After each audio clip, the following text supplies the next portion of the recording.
I didn't completely stop the Reddit thing. And not Reddit, but like we've been doing Hacker News. I've just been starting a bit later. If I was starting at 1, then yeah, we'd probably do the news crawl. But since I'm an hour late today, I just figured we'd start just right on into the code.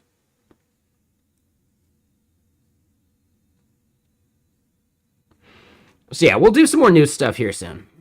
I don't know. I just really want to work on this code. I think we're getting really close to being able to figure out how to dog food Walter into it, which could be cool.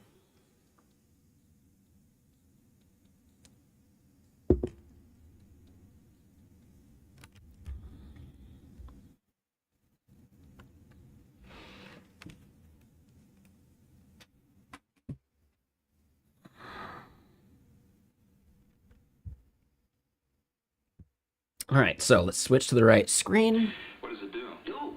What's it for? Well, nothing.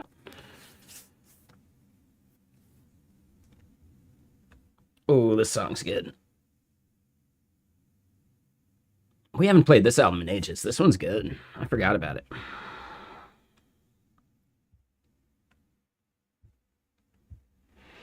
All right, so org settings. The first part we're going to do is org details. So we need to make sure we have that page created.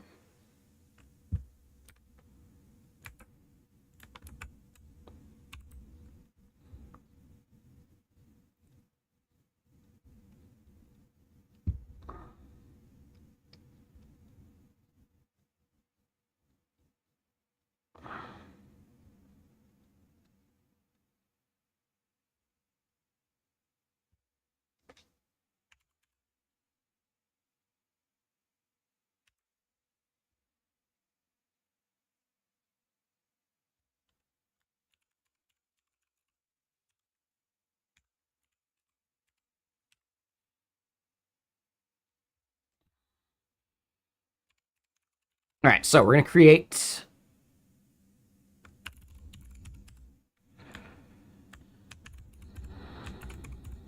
org details.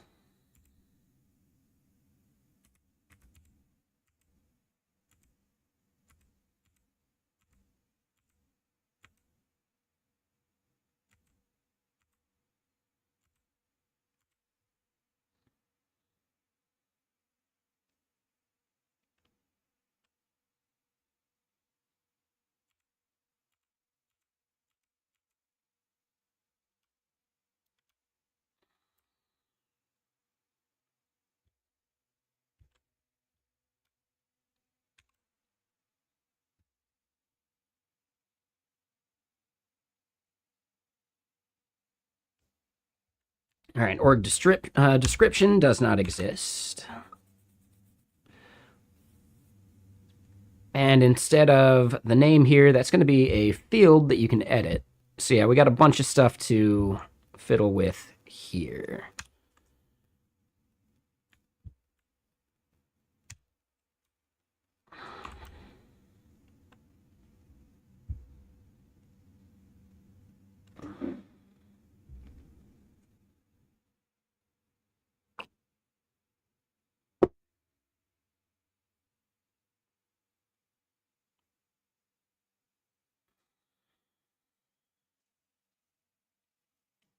Hey! There you go, Code Spin. Pretty solid.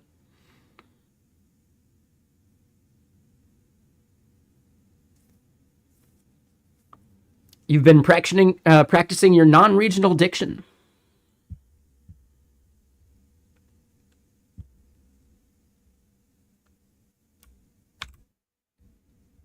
But yeah, thank you for the sub. Appreciate you. You have fans in Mexico. There you go. Wait, was that one of the lines she says?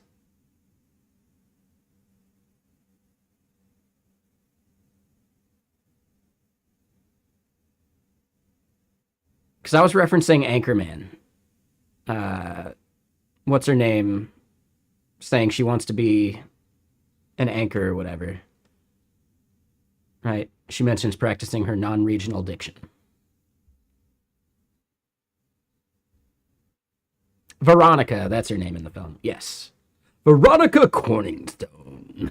Yeah. It's a solid name.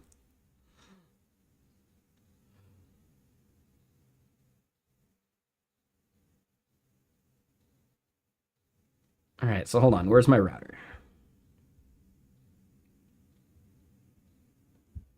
It's here in Maine. All right, so it's going to be part of our dashboard layout still.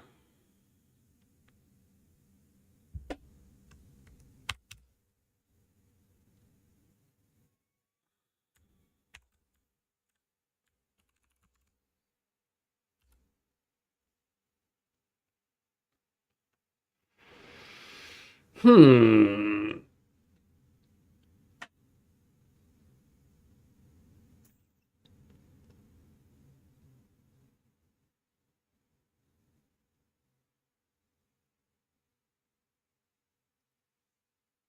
So we might, yeah. What is the path going to be?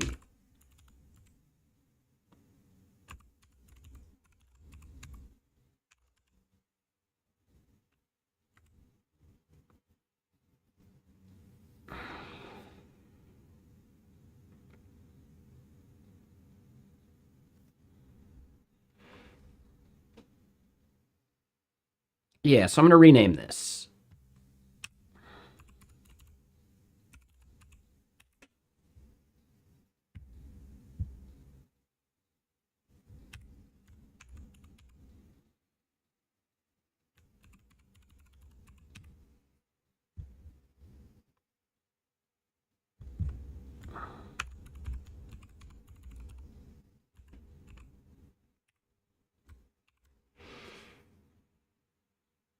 Oh, nice, Celestial.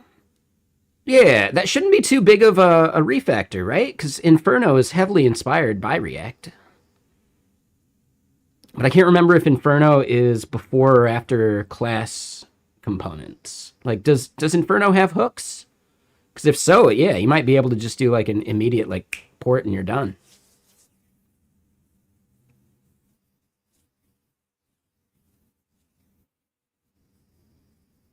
Yeah, I don't remember if Inferno uses hooks or if it was class based. Like the creator of Inferno is on the React team now. Okay, yeah, there you go. Free learning. Yep, awesome. Yeah, hold on. I'm curious about that. Let me look. Um, Inferno JS.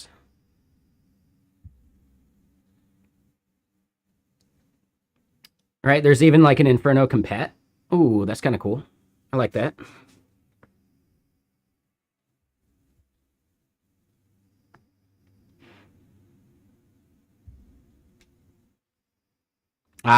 It does look like Inferno is class components still, which you can do, but yeah, converting those over to hooks is going to be pretty important.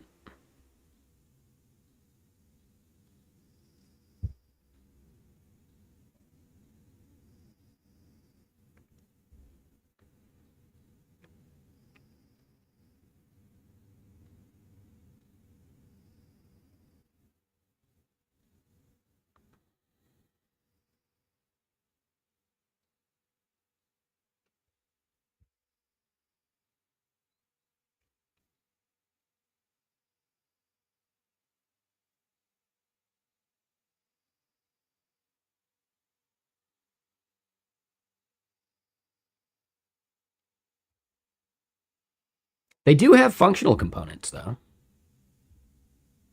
but yeah, they don't have hooks.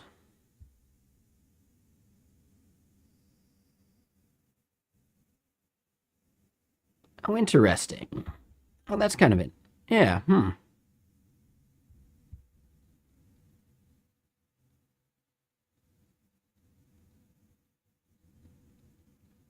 Hmm. Yeah, I would guess that you guys are using class components still though. But yeah, I think it'll be fun.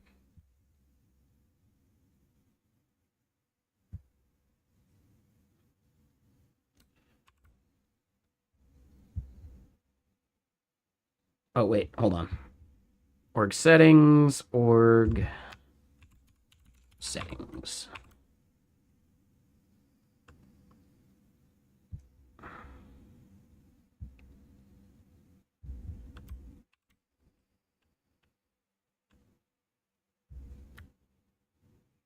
Not that it matters much, but we can make these use that, and then we're good.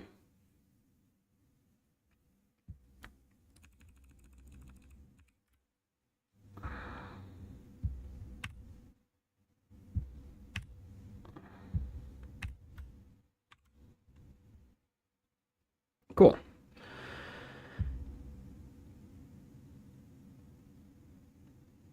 After staring at enough JS, it's starting to make sense. Yeah, what's your primary language?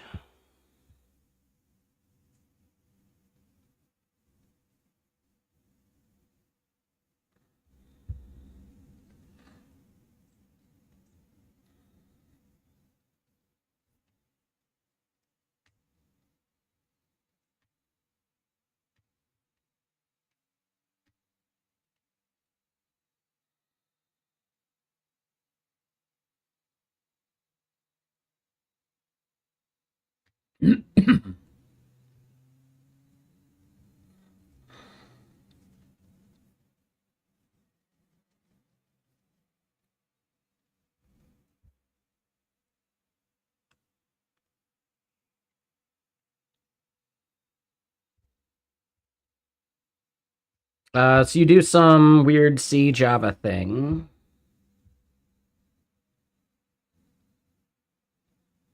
Uses DM as its language.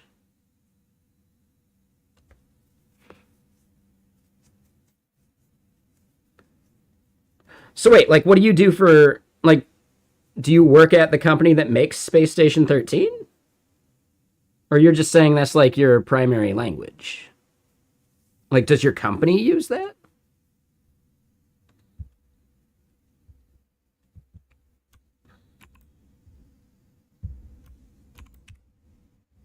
Or is this just separate?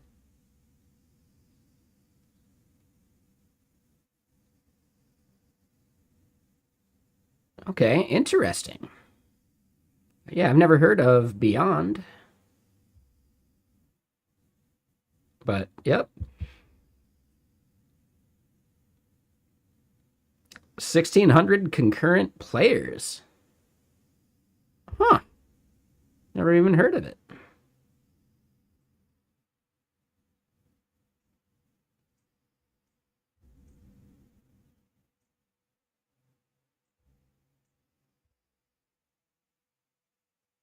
Oh, okay. So it seems like it's almost like a dwarf fortress kind of thing. Yeah. I'm not going to click into any servers.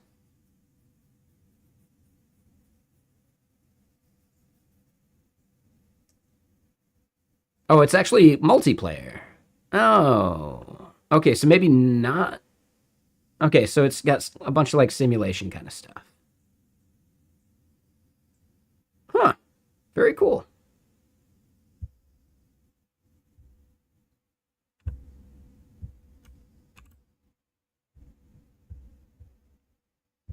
All right, so settings/org. We should be able to navigate to that.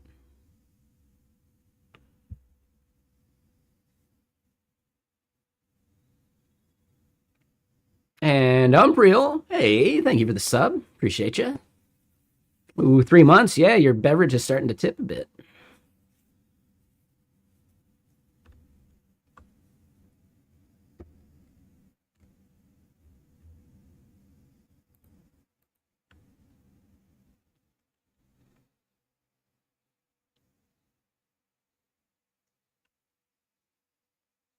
Okay, makes sense, Lesio. Yeah, cool stuff. I'm doing well. How about you?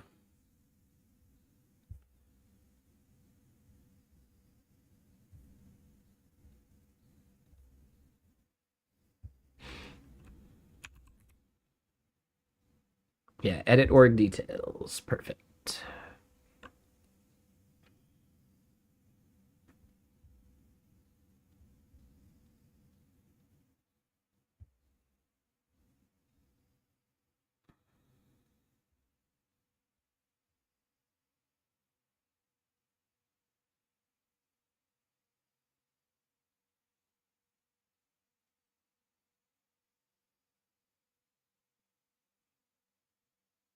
Oh, you mind sharing any of those details? You don't have to. I'm curious, what was the case about?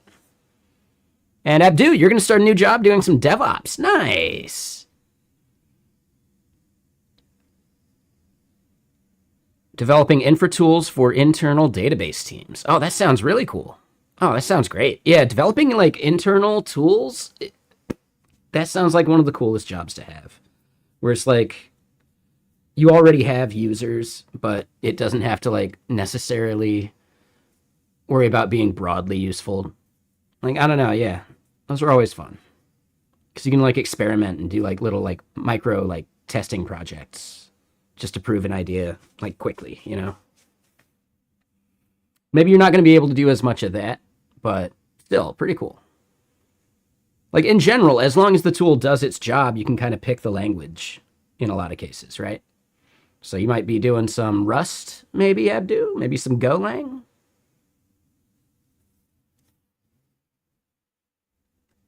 There you go, Haskell. For meme's sake.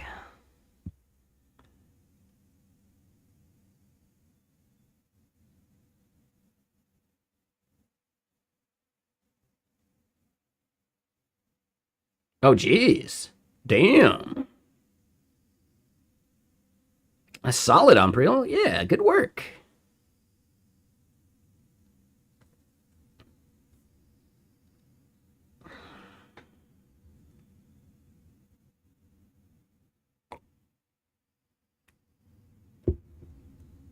All right, so then probably no Haskell. Boom, roasted.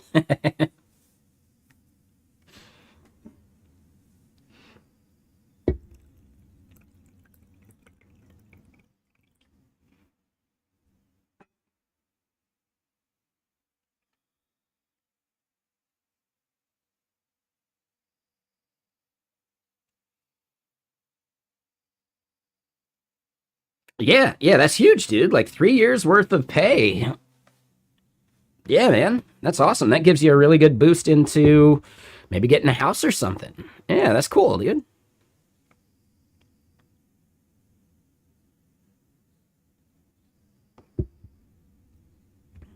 Oh, interesting. Yep. I mean, all sorts of people miss little tiny details like that.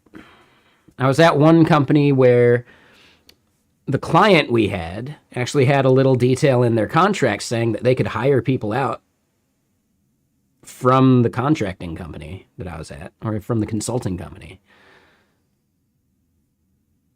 And it was a big boost in pay, so I took it.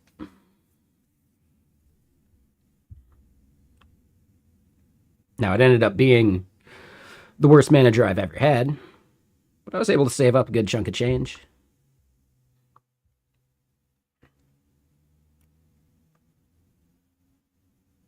I burned through it being unemployed for a couple years. But yeah, it was nice.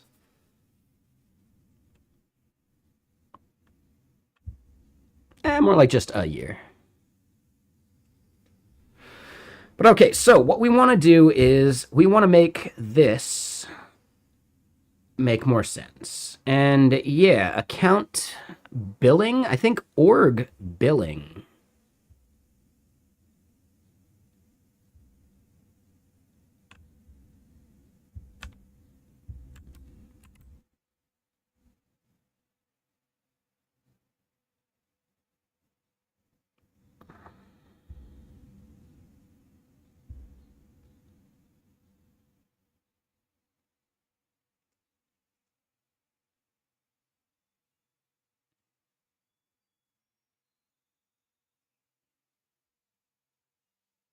Yeah,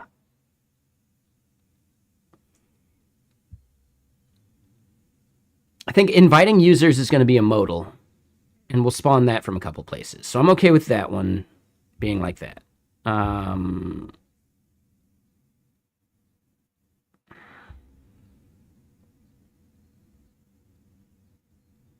yeah, I think I want to do a label there.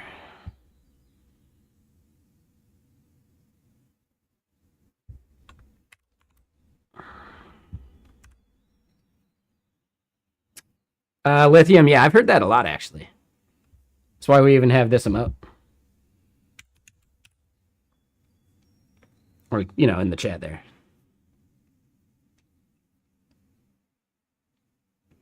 Yeah, no, I appreciate it. Yeah, I've gotten that for quite a long time, actually. Normally people say Edward Furlong, and then I have to, really grill them. Do you mean Edward Furlong now or Edward Furlong back then? Because if you say Edward Furlong now, we got problems. I don't know if you've seen what he looks like these days. It's rough. It's pretty rough. I'm pretty rough right now, but I'm not that rough.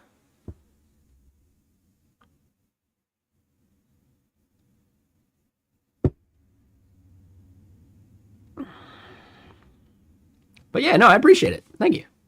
Another one that I get from time to time is Daryl from The Walking Dead.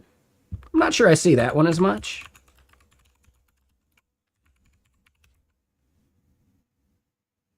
Maybe. Actually, that one looks maybe a little close.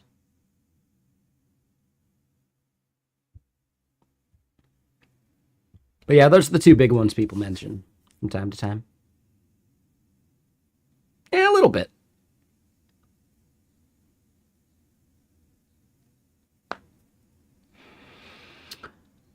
Okay, and then real quick. So going after them with another civil case on vacation, they should have paid you full benefits as per the law in your country, but they didn't. Oh, so you got another suit lined up. Oh, damn, Umpriel. Hell yeah, dude.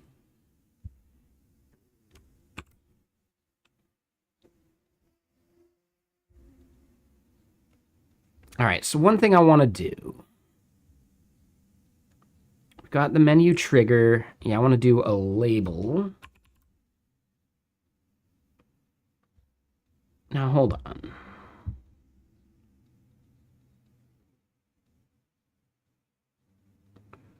Not sure I want to do the separator.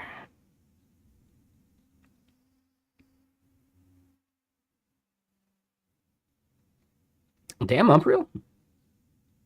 Fuck yeah, dude.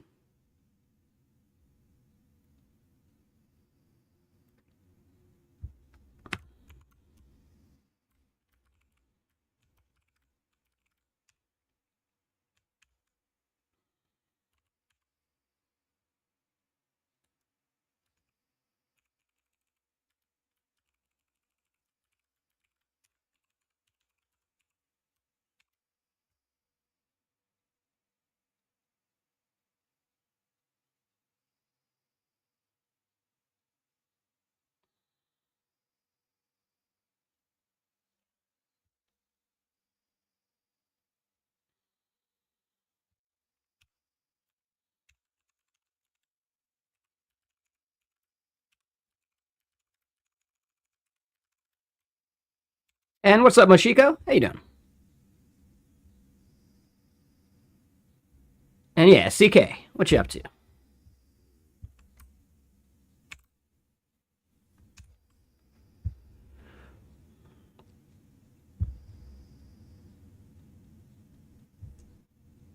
Nice progress. Yeah, we're done-ish with the events page. Now we're just trying to get our settings stuff maybe a bit better.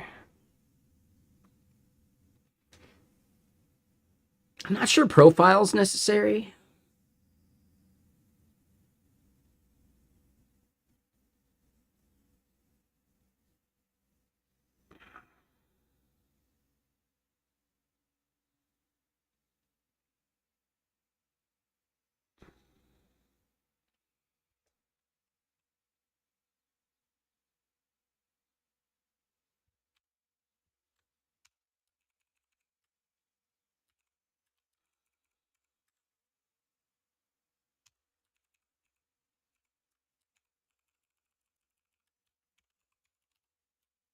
All right, so that'll be user settings.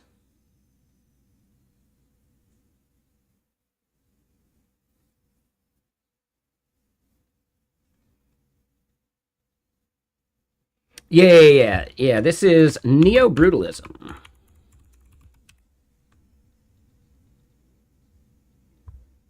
So I didn't do much effort towards styling that.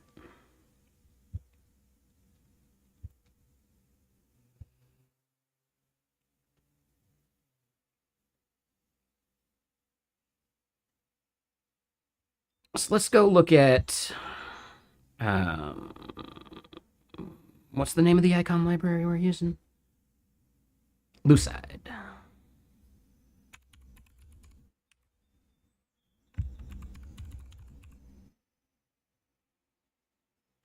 Yes. All right. So we're gonna do user cog for that one.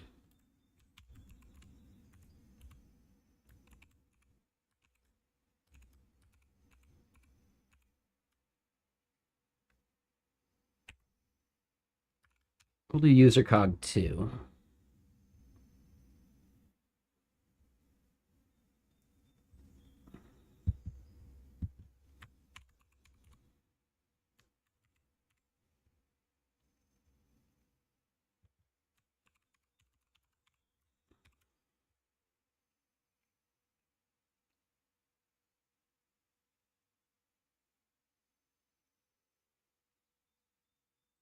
Yeah, I think I'm okay with all that.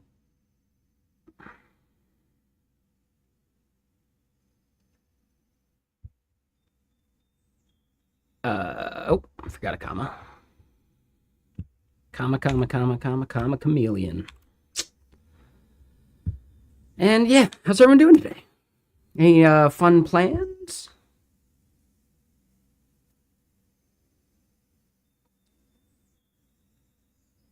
Oh, you know what? I'm gonna do just user cog.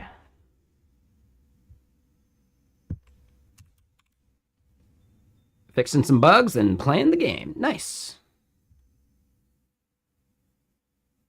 So yeah, user settings, org settings.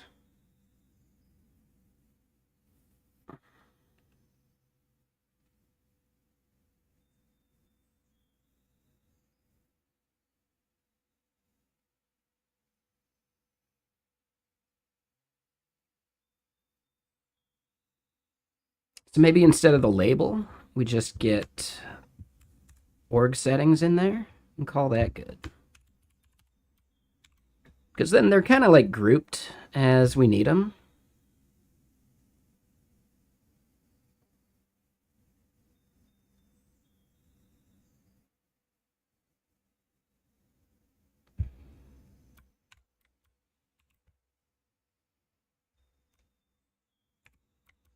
So we do want to do the separator. I'm wondering why that separator is so much thicker than this one.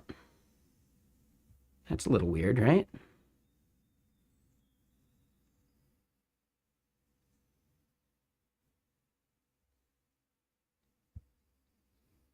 I think it's fine.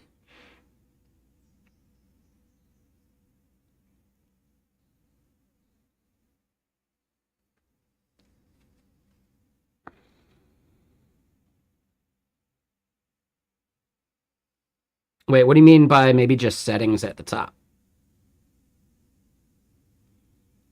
I want to differentiate between user and org settings for sure.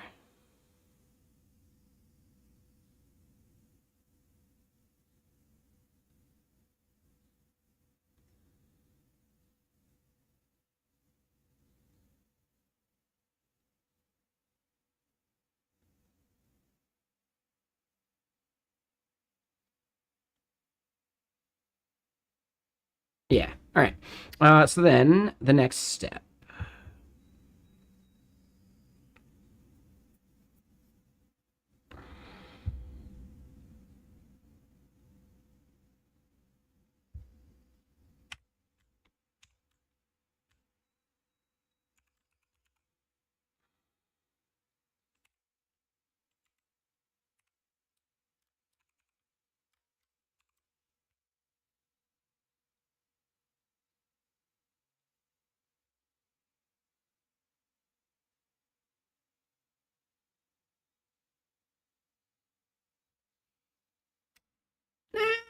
I think I'm good on that, Moshiko. I understand the reasoning. I don't know. Not quite what I'm looking for though.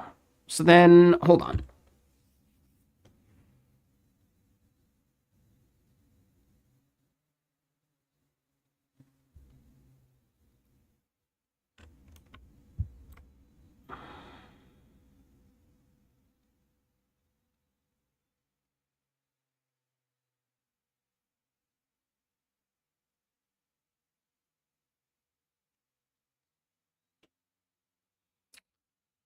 Is there a way to make this a link?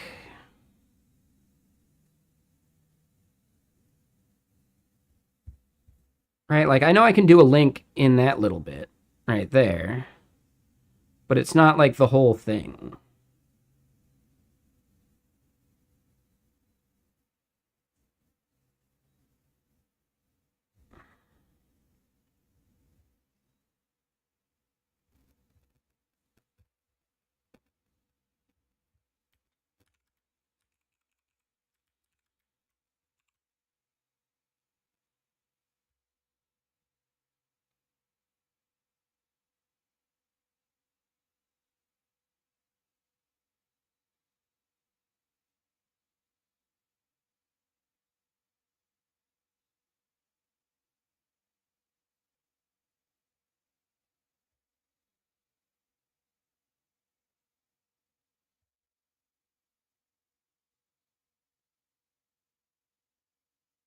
Yes, there's no dead space on it now. I'll call that good.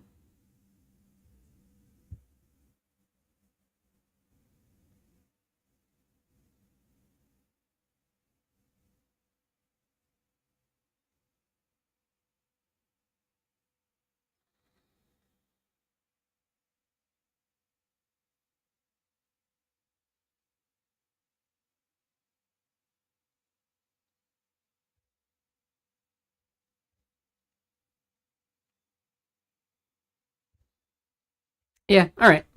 So let's get back to the org settings page. What all is going to be on there? We need to be able to edit the name, edit, eventually it'll be the users on the team.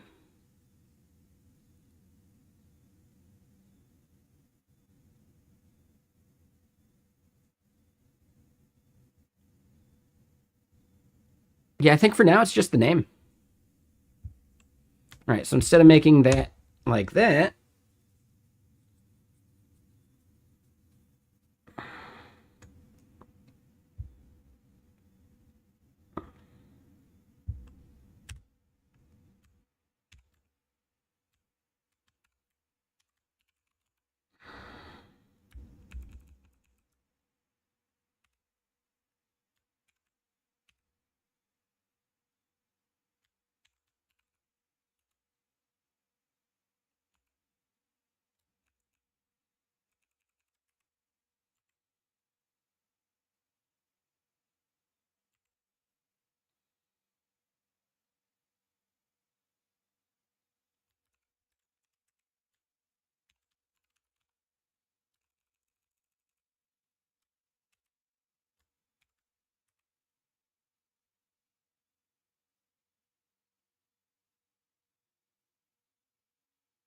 okay, hold on. I need to go look at Neo-Brutalism docs again real quick.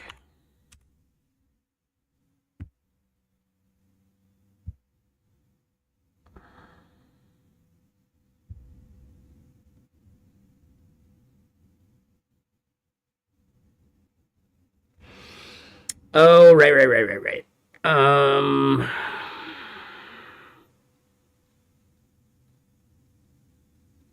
Needs a little cursor pointer. You're saying in the dropdown? For things that are links, I would agree. But we're going to have stuff that isn't a link in there as well. I'm not sure how weird it would be, like, changing. I don't know if it matters. But okay, so hold on 1 second.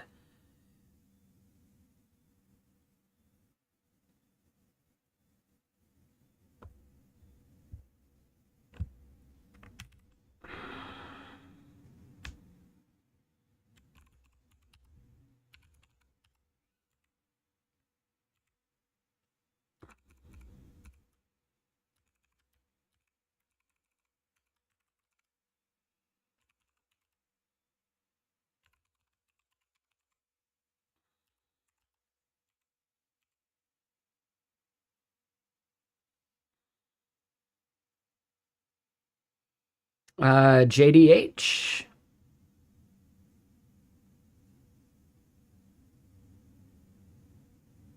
I'm not sure I remember the name JDH or JDF.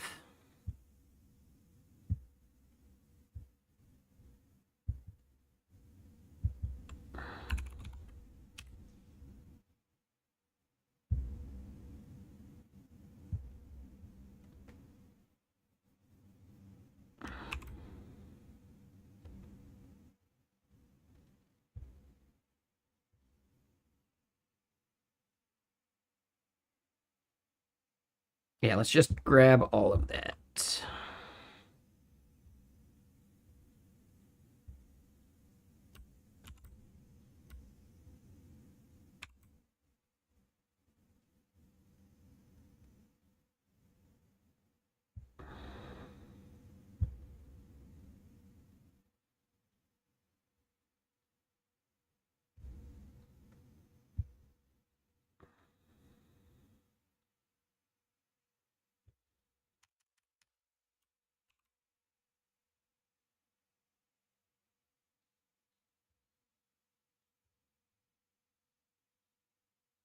And I messed that up.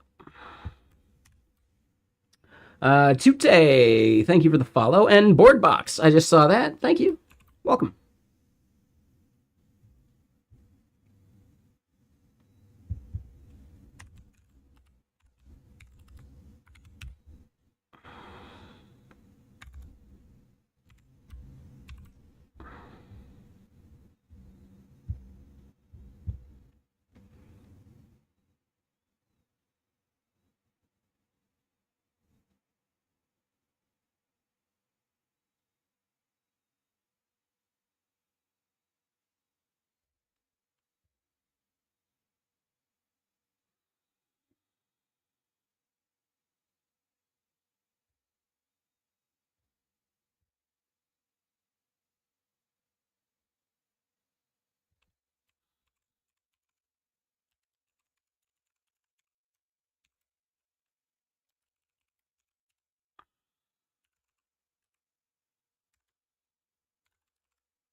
I'm doing well, Tute. How about you?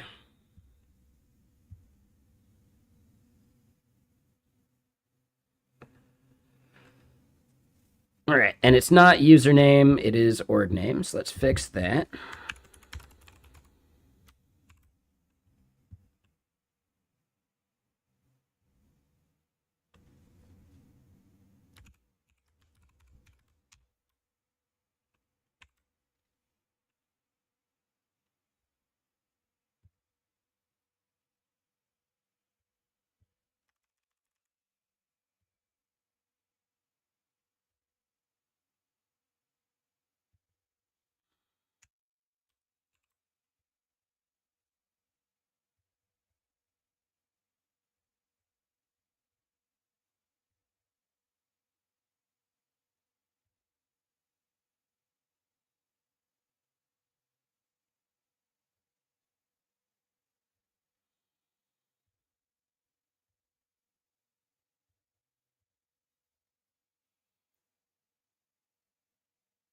So A over on YouTube is asking what would be the best use case for this project for businesses to engage with people on social media. Just making sure no one's reaching out to me at work. Yep, we're good there.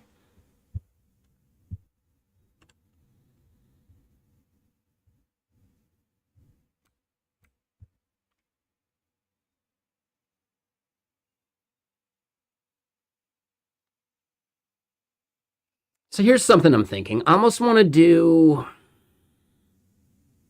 like a sidebar on the left there.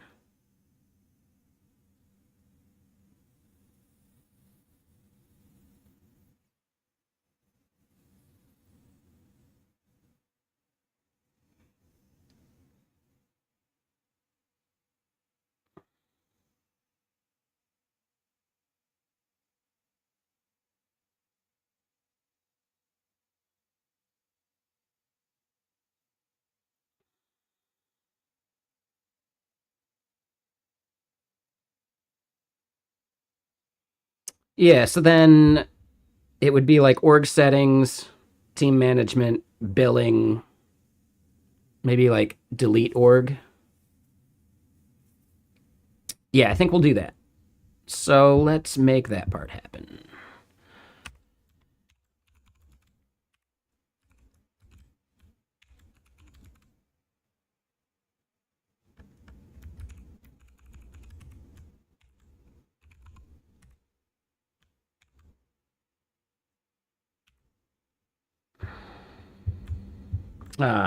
This last song on the album, it certainly sounds like it too. So let me get another album playing. Something a little faster.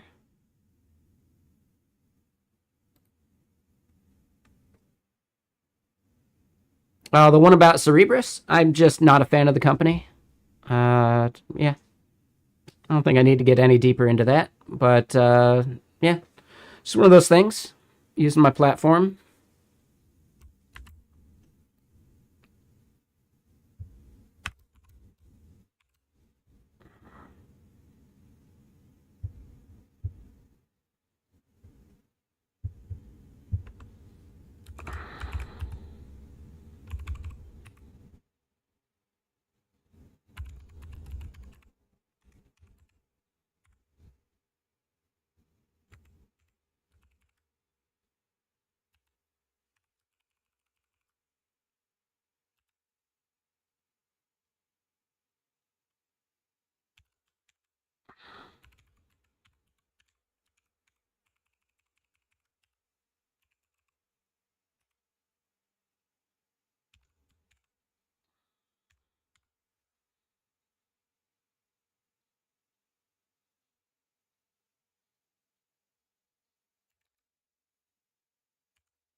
Let's see about that.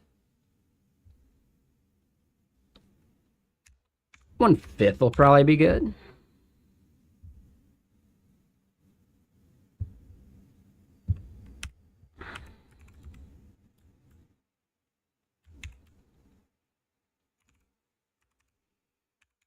Yes, technically this is an ordered list, right?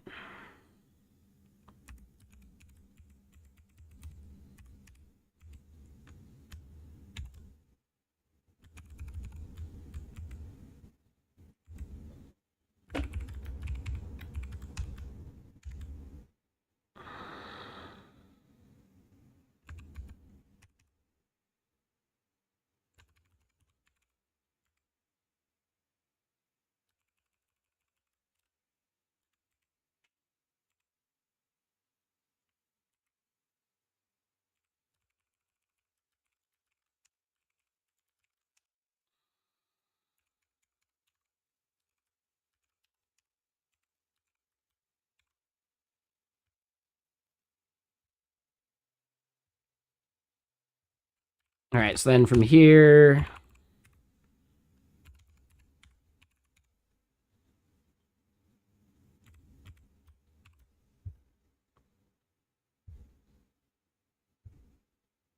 oh, and these need to be LIs.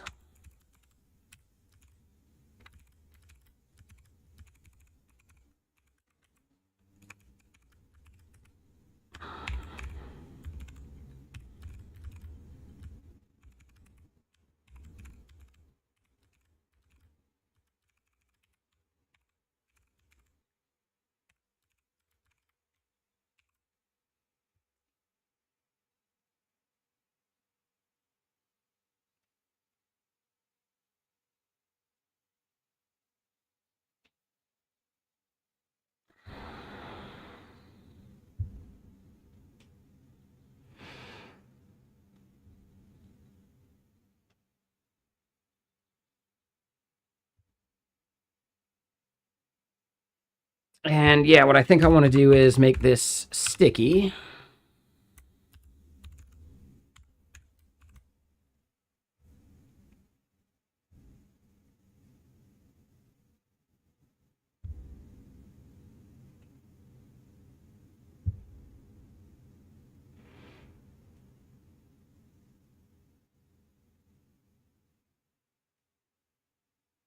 Maybe I want to make the div itself sticky? I don't know. We'll think about that part.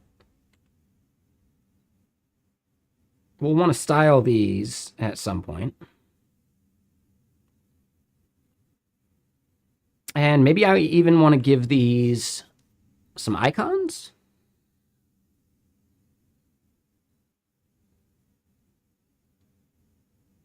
Yeah, we'll see. We'll see.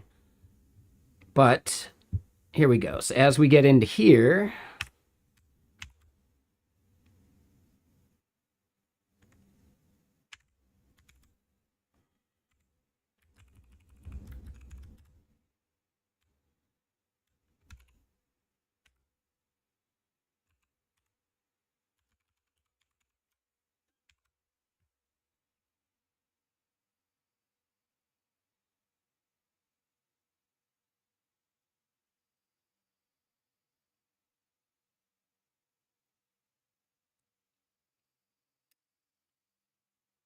I don't know. I'm less sure about that part. But then, yeah, when we get to form here. Oop.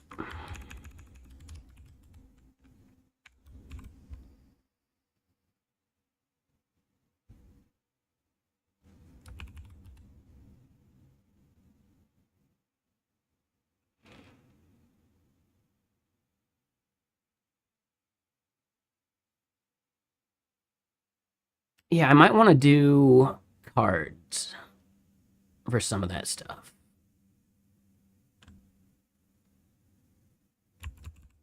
Let's at least do this part.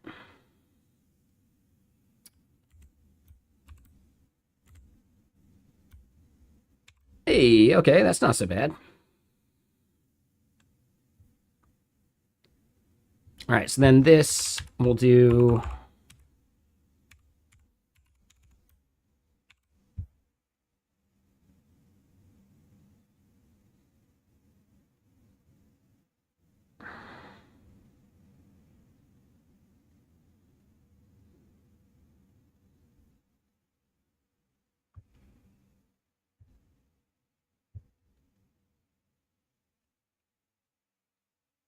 We probably want to give it some space on the right. So what we'll do instead is that, but we'll make this a 3. That way it's even space on the other side. Yeah, I think that looks good. T-Pose Programmer. That's a solid name. I like that. Thank you for the follow.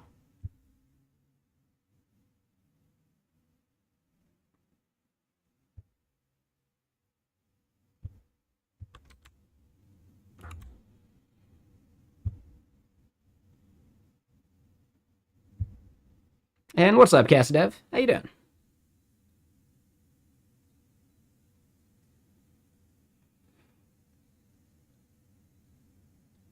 I mean, Skyfunnel's just a placeholder name. We got to come up with a real one here soon. But we don't need to do that just yet. This is a good hoodie. Yeah, it's nice and warm. I need to wash it because I spilt some food on it, but yeah, it's fine.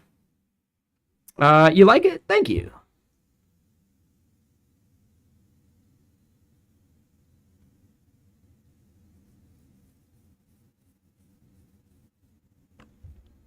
Actually, I want to switch the order of these.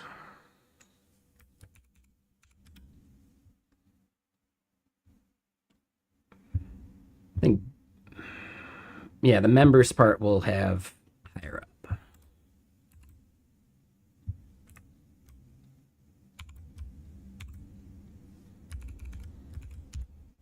But yeah, T-Pose, we're just using a framework called Neo-Brutalism.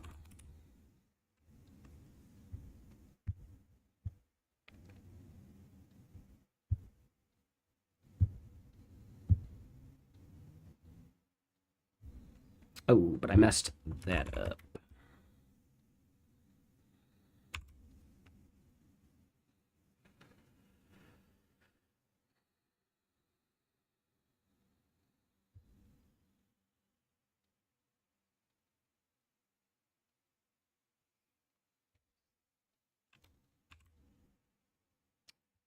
All right, so here's my thought. Do we want a card for the links?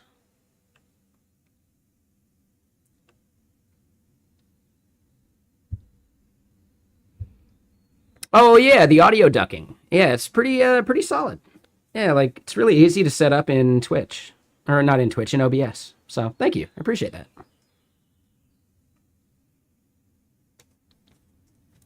Let me sit up a little more straight. There we go. God, yeah, I need to lose some weight.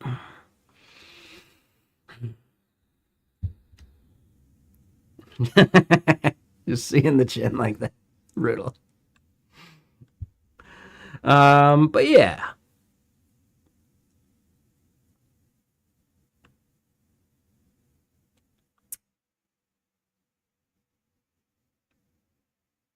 I think this is looking okay for now. Instead of members, we'll make it team members.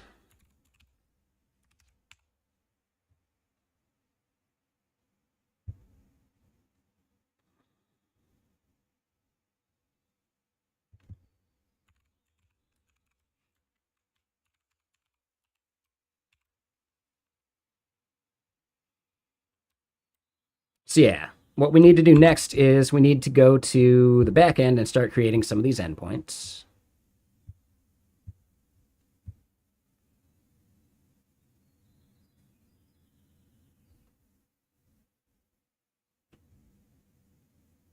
Before I get too much further,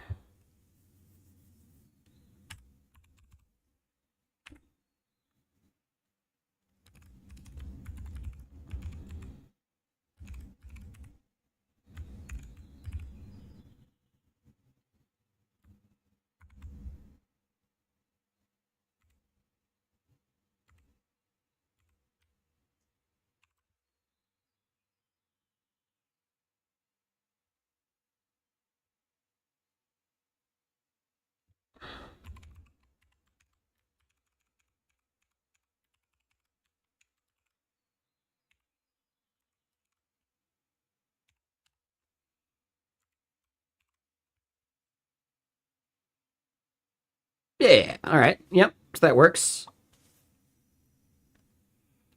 Let's at least try putting this into a card over here.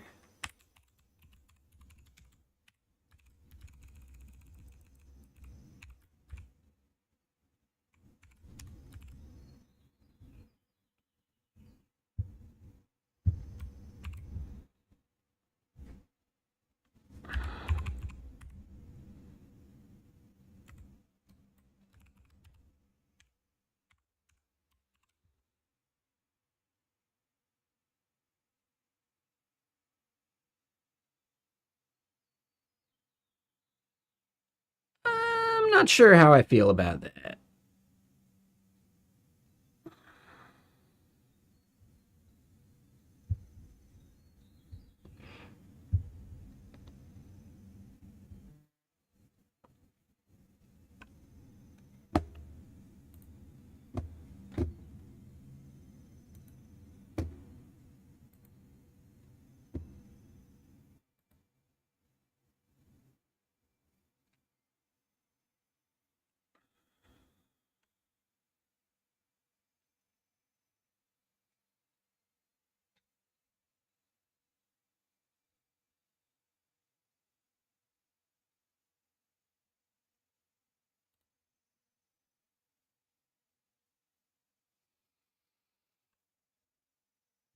This is the project.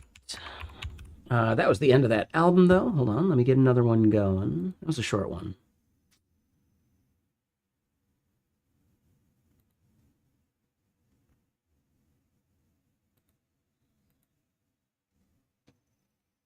Yeah, here we go.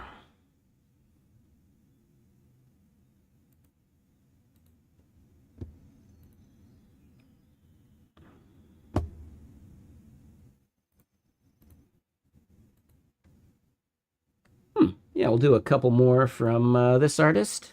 Yeah, should be good. Okay, so It looks great. Thank you. Yeah. I wish I could claim the value, right? Like what you're seeing on screen is the framework I'm using. Oh, and hold on. Here we go, Talented. At a previous biz, the owner made you make it so on all pages, users could drag sections to different orders.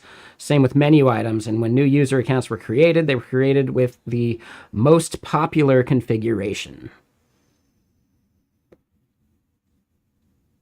I see that being an interesting way of doing that. It's almost like A/B testing, but not quite.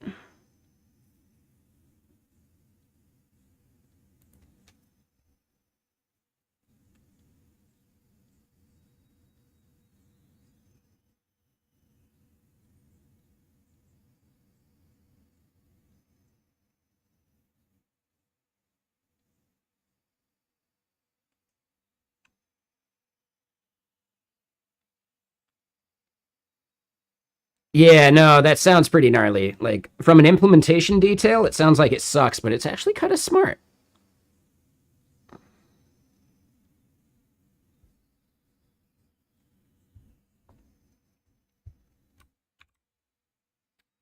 Now, hold on. What I'm wondering is there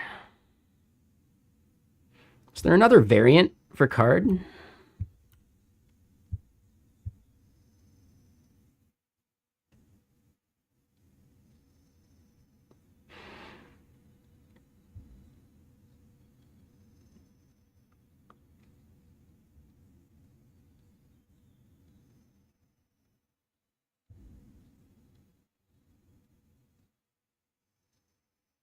Doesn't look like there's a variant for cards.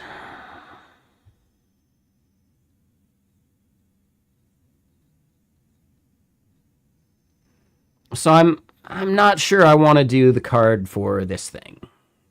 Like, I'd almost rather do cards for each of these sections.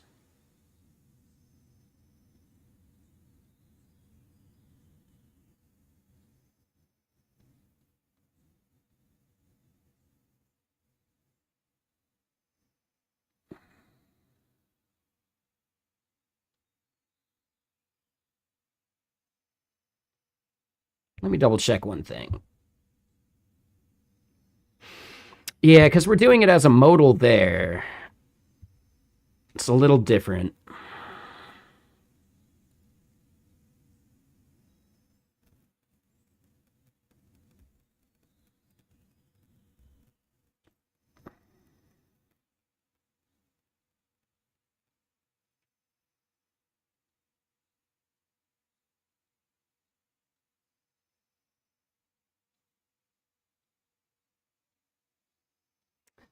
Yeah, let's flip that around.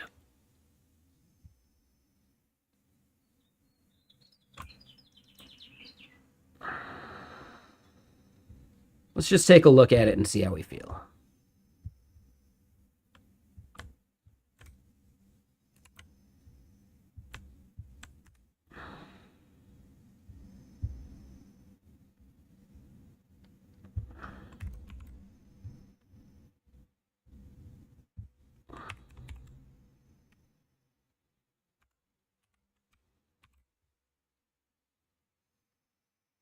But what I want to do is change the background of the card.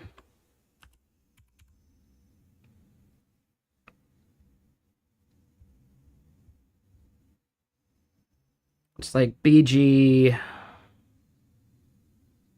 BG? And yeah, J Phils, we're doing some Elixir.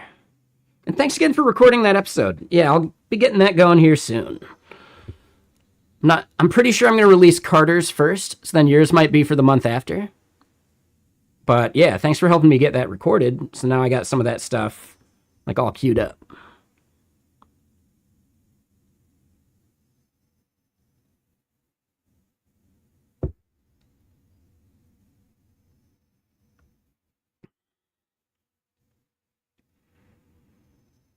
You fallen in deep with Elixir? Nice. Deep like. I get it. Yeah. It took me a second to read that properly.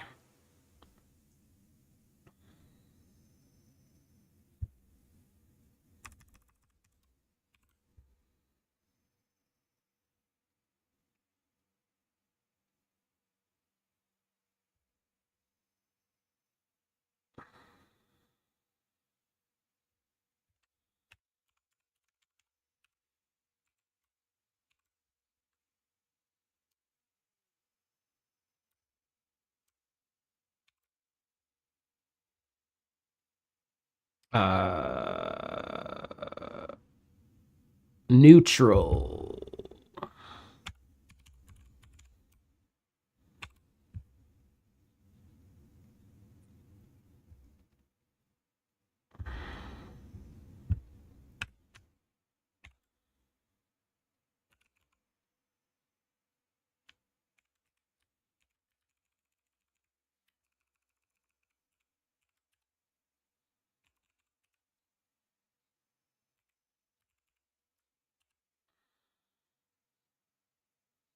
Yeah,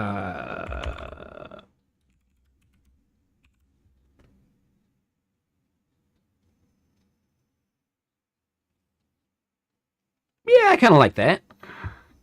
So then we don't need the HRs.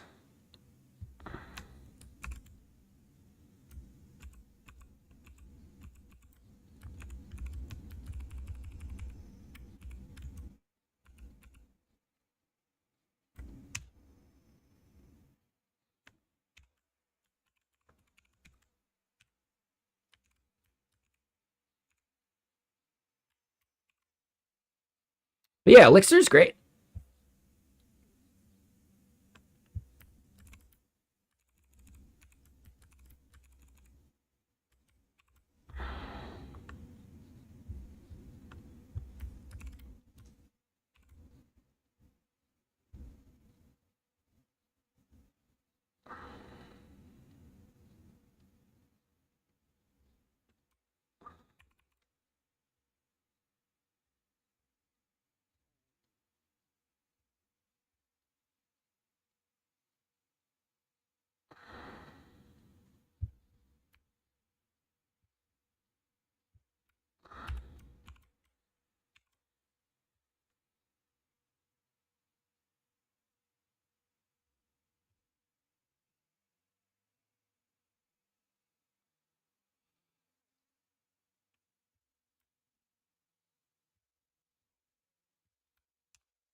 Actually, I'll leave it as MB4, and we'll do an MT8.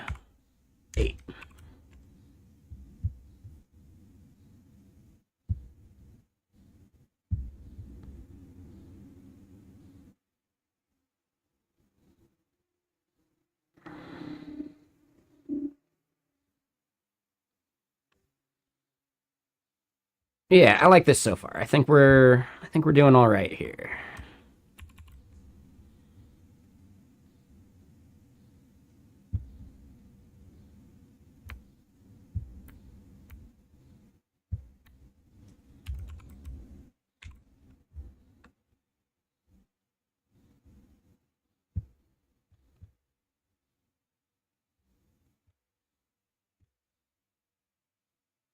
Oh, interesting that it's not navigating us to that section, though.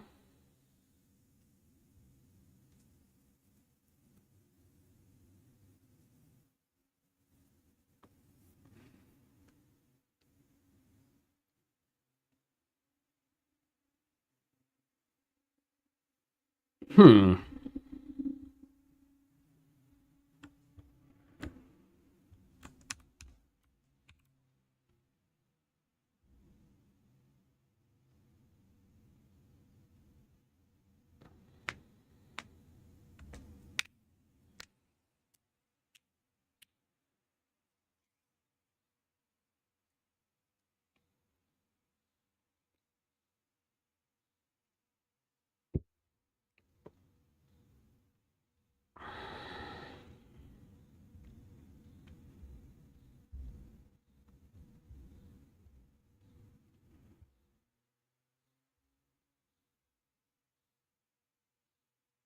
Yeah, it's weird the IDs aren't actually taking us to those parts of the page.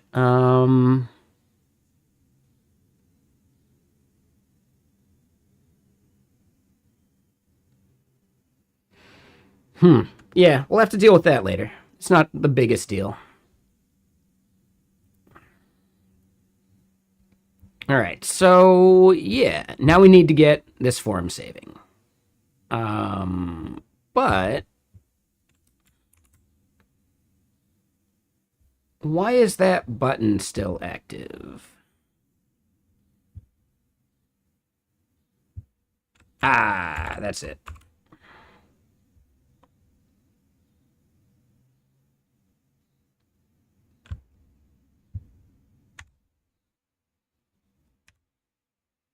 Perfect. Okay. Yeah. Nah, I like it.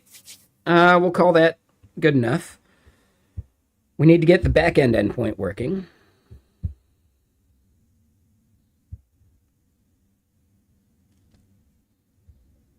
All right. So org controller.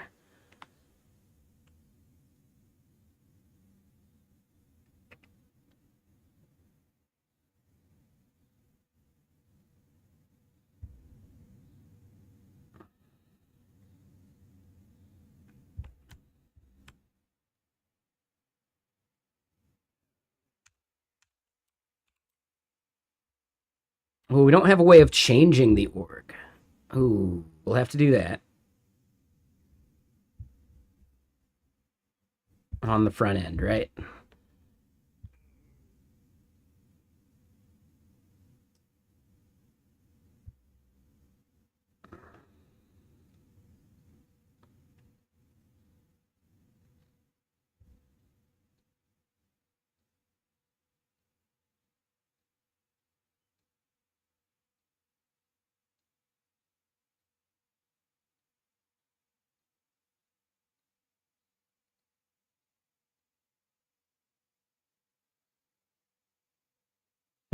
Yeah, we'll have to think about how we want to do the change of an org.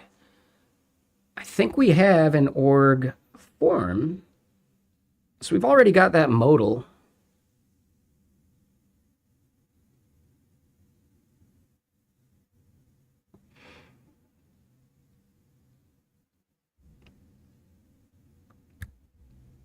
And we're actually doing it in here too.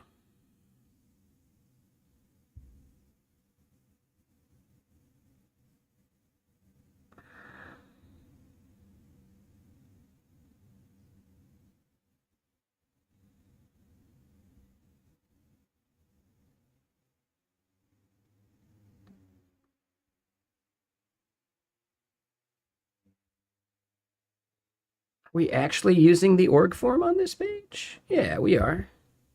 Oh, it's way down there though.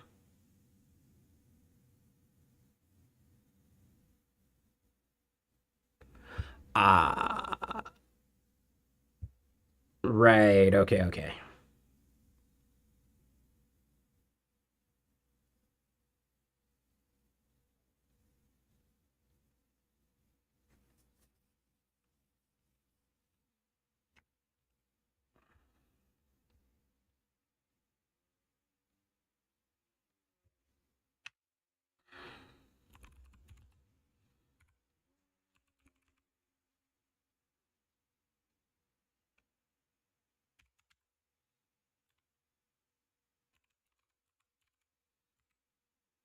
All right, so showing create org modal.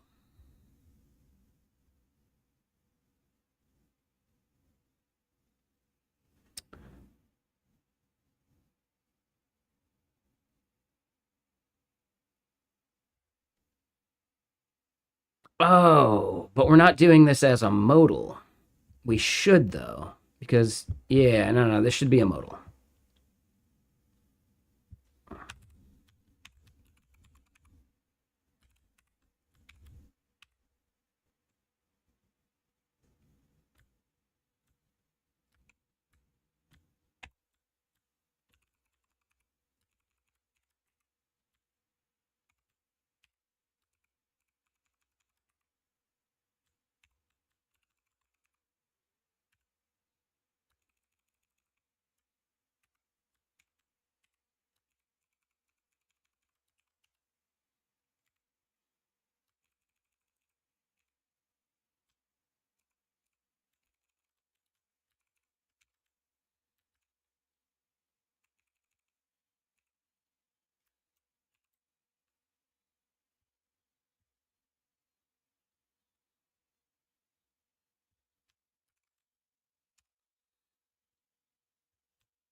Okay, so yeah, we're messing that one up because now it's inside of here.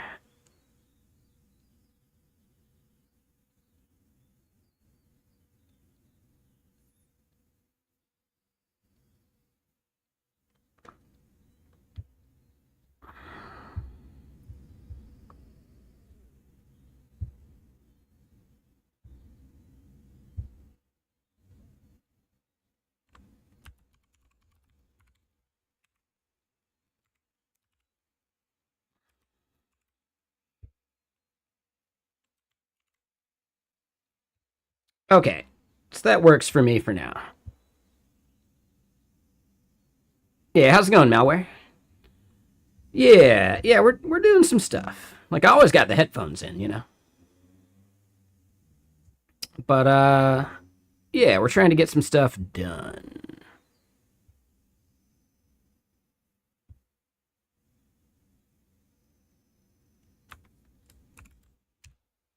So we didn't need that padding top at all.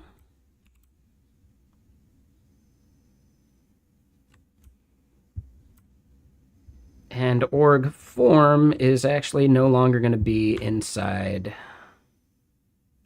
of a card.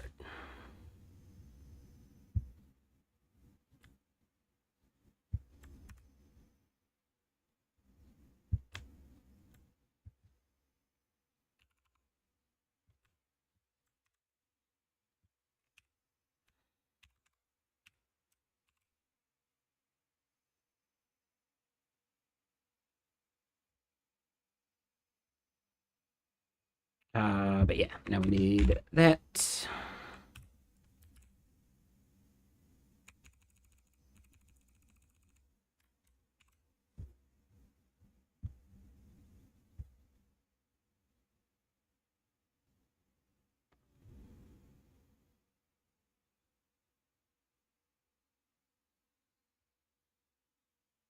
That was the end of that album. Let's try another one. These are kind of short, but I'm going to try some new music from this guy. So here in the layout, one thing we want to do is when we do a new org,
oh, yeah. Okay, so we're also not doing this part,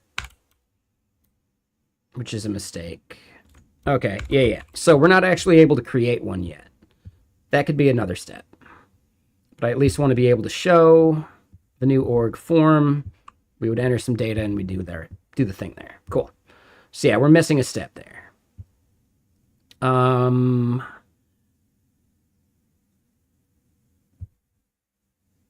Yeah, let's just do a little bit of styling BS. So general settings, we made that one settings.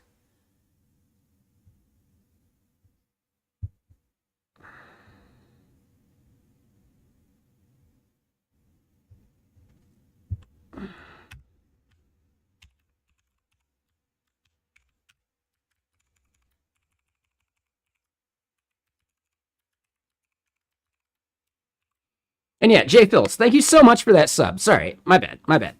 I forgot to totally like thank you for that. I just went right to the podcast and the Elixir stuff. But yeah, thank you for that sub, dude. And thank you for the follow, Pablomoli. And Xylodev, thank you for the follow as well.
All right, so then for each of these,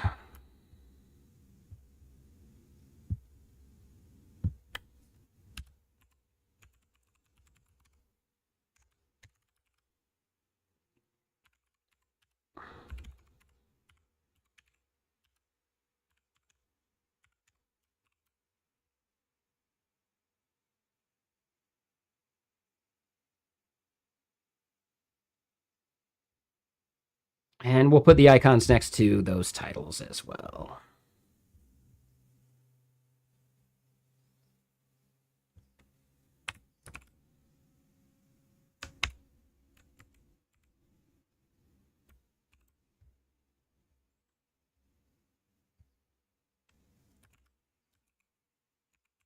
Damn, this song's a little dark.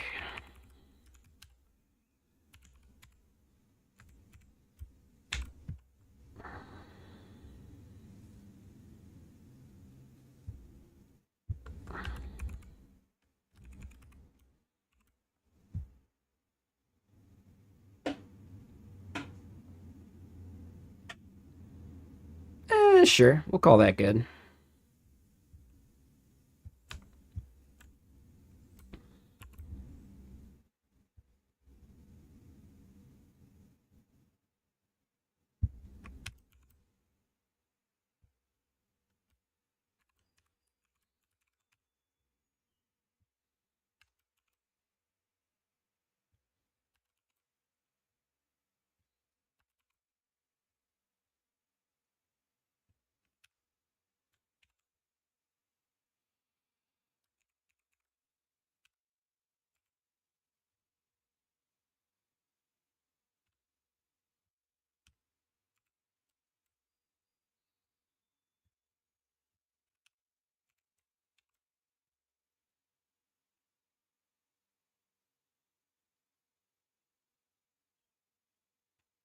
I don't know if the icons were necessary. I think one thing we can actually do.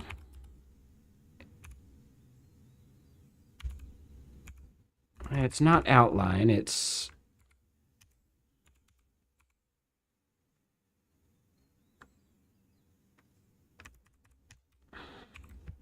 Hold on. Lucide gives you a way to configure some of that stuff, right?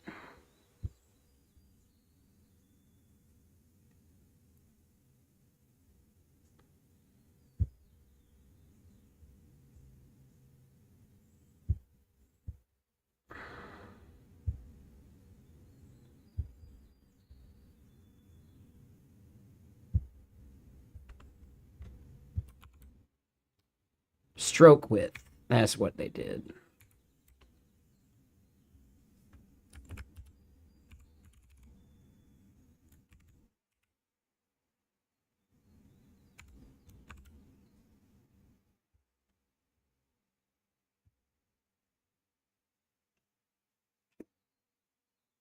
Okay.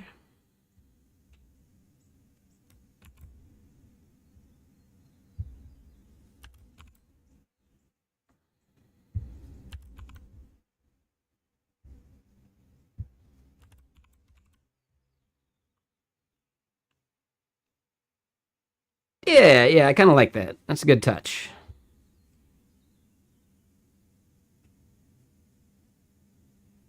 Okay. All right, so back to the admin back end part. I mean, not admin. All right, creating an org we haven't set up yet. Showing an org, updating an org. Yes. So updating an org.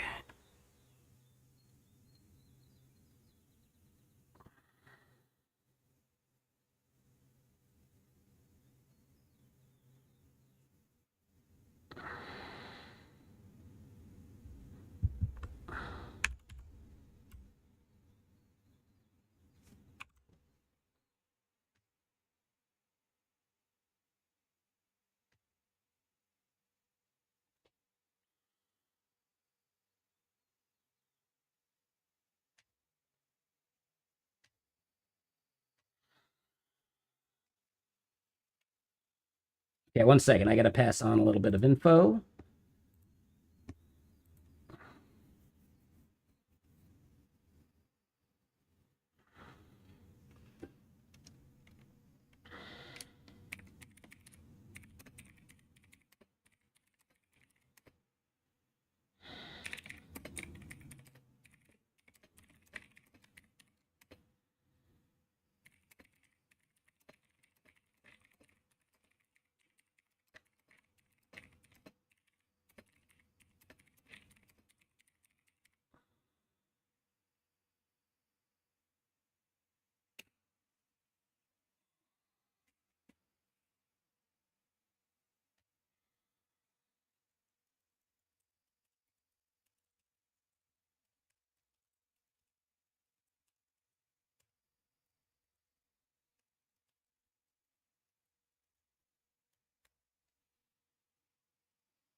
Cool. Yeah, yeah.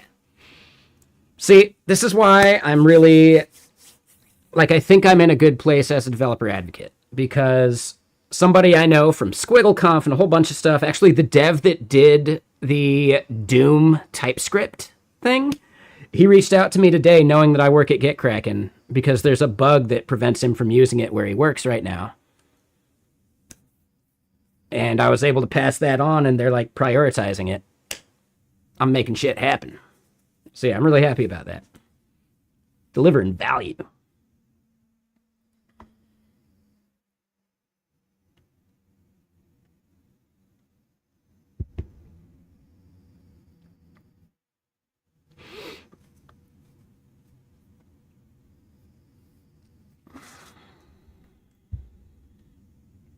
All right, so the params for a new org, the name, example, name, foo, call that good. So the update should actually be pretty solid. Like we should be ready to just implement that then. Yeah, I'm going to call that good. And let's add it to what we need. And wait, how the hell did that happen? Wait, what?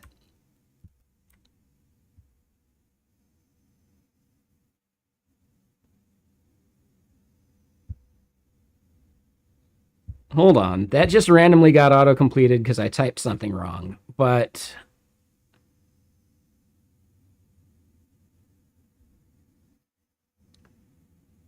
React Router has a file they call the Fog of War.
I haven't tweeted anything for a few days, so yeah, there we go.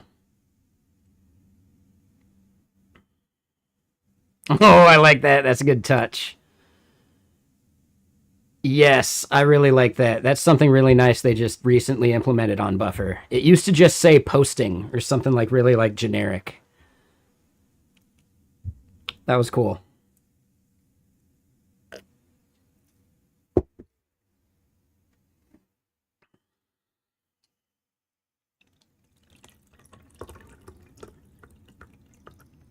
It's the fun little things like that that you catch. That was a nice touch. All right, so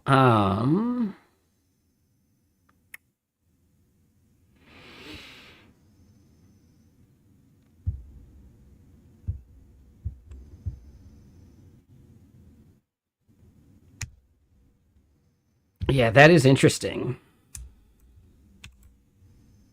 We've done a few of those, like random, like you type something wrong and it imports something from somewhere obscure. Like if we do damn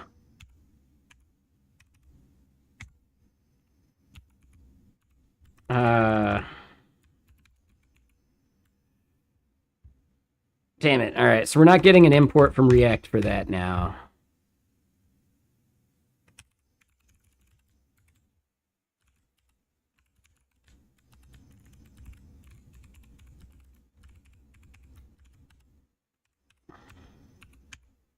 Yeah, here we go.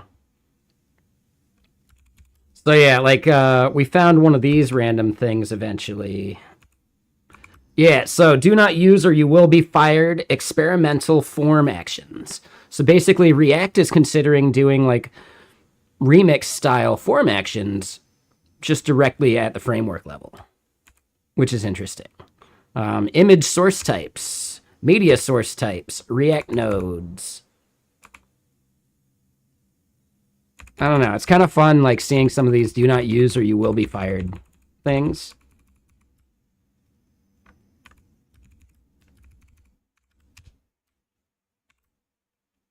You guys ever seen those before? I think it's kind of fun. All right. So yeah, back to our implementation details that we need to solve.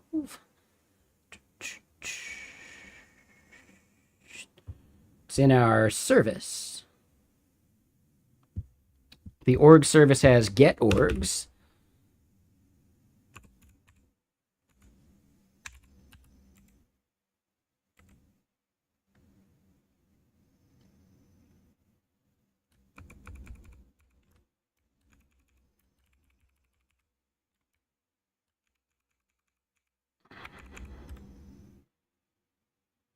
Damn, this song's really crunchy.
Yeah, it's things that they want to experiment with that they like they're feeling out and they're testing and figuring out, but like basically at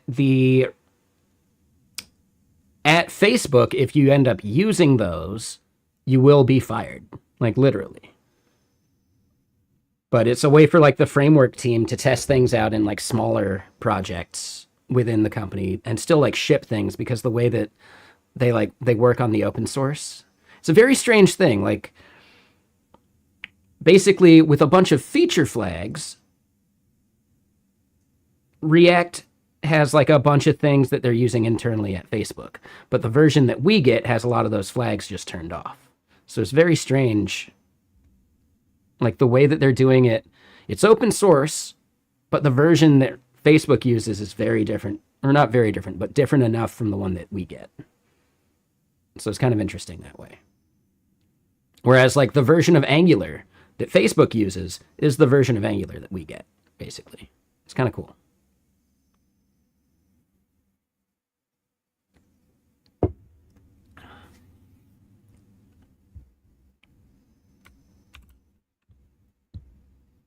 All right, so let me get another album going.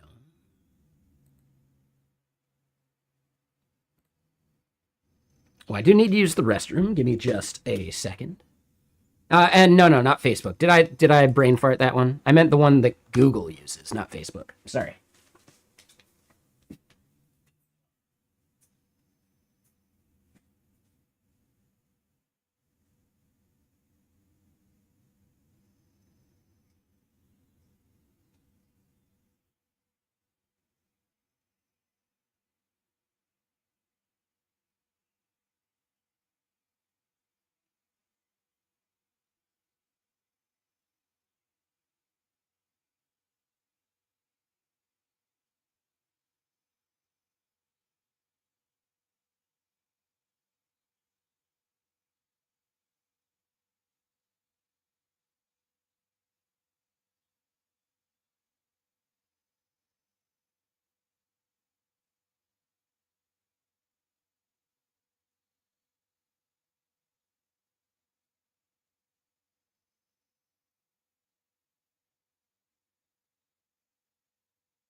Yeah, brain fart. Sorry about that.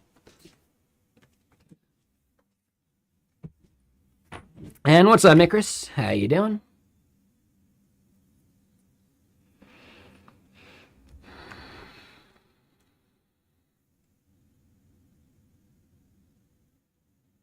Where?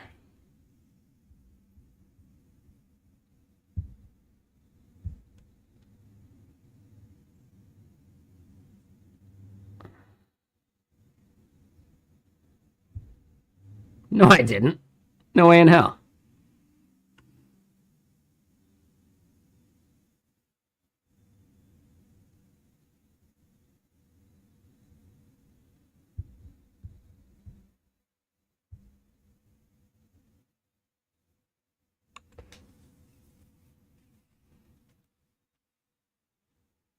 Because you still won't admit that you're the person who I think you are.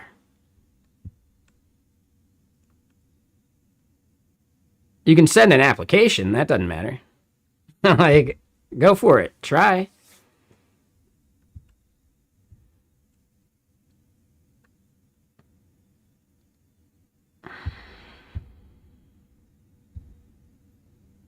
I don't know, man. I don't want to deal with it right now.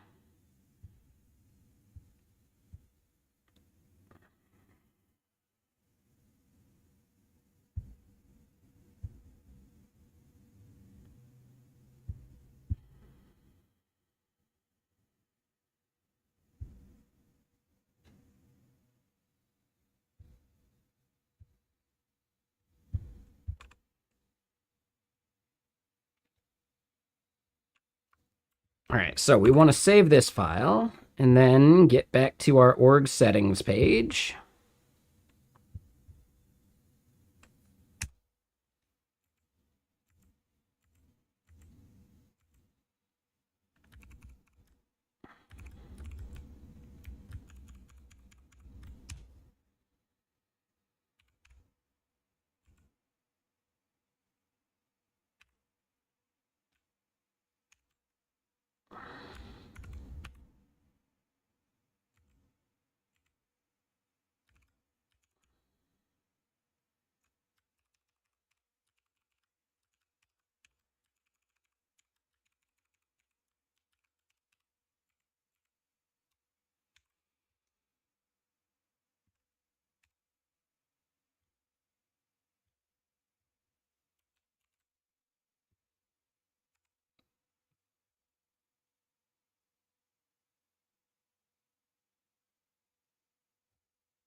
Oh, the is dirty. Doesn't seem right. Oh, this is a weird song. Kind of like it.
Yeah, this song is really crunchy.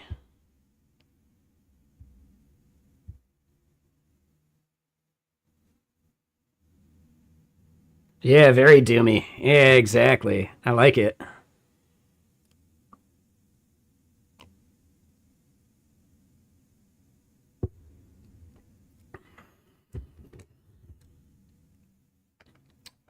We'll see, Mikris.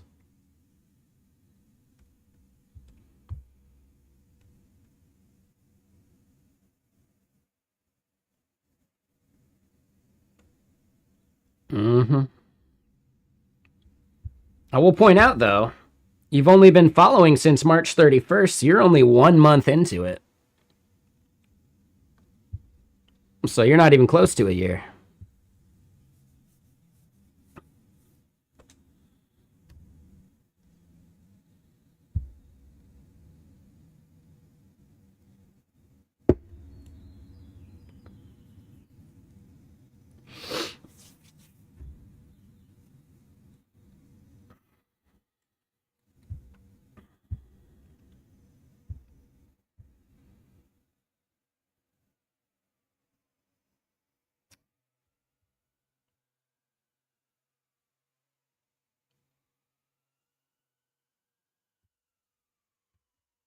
All right, so we'll add that import, but yeah, why is our button...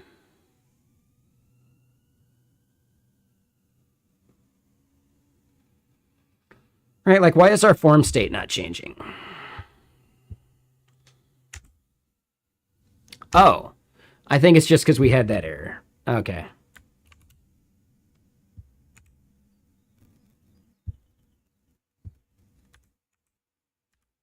Oh, so the is dirty is weird.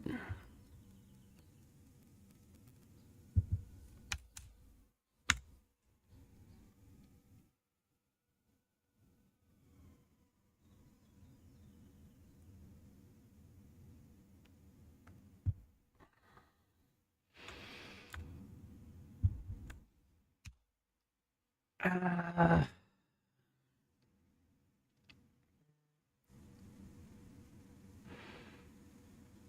yeah, it's really clean. Yeah, I like it.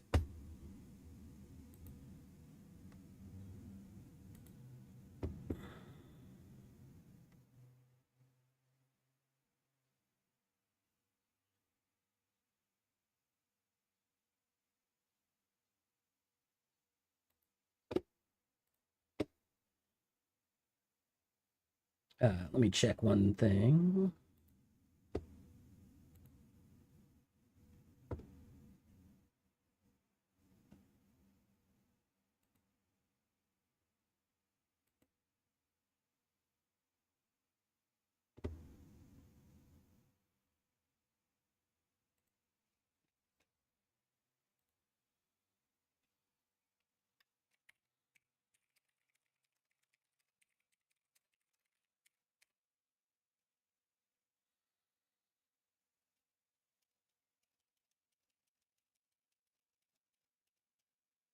So it looks like remix.run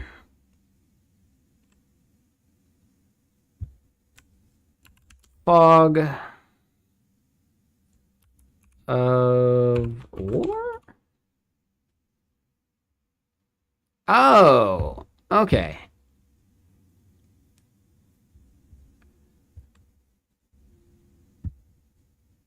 Oh, okay.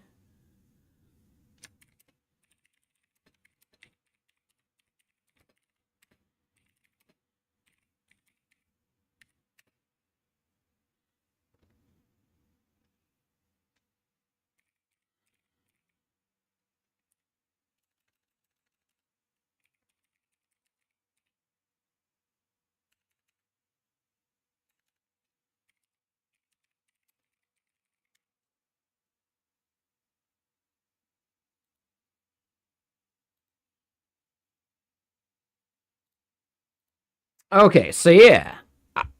I've never even heard of this before. I know, right? But it's like lazy route discovery.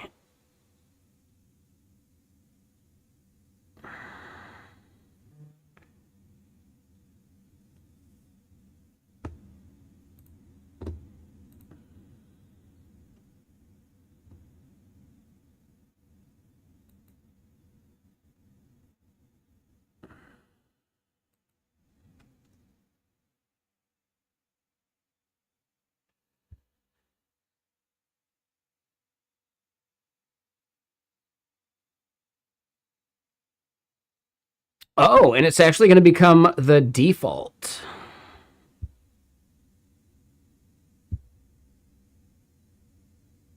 Yeah, it's actually not hidden. It's like someone pointed out that this is actually a feature they've intended. It's the name Fog of War was just like a placeholder name, but now it's just called lazy route discovery.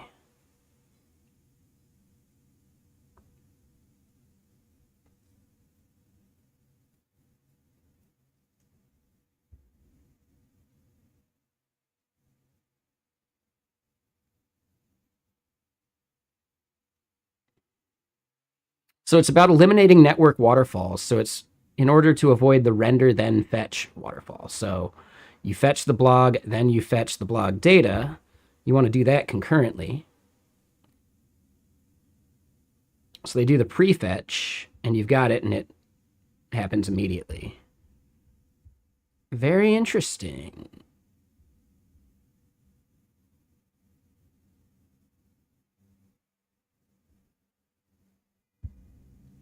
Yeah, very cool. Let me get more music going. But yeah, I thought I found something like secret. No, it's actually just something they released last year. I just hadn't seen it. So yeah, this is actually going to be like the default behavior eventually. But they even pointed out that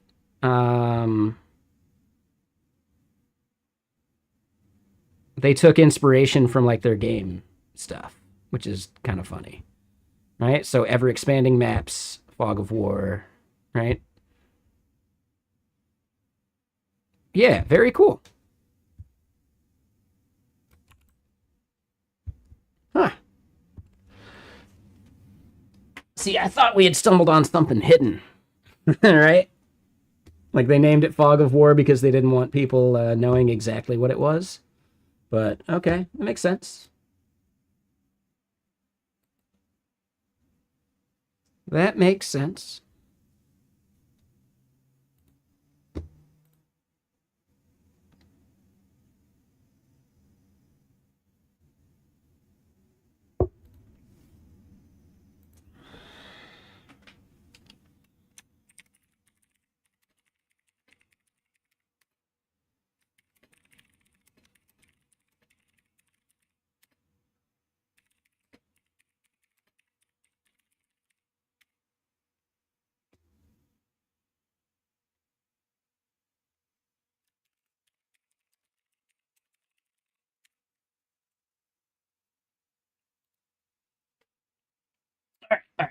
Anyway, yeah, more music.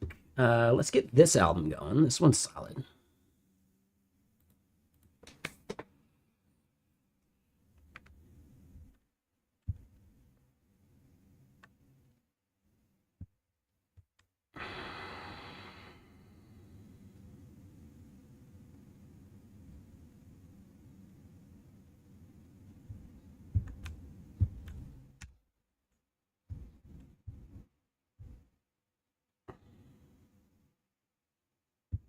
So instead of using the is dirty,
all right, and let's keep going.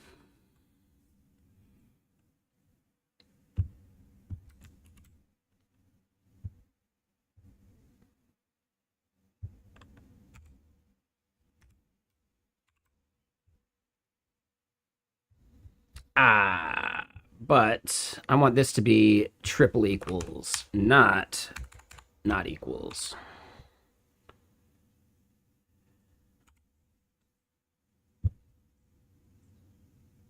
All right, so error updating the org. But why?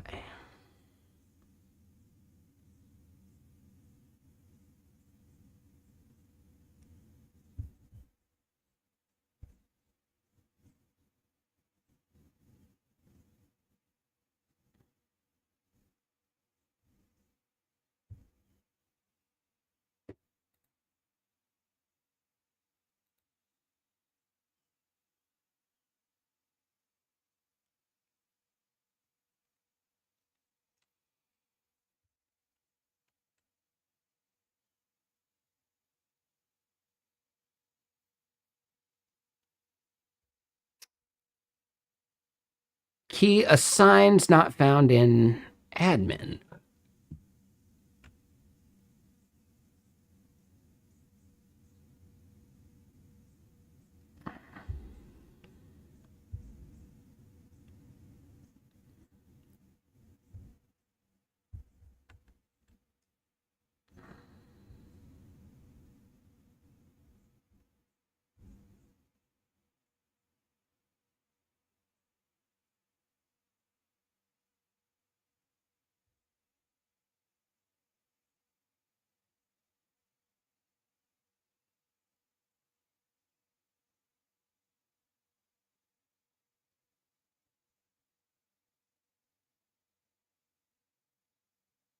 Ah, yeah.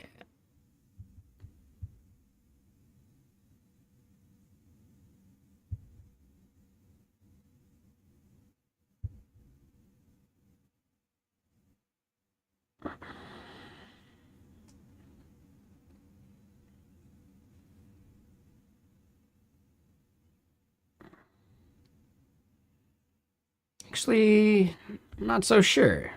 That seems like it should have worked.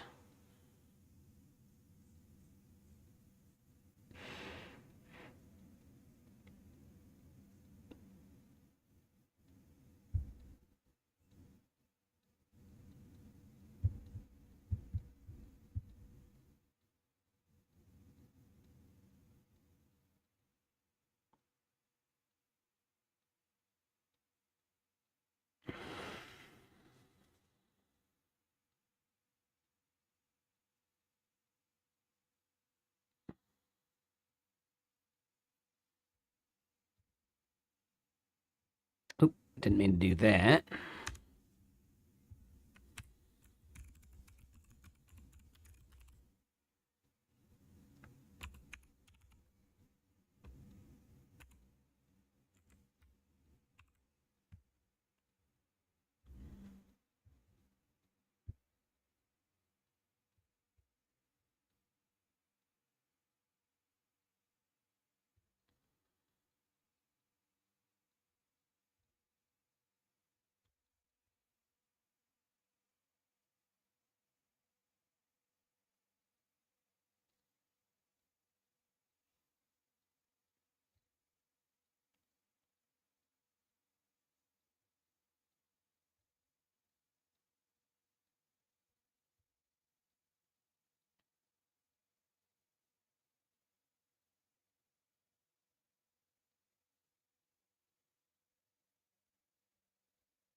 Oh, hold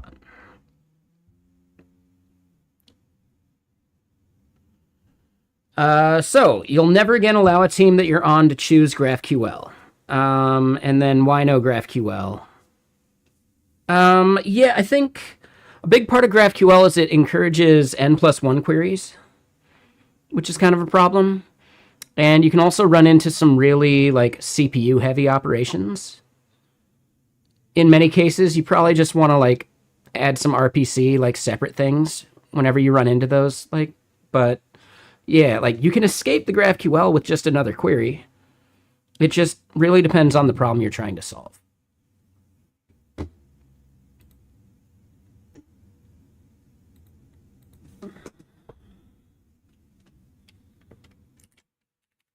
Oh.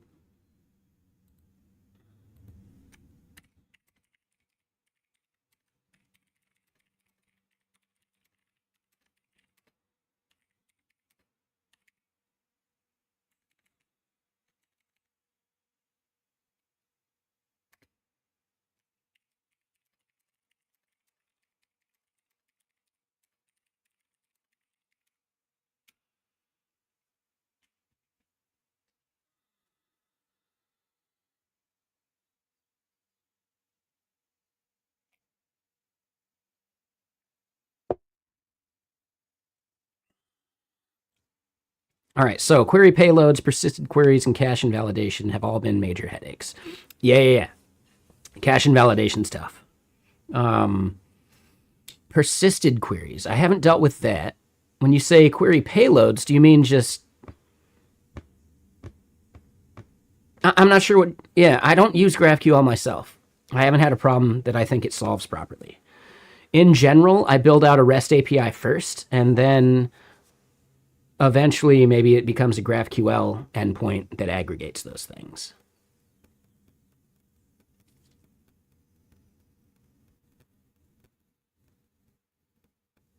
Interesting, Cat Dead Man. Okay.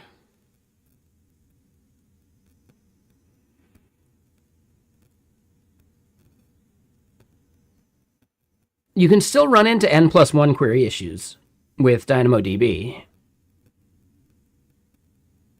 but it ends up being fast enough that it's rarely a problem. So I could see that.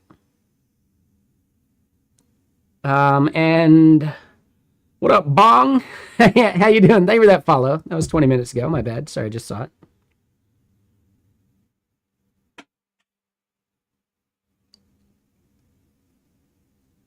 Just gonna dump that right there. We're gonna do a fresh one of these.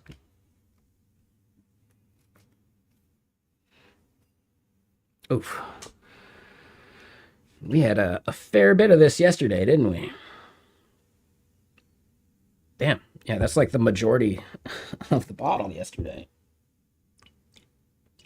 Not ideal.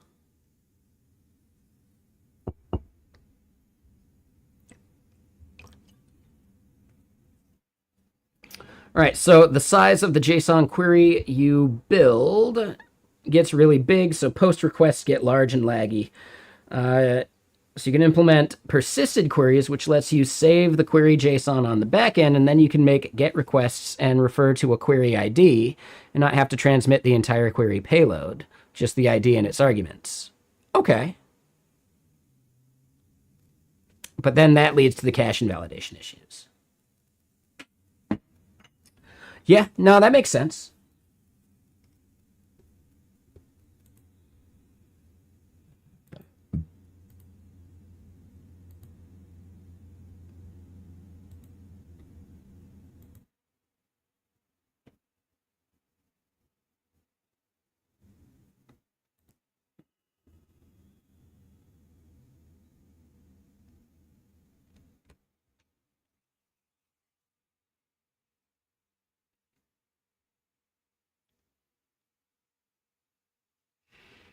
That makes sense, Larobi. Yeah, I mean, I still think REST as a pattern is the right first step.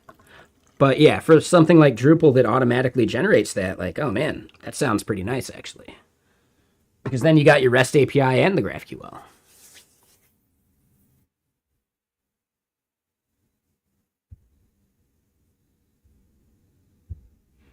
Yeah, exactly. Yep. Yeah, one of the biggest anecdotes I have is basically I used to go to the Ember meetup, which isn't a thing anymore here in Seattle. But it used to be like the big one, like 100 people. Well, it turns out as it was winding down, Twitch was doing their rewrite from Ember to React. So I knew someone from the meetup who was helping them do that migration because they were an Angular or they were an Ember person, like by preference, but they also had React expertise. So bringing the helping port that logic over component by component was something they were really good at.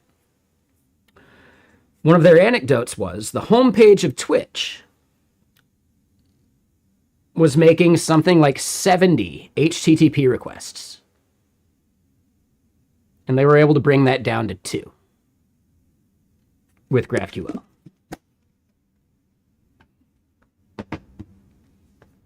And could you imagine how much like redundant data was being shipped to the browser with those 70 requests, like things that they weren't even showing, right? Just not data you needed. So yeah, it's kind of a cool anecdote that way. Part of the reason for their migration was because, number one, they wanted to do a rewrite. They wanted easier hiring. And they also just had better libraries for integrating with GraphQL.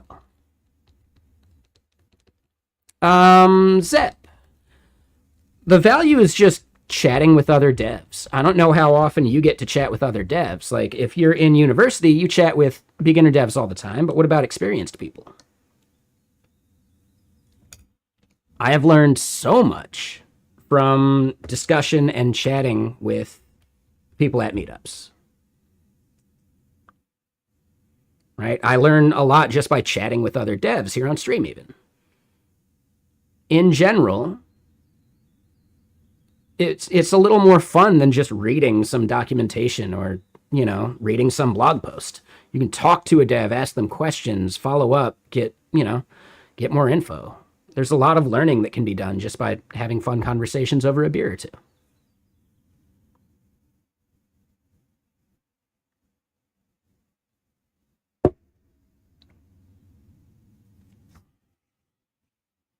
I would not be the dev I am without meetups and streaming.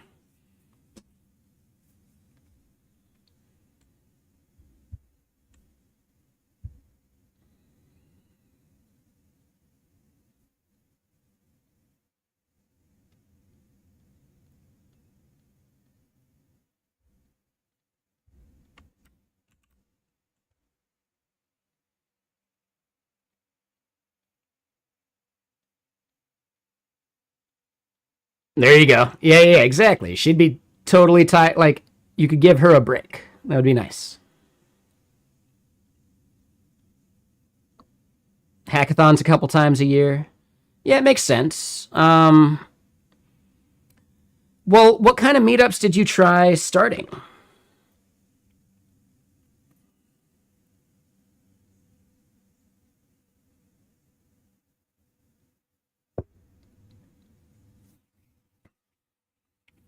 One thing about meetups in general is if you don't have a big meetup scene, you want to stay as like broad as you can.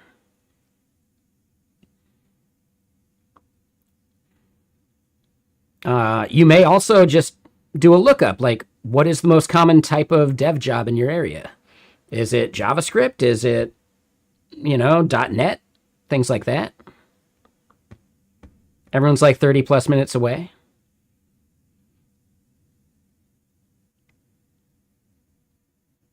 Yeah. I mean, 30 minutes is kind of a fine drive. Maybe you don't do it every month, you do it every 3 months. So what you could maybe try doing is try and build the community by doing it remote, and then every 3 months you do an in-person one.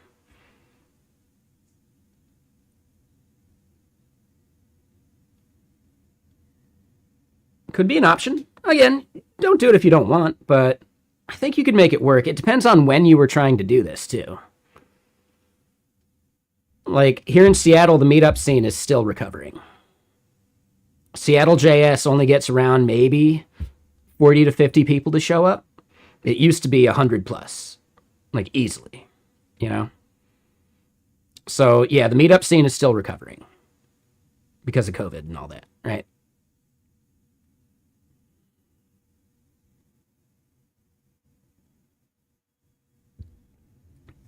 I don't know, something to try. Totally up to you. But yeah, I would say try and figure out like the right focus for the meetup too. It was just before COVID. Interesting.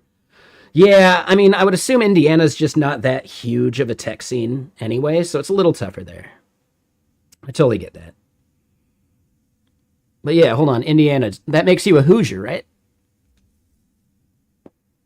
Or am I thinking of a different state?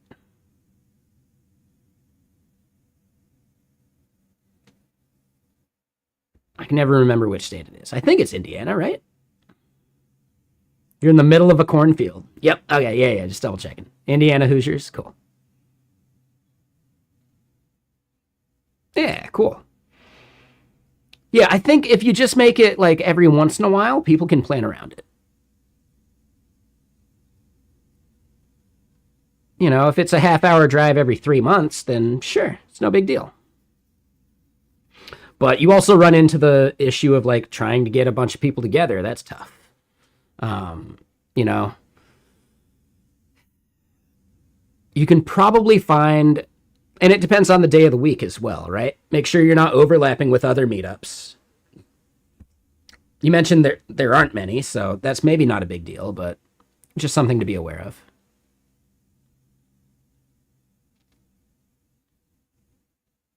Yeah, I don't know. I'd say it's worth trying. Um, if you end up making it happen on Wednesdays,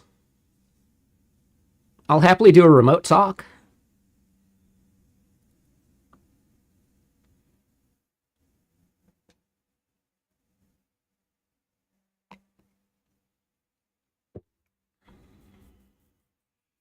So meetup etiquette, just be nice.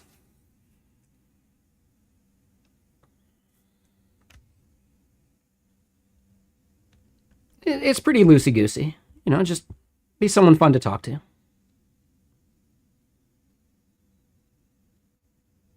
In South Bend, so near Notre Dame. Sure.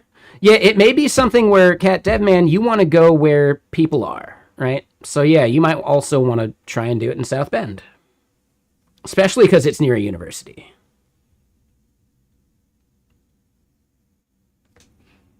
But yeah, I would say it's probably worth the 45-minute drive once every 3 months, right?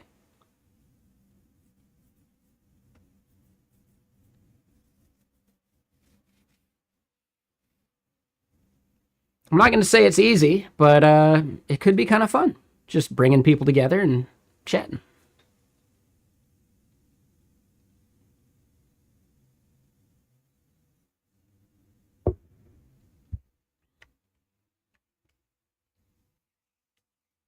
Oh, you've got an ad right now? Yeah, we can wait.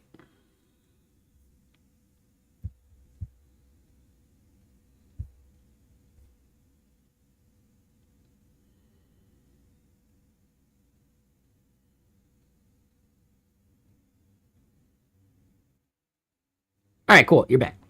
Um, yeah, you might consider even like not every meetup has to be a talk. Like, um, as an example, it might be worth checking out. Seattle JS does this thing called what is it? Code katas.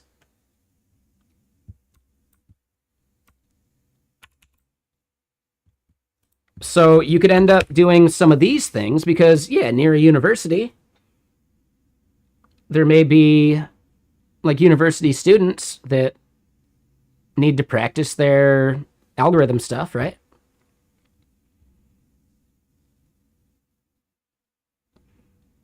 So it could be something where you do one of these once every 3 months.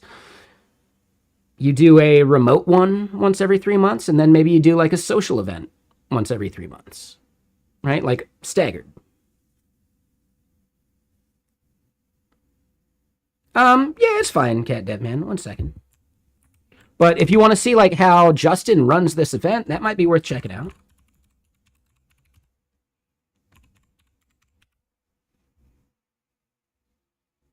I think there's a remote way of joining.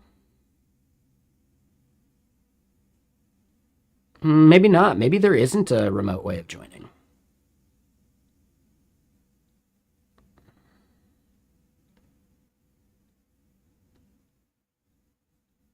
Yeah, maybe not. Oh, that's a bummer. I feel like they used to. But yeah, they may not have just like a good setup for it.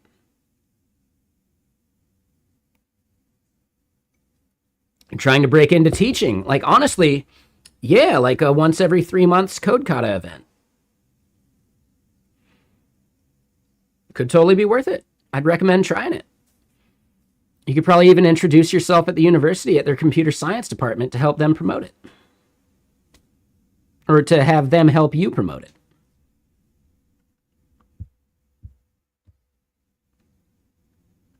I don't know. I think there's a lot of stuff you could do. Totally up to you. I'm not trying to pressure you. I'm just trying to, like, you know, give you a little inspiration.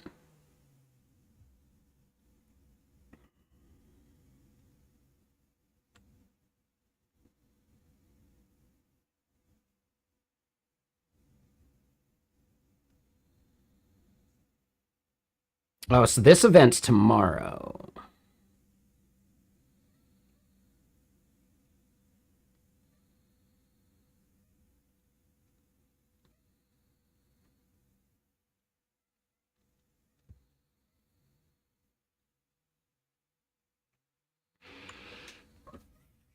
Yeah, I might try and go to this.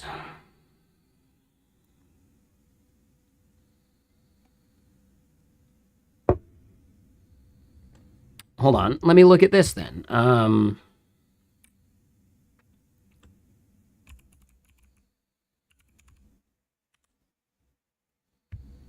Because there's a concert tomorrow.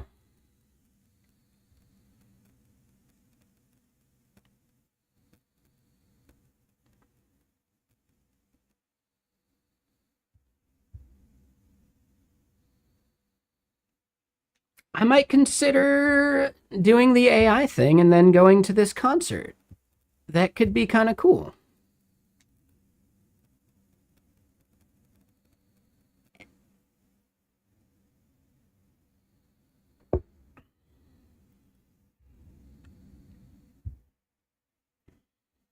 And hold on.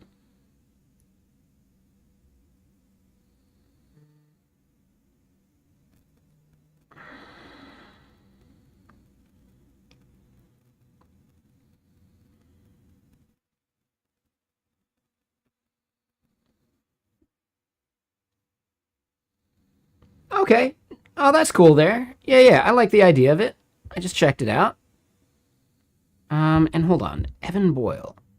Okay, yep. Just double checking. Do I know any of these people?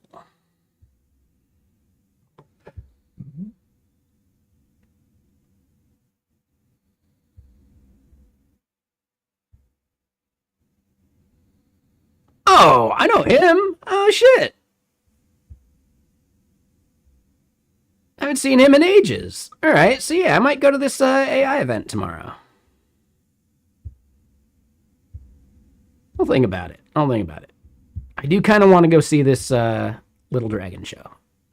It's not Little Dragon, but she might do a couple songs.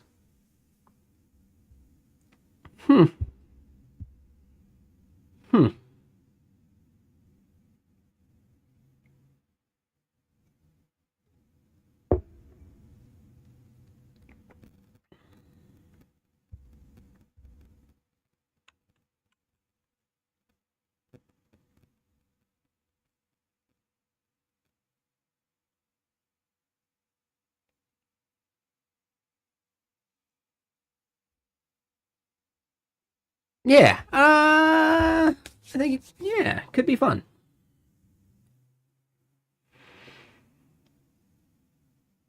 Yeah, I get it, Cat Dev Man. Honestly, it could be a way to help promote your thing.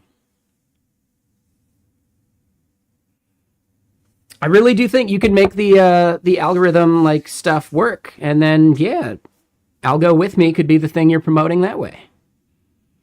So you're getting a little bit of like promoting your tool, getting experience like giving it to devs and seeing how that works. You could kill two birds with one stone. Get your meetup thing going and do some of that. Again, whatever you want to do, man. I love the idea of meetups. I wouldn't be the dev I am without them. Seattle has a really good meetup scene, which is kind of what keeps me close to the city.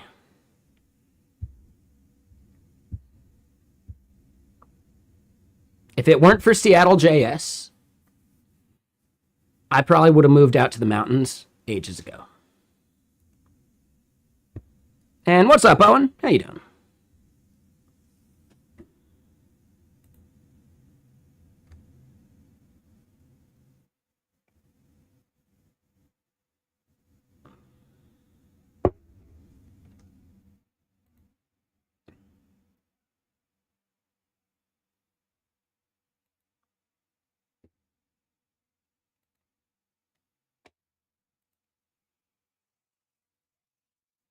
Hey, there you go, Owen. Good job, man.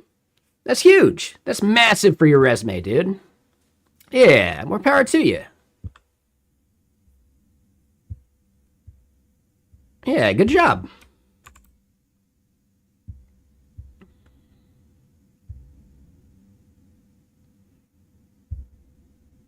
All right, so as far as what we're working on, why are we getting this whole key error? Because we're looking for assigns and we're logging what the con is, and con is a string of admin. That just ain't right, though. That's actually completely incorrect. This is the only endpoint we have this problem for.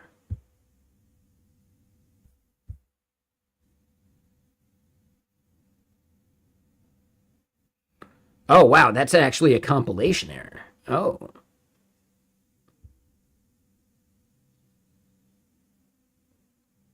Okay. Yeah, good job, Owen.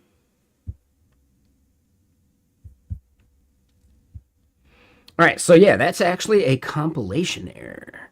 Is there an auto fix for it?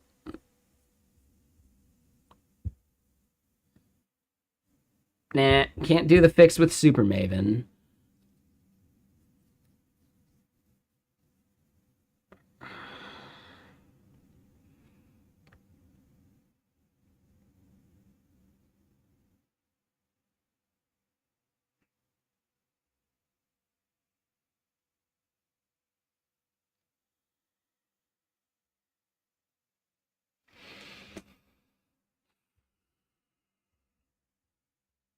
Thing is, we're doing that same thing everywhere.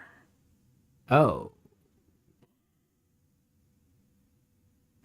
Oh, hold on. Wait.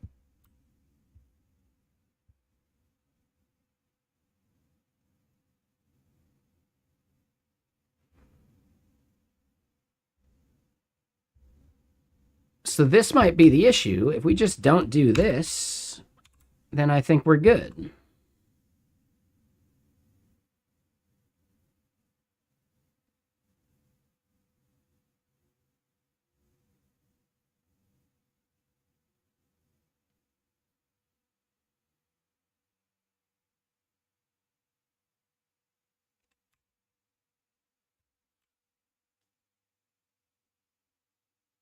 Oh.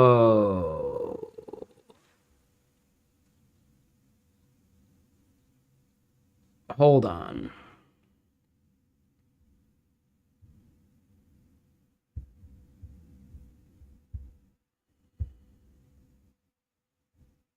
So we copied this part.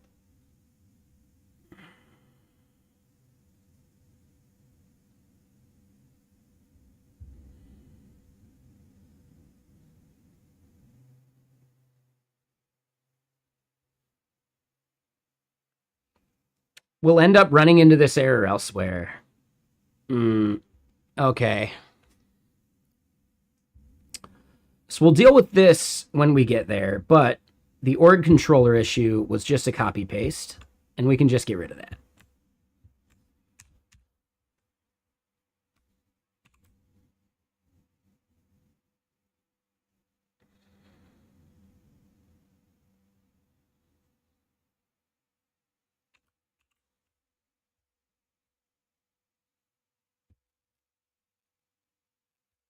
All right, so we get a different error here.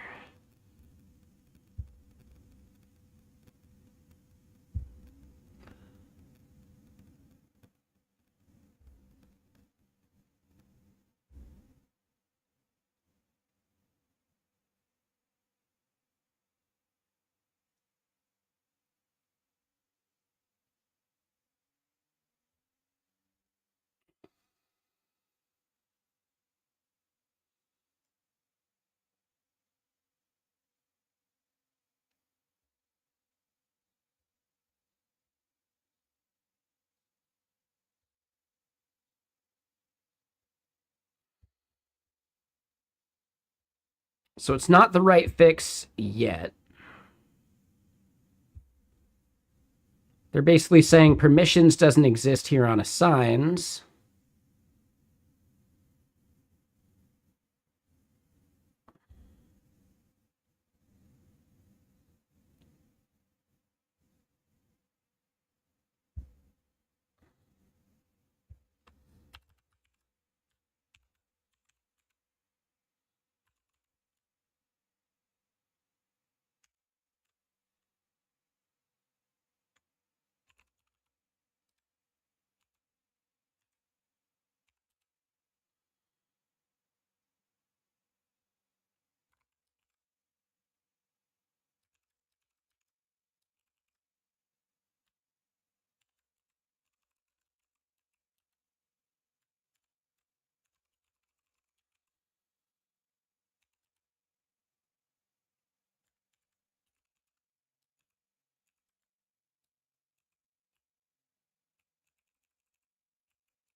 I think the beta was like 2014, maybe? Something like that. So Cat Devman, GitLens is one of our tools. GitLens is massively more popular. But yeah, GitKraken desktop, yeah, it's pretty big as far as like desktop Git GUIs go. GitLens, way bigger, but also one of our things.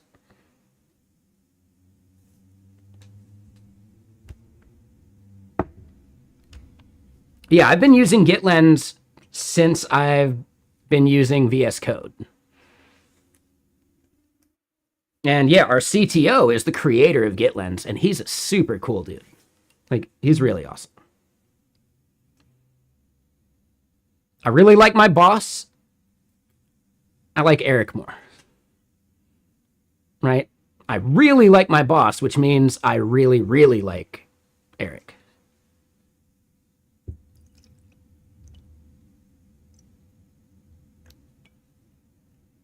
Right? This is not a slight on my boss whatsoever. Like, yeah, one of the best bosses I've ever had. He's like, I don't know, he's just really understanding. But dude, Eric is even cooler. Like, yeah, just awesome.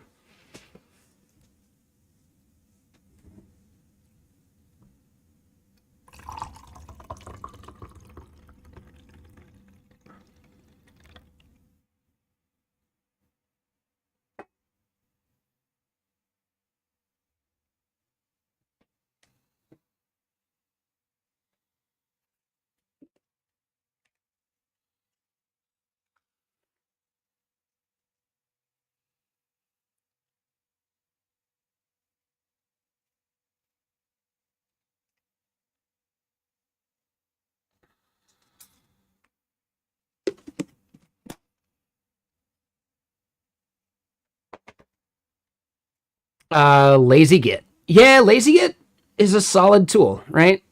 It's technically a competitor, but dude, I'm not gonna bullshit you, you know? You wouldn't be allowed to use Lazy Git at Capital One? Or you wouldn't be able to use GitKraken at Capital One.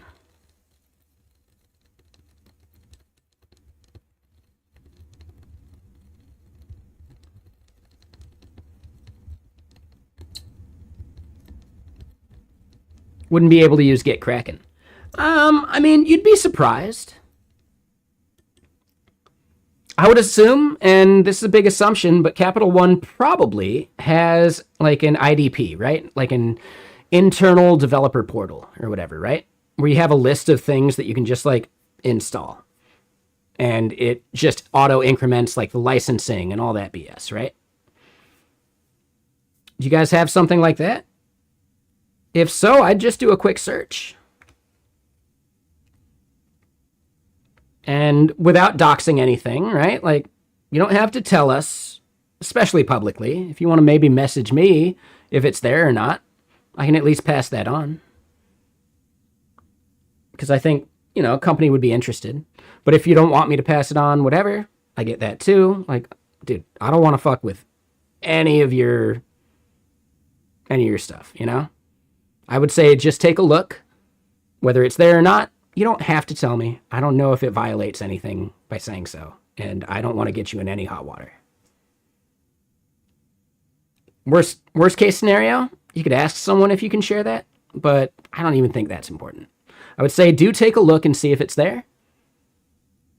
And, you know, you don't have to install it. But if you want me to give you the pitch, eventually, I can do that too.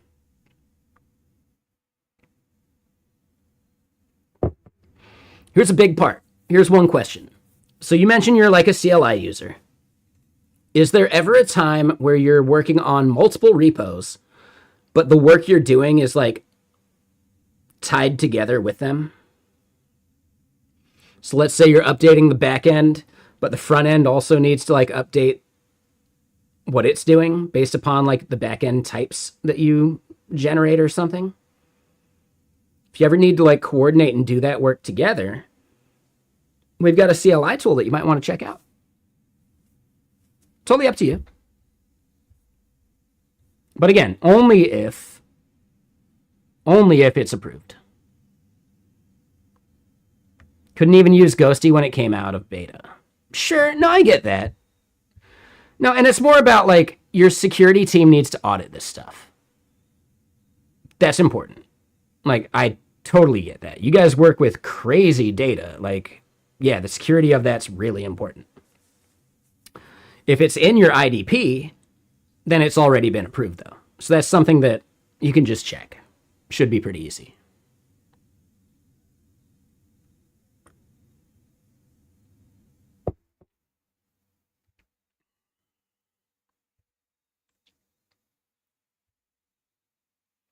Sometimes it's like 5 repos that are all like tied together as like one work item. All right, I mean, this is still very much like early stages. I would say it hinges upon you being able to do Git Kraken in general. And then at some point, maybe you could check out the Git Kraken CLI. Because we have the idea of like a work item where you're adding like multiple repos to like make changes for. And then you can even like generate the commits with AI. This is the part where I could see security pushing back on this, because I would assume that like you guys aren't allowed to even use external LLMs. Do you have like an internal LLM? And I would maybe like, I might push back on the team to allow internal LLMs for this stuff, right? Like via some config, make that pluggable.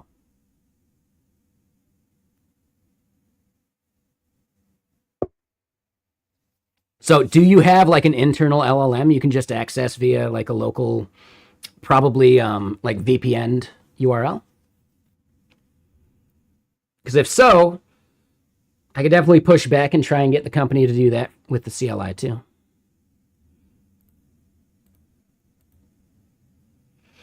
Yeah, it's looking more and more like I'm going to end up being a contributor to the CLI, because I really believe in what we're trying to do, but there's a lot of things that prevent it being usable in a lot of places, you know?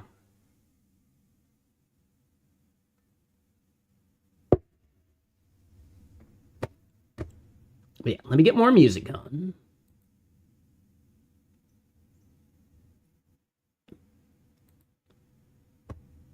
It is not open source. I don't think there's any major reason why it shouldn't be. Right? There's nothing novel that we're doing. And technically, I'll be able to work on it on stream, but it's not open source, right? We may end up, like, I don't know. I'm not sure.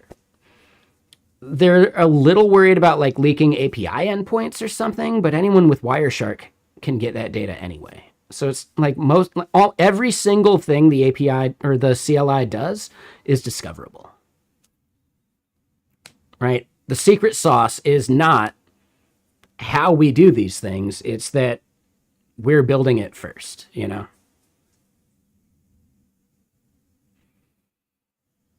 So yeah, I do believe I have permission now to do some work on the CLI here on stream, and we'll probably do that in the next week or so.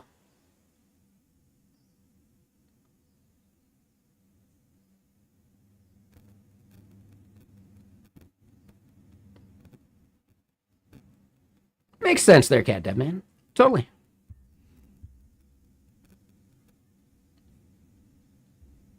Yeah, if the CLI was open source, I'd have just started working on it here on stream anyway. Because there's some stuff that we just need to make happen.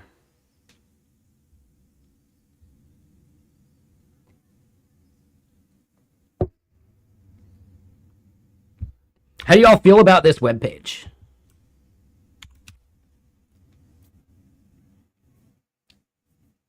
I did all this content. Does it describe what we're building properly? Is there something more I could do? Just let me know.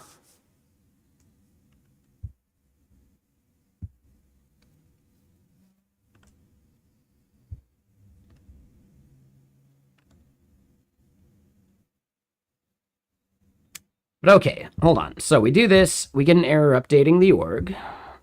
And yeah, what they're doing is they're complaining about permissions not being there.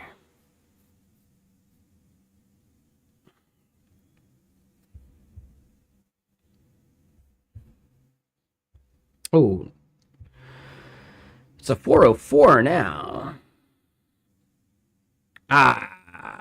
Because put API orgs org ID.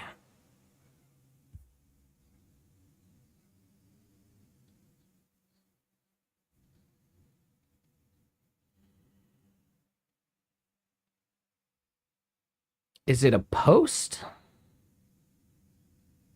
It's probably a post. Well, I wonder if it's a patch. All right, so hold on. Phoenix.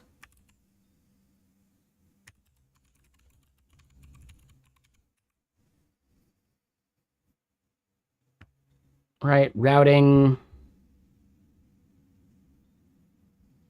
Here we go, resources.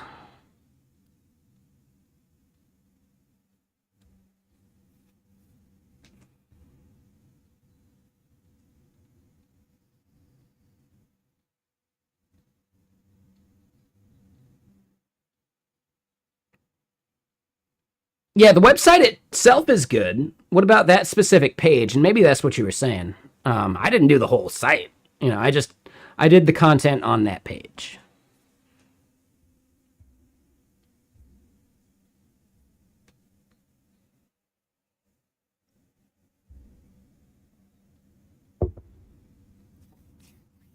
Awesome. Thank you. I appreciate it.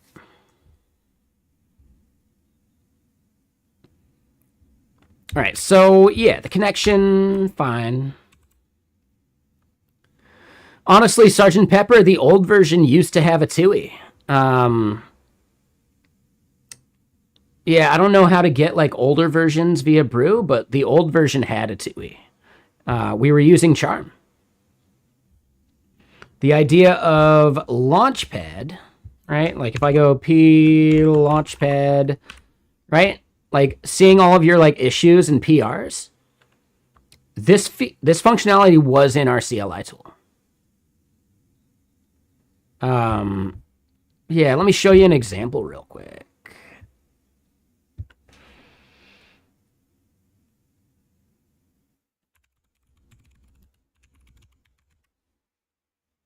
Yeah, I mean, I'm going to be pushing to get Launchpad back into the CLI, for sure.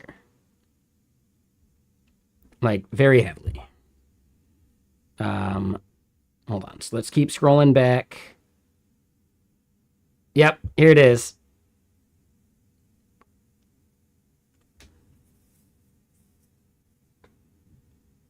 I hate it. You can tell that I'm like reading from a teleprompter, can't you? So there's the back-end dev, Christopher. There's design, Christoph. And there's the PM, Tover. I don't know if you guys have watched this. Like, I do voices, too. It was a fun video to make.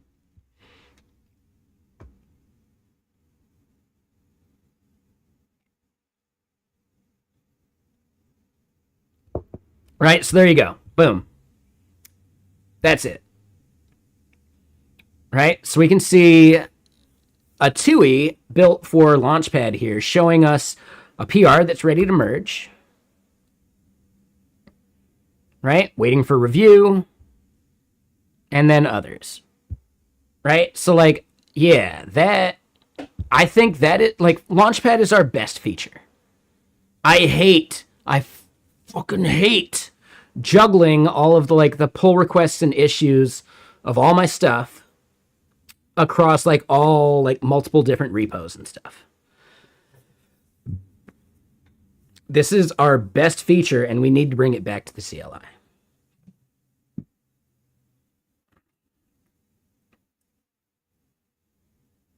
I'm going to try and get them to prioritize that eventually, because I really want this back in there. I think a lot of people would benefit, just not enough people knew about it, and that's on me. But it could be better, you know?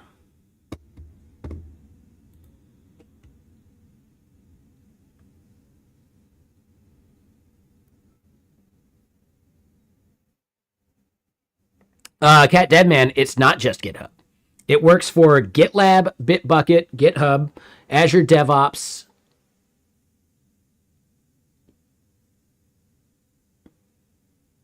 I feel like I'm missing one.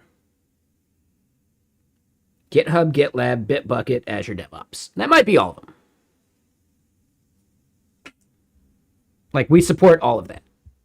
That might be one of your biggest reasons to use, like, GitKraken Desktop.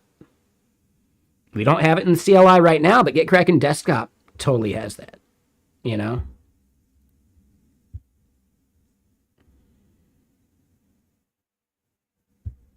All right, I can see all my issues. Yeah, with PRs and issues, for sure, right? So here you go. Yeah. For issues, right, we got GitHub, GitLab, Azure DevOps, Jira, and Trello. All right, for PRs... well, that depends on the workspace. But yeah, like, that's our thing. Like, being able to take this same UI with you from provider to provider is amazing, right? You don't got to figure out how to navigate Azure DevOps versus GitHub or Bitbucket or whatever. Yeah, just use GitKraken for it. So yeah, again, Cat Devman. Check it out. See if it's available. If it's on your IDP...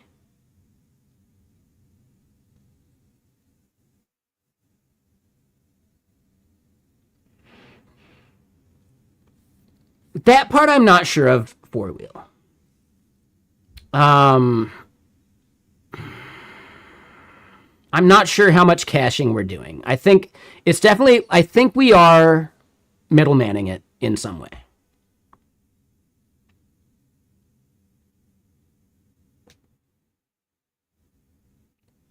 If an organization needs absolute security over that, you can actually self-host GitKraken at the enterprise level. Right? The GitKraken enterprise license allows for like self-hosting within a VPN or whatever, or VPS or not VPS, VPN. Yeah. Right? Like there is absolutely like an enterprise self-hosting solution.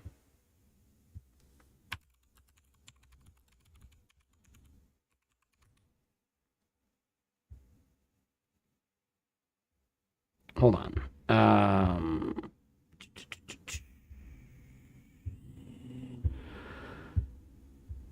Oh shit, I didn't know they were plugging the software as a team sport here on this page. Oh, that's cool of them.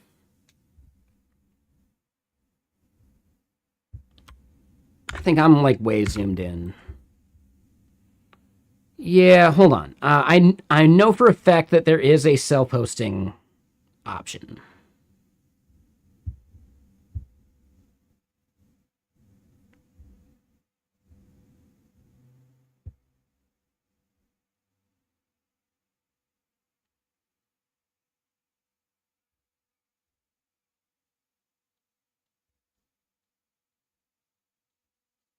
Self-hosted. Oh, that's your like self-hosted repos. I know it's something we offer. I don't know what the cost of it is. Right? That's the tricky bit.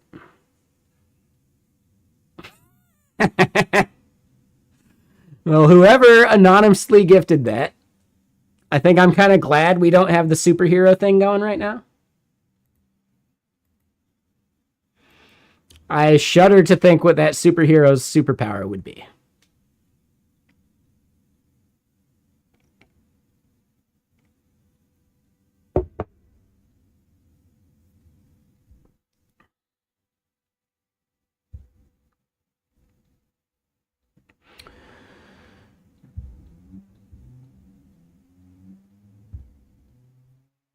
I think there is a self-hosting thing. I haven't worked with any of the companies that are doing it though.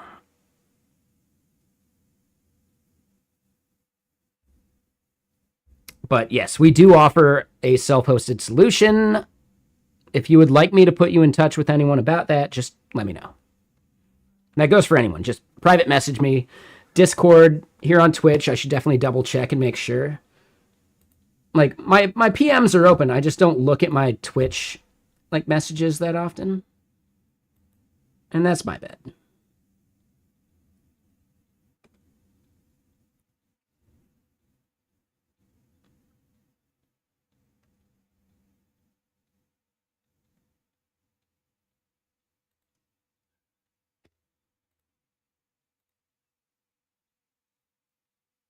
But yeah, happy to put you in touch with anyone. Just let me know. Wherever. However you want to get a hold of me. LinkedIn works. Any of that stuff. It's kind of my job.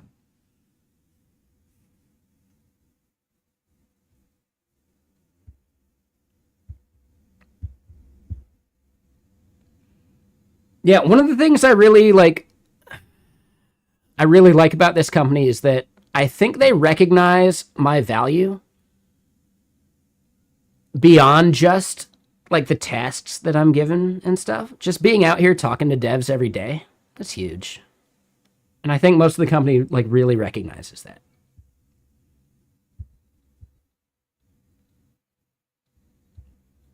So yeah, y'all make me more employable.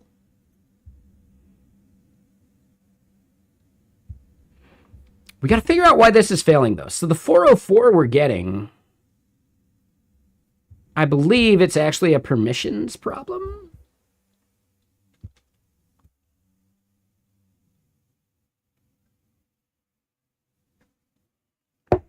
Yep, have a good one there, Cat Deadman. It might be worth doing. If you do like a remote, like talk focused meetup, let me know. I'll happily give a talk. I can try and like rally and find other people that would be willing to give talks too.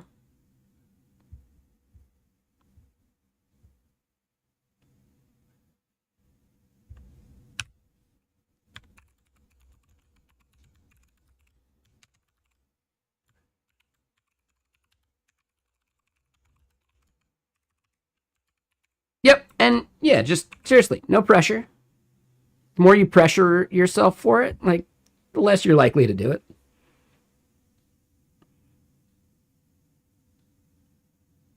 Yeah, I totally agree. For sure.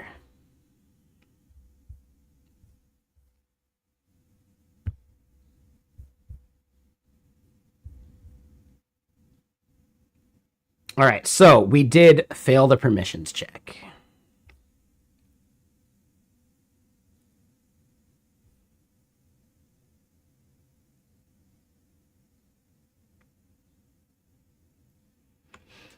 So block starter. I think it depends. What kind of role are you looking for? Like, there's no just easy answer for that.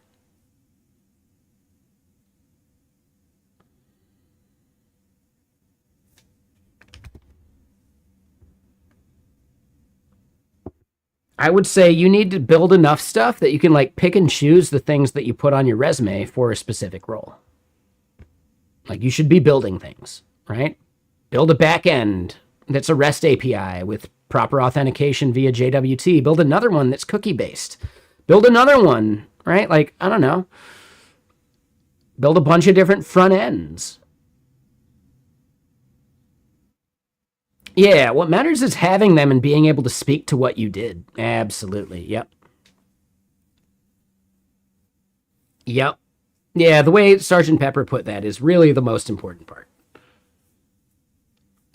But work on enough things that you can tailor the projects that you're listing on your resume for the job that you're applying for, right? If you're applying for a full stack role, well then yeah, list some full stack apps, right? Front end and back end, whatever.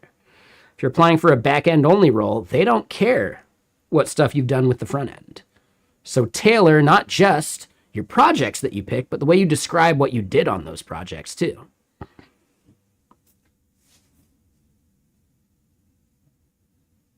Your resume should be somewhat unique to every company you apply to.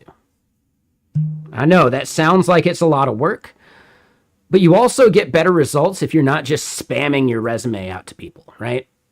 A tailored resume that you're actually like tracking results for and blah, blah, blah would be worthwhile. And I don't want to dox anything too much, but someone we know might end up having a tool for you that would really help with that.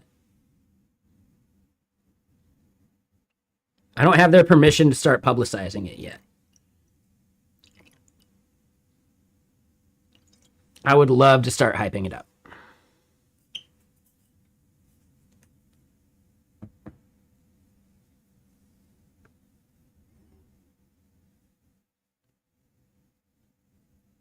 Yep. Yeah, no worries.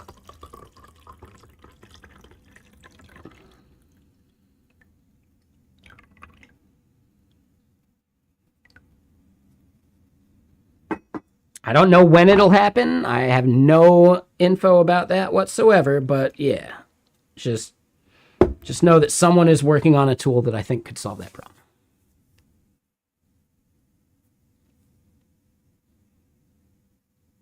Yes, exactly. Sergeant Pepper, that is so apropos, right? Like, dude. Doing things just because some influencer did it is a bad answer.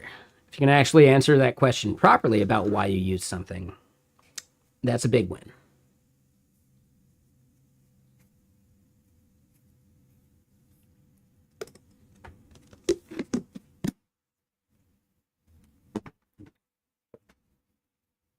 But yeah, so let's figure out why we're failing. It's a bad permissions check. That permissions check is no good because we're not properly coercing a none value, but we should.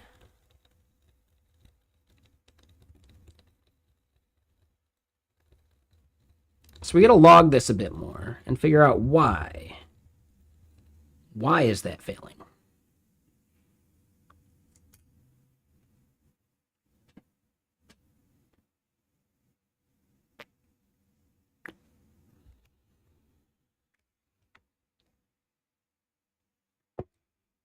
No one's saying don't be a fan of the Primogen. I'm a fan. I've been subbed to that dude's stream for like 70 months now.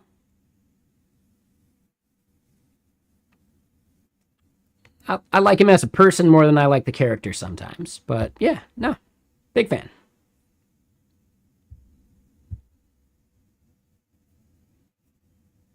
I get it. Yeah, it's a different vibe, you know? You're rarely going to be able to like chat with Prime, you know?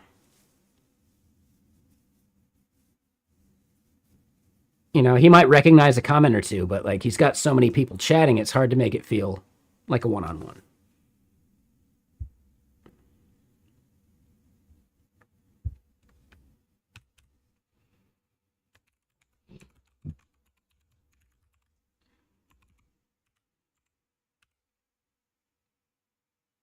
But damn, Blockstarter, did you have another account? Is it one that I banned? If so, I get it. You could have just, you know, issued an apology on that one. It would have been fine. I may be really, like, quick to ban someone. I'm also, like, quick to unban someone.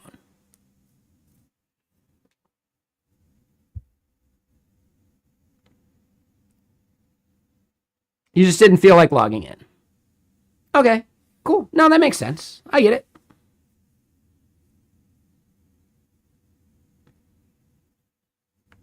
So, Pet Food Guy, you're building a Django app for the back end because it doesn't require speed. You picked it because you wanted something with the most of the batteries included so you could develop it in a few days. No, that's a great reason there, Pet Food Guy. That's why companies still use like Ruby on Rails, because your developer productivity goes through the roof. Even if the server isn't going to scale, needing to scale is a nice problem to have. An app with 0 users doesn't need to scale. But you can't get users till you have an app, right?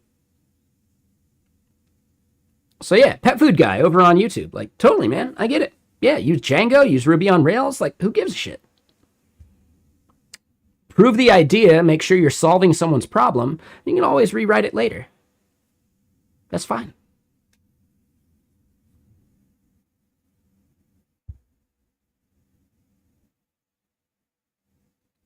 You can especially rewrite it if you maintain a good separation of concerns.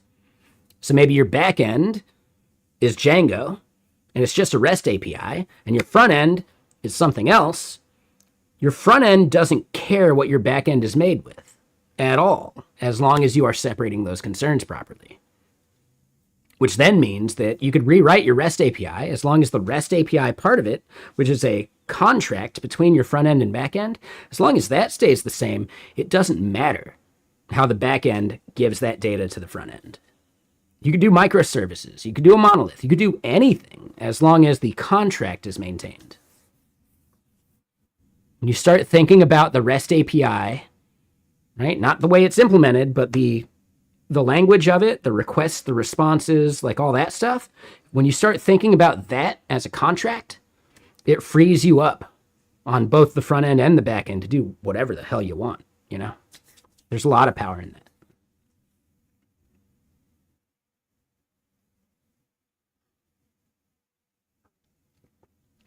You just run into a problem when you meet other maybe back-end devs or front-end devs that don't realize that it is a contract. You can't break that contract, you know? And then you get into the hard part of like database versioning. Oof. Yeah, versioning databases is tough. Like, it sucks. It's really bad.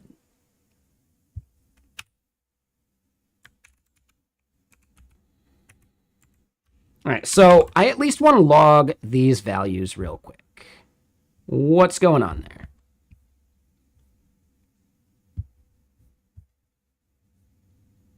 So current role, required role. We fail the permissions check.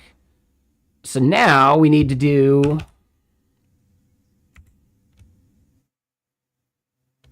Well, we don't care about the check because we know it's false.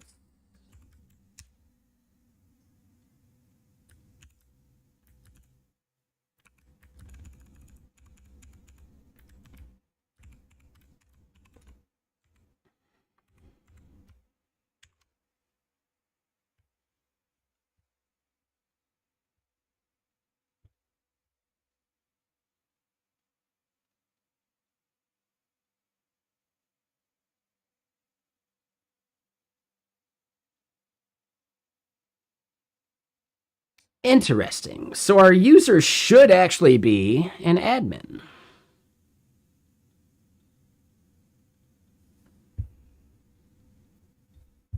Okay, so then that gets us back to this not being their actual role.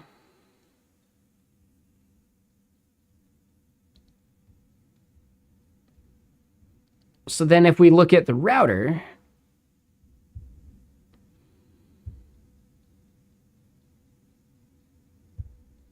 orgs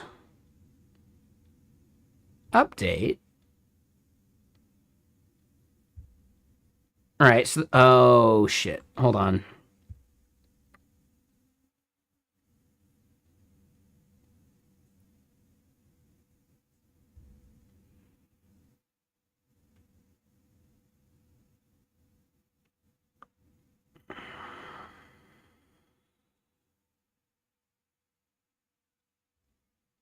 That's it. Ah, that's totally it. Okay, I see what's going on.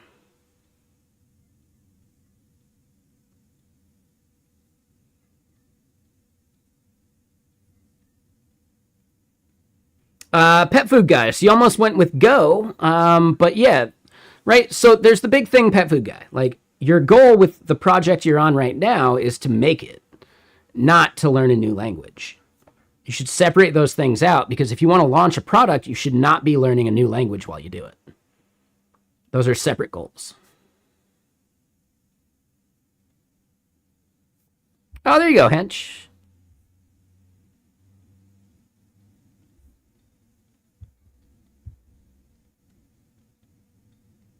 Oh, that is a while. Yeah, since 2022. Oh, and you used to even sub. Oh, I appreciate that. Thank you. Yeah, Blockstarter, you didn't have to change account. Like, you're totally good, man. No stress. I do sometimes, like end up suspecting some accounts when, like, their account created date is the same as their follow date. But no, you've been super chill the entire time. I didn't even look until just now. I only look at those dates when someone's being kind of a jerk. And yeah, never even had that thought with you. So don't even worry about it. I just look now just to see. But okay, so our issue is that we're getting current role none because we're not doing the belongs to org thing.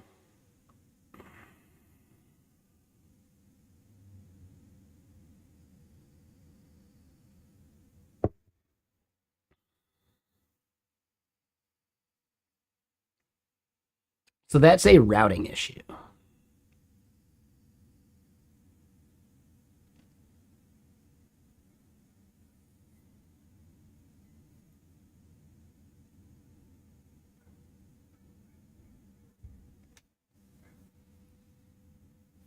Hold on. There goes your idea to go incognito as the Code Drift 7. Yeah, touche. Touche.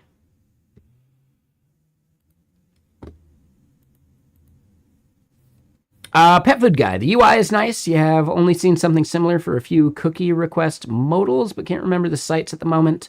You like it? It's a retro look. Yeah, so it's called Neo-Brutalism. Let me just do this so I can get you the link.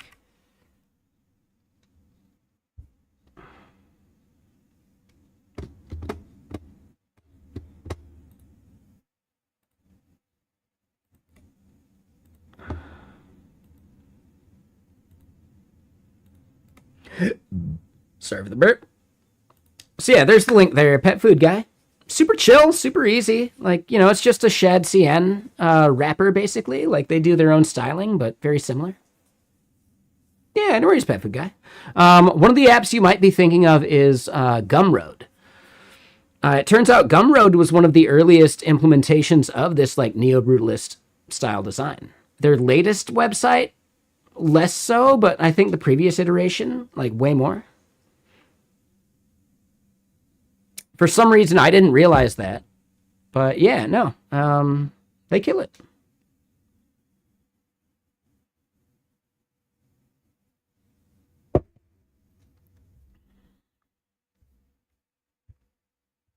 And yeah, how you doing, Code Drift? Mr. Sir. I do need to go pee, right? I broke that seal. I should probably pour some more water. Oh, we got plenty of whiskey. For today, we don't need to overdo it. I don't even realize how much I overdid it yesterday until I looked at the bottle today. We really made it a Monday, didn't we? Like, man, yeah, overdone. Massively overdone.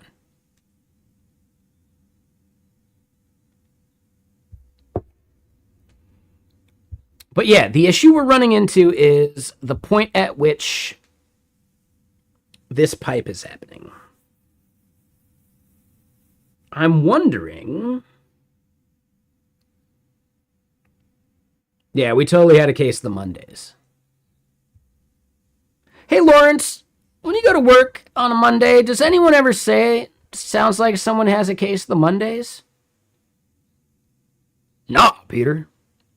Nah, I do believe you get your ass kicked for something like that. All right, BRB, let me go use the restroom. Hell.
New Diablo 4 season today. Yeah, the fact that that's so relevant still from Office Space is really good. Yeah. For sure.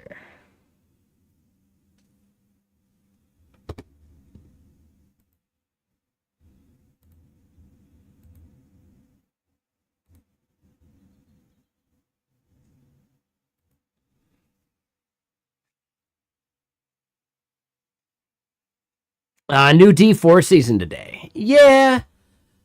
Man, I haven't played Diablo for ages. I'm playing Last Epoch right now. I'm waiting for Path of Exile to figure shit out, and yeah, I'll probably just wait till Path of Exile's next season. Just because they blew it so hard on this one, I want to send a message.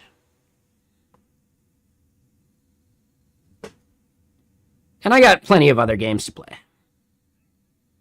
But yeah, I'm massively enjoying Last Epoch right now. It's quite good.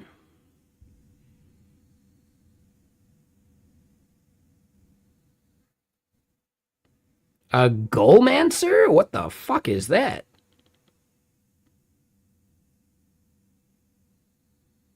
Oh, the Golem. Yeah, the Golem Necromancer. Yeah. That's actually one of the endgame builds, right? Yeah, I've got 3 like endgame builds I'm building. Only one is like at the endgame right now. But yeah, I'm doing like the Umbral Blade Falconer. That one's quite fun. That's the one I'm like at endgame with right now, like level 80 or something.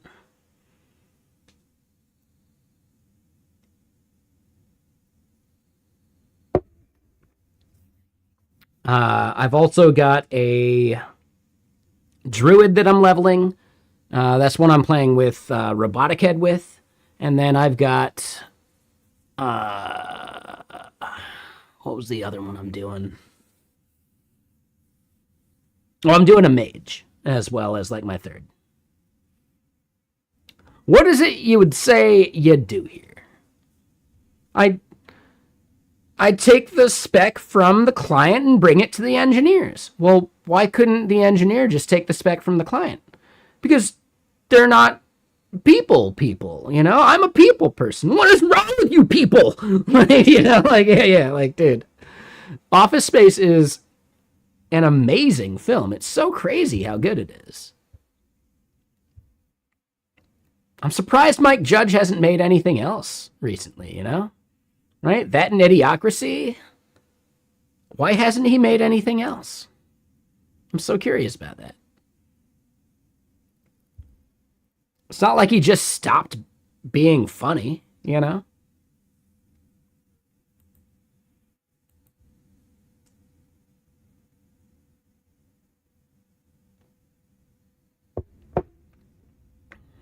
Okay, I'm actually really curious about this. What the hell is Mike Judge doing these days?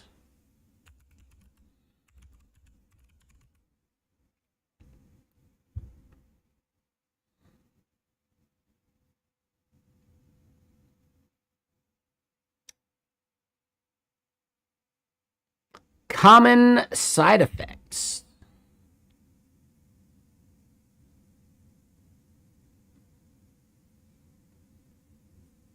Oh, he was a Silicon Valley person, wasn't he? Yeah, you're totally right. I forgot Silicon Valley was his.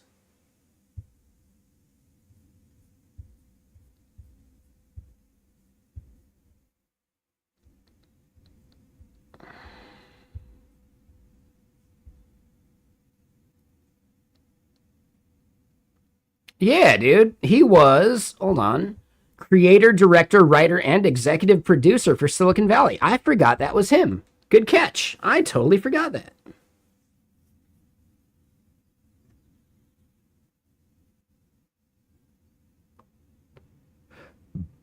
I totally forgot that. And yeah, as far as executive producer and actor, Common Side Effects is one of his, but he didn't write it. Okay.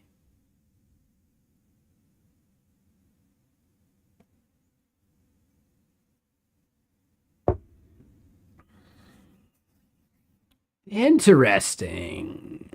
The fact that he's been such like a voice actor is kind of crazy.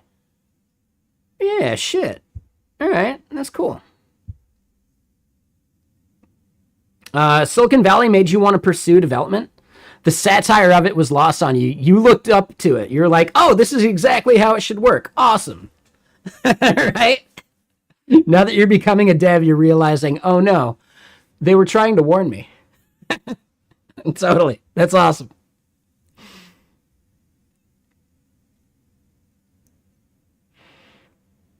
Pet food guy. Only reason why you gave the show a few extra episodes to get you interested. Usually that humor gets old for you. You're saying in Silicon Valley? Like tech humor in general?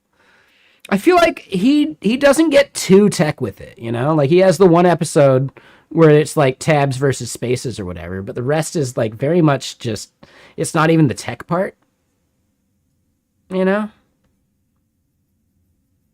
I guess here's the thing, pet food guy. Do you not like the IT crowd? I love the IT crowd.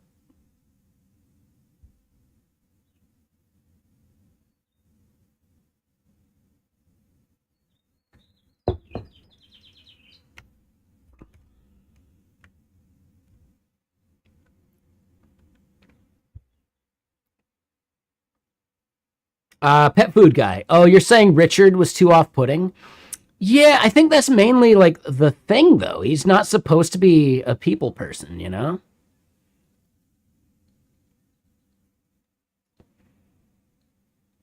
Which is interesting because Thomas Middleditch is actually really funny. And he's actually like a really confident dude, but he played just like, he played that character so well that it's like, dude, he's so annoying. I don't want to hang out with him. Like, meanwhile, like Thomas Middleditch would probably be really fun to hang out with.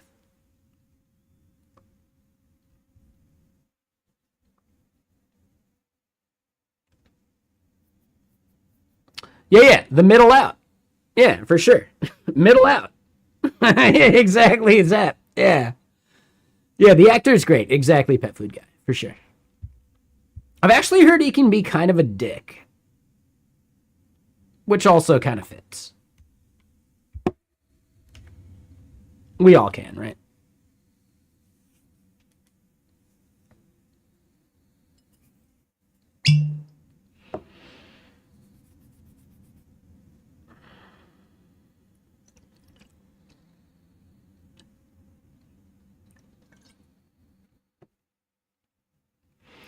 Yeah, Zep. I mean, that part's good. My favorite part of the episode is actually like that exact episode is like the satire of like every single like startup saying we're changing the world by making your email easier to sort, or we're changing the world by doing some other like really bullshitty thing. That was my favorite bit from that episode. I know the middle out's good, but oh my god, so many startup founders. Oh man, we're changing the world by automating your pet food delivery or something, you know? Like it's just I don't know. It's just so bullshitty and fun. Skyfunnel is changing the world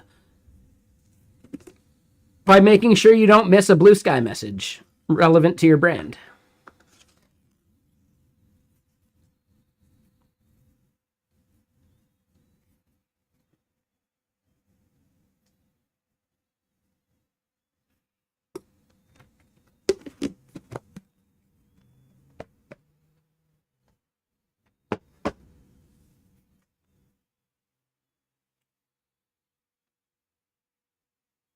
Exactly, pet food guy. The Uber of.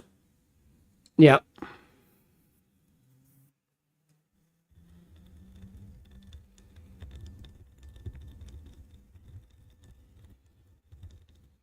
All right, so let's keep building. I know, I'm taking my sweet ass time, aren't I? It's a nice chill. Wait, what day of the week is it? Tuesday. It's a nice chill Tuesday.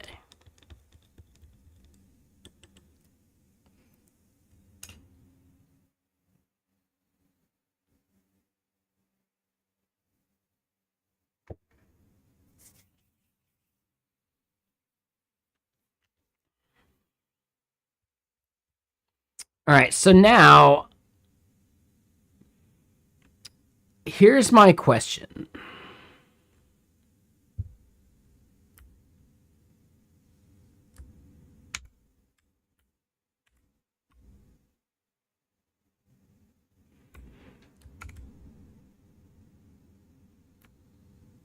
I think I can just do this.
Shit. All right, so we can't do that.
All right, so we cut down on 2 of the errors, but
it's something to do with how we're doing our org user.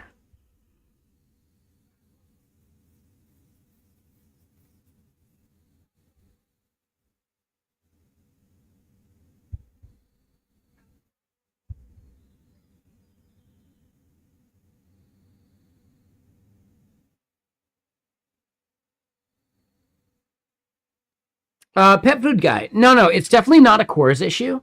It's a permissions check issue. So it's the point at which we are figuring out what the user's role for a specific org is. And the point at which this is happening, I don't think org ID is actually present.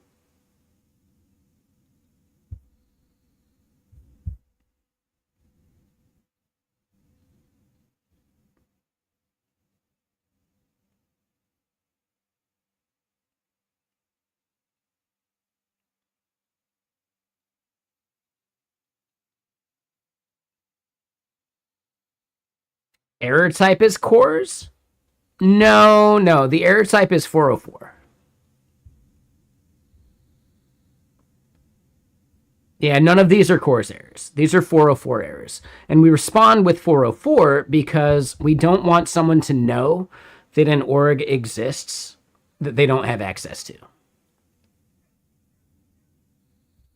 Yeah, you're totally right there. Yeah, stack is when we're working on Walter, which we're technically gonna be working on, but yeah, it's not accurate, but I don't feel like updating it right now. So X Factor, are you curious like what we're building with? We're using Elixir and Phoenix for the back end, and we're using React for the front end. We haven't built the marketing site yet. That will be Astro for sure. We're doing Elixir for the back end because we need a persistent WebSocket listener to listen to the firehose. This is Phoenix. Yep, absolutely. So yeah, none of this is actually cores errors. I want to point that out right now. If it wasn't obvious, that's fine. It's a good question. So no worries there, Pet Food Guy on YouTube. Right? We're seeing that the before error, the response is type cores, but this isn't actually the error itself, right? This is just letting us know that cores was invoked. But our options request is totally fine.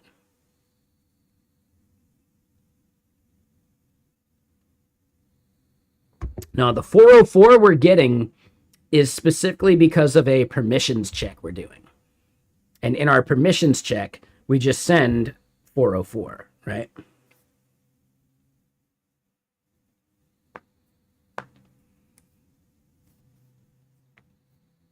Because it's technically safer than a 401 or a 403. Because the moment some user tries to do something for something they don't have access to, if they get a 403 or a 401, they know that the resource they're trying to access exists.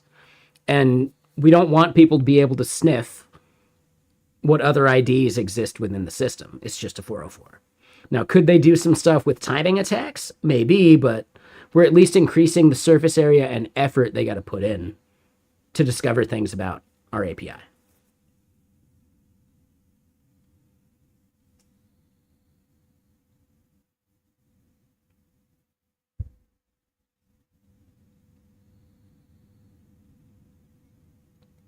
We only spit out a 401 for an invalid token. What that token's allowed to access, if you're not accessing something that you have permission for it, that becomes just a generic 404. Right? No, it's fine. Yeah. Because it said cores right here, response type cores. I totally get it. Like, yeah, you're totally forgiven, right? You didn't even need forgiveness, but like, yeah, it says it right there. So it's misleading. But yeah, no, the 404 is the problem.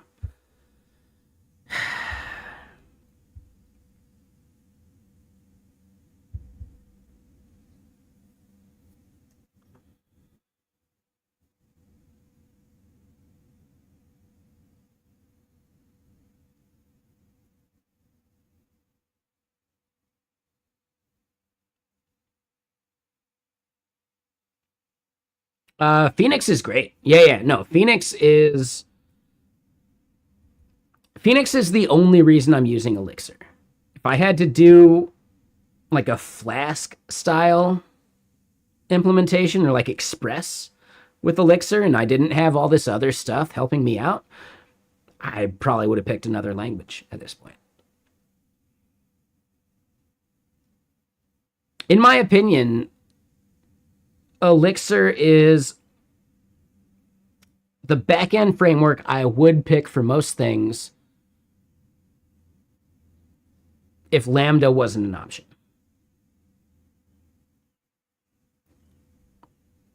In general, I think most of the stuff I build, as long as I don't need something persistent, like listening to some other WebSocket, I would be building with Lambda right now, for sure.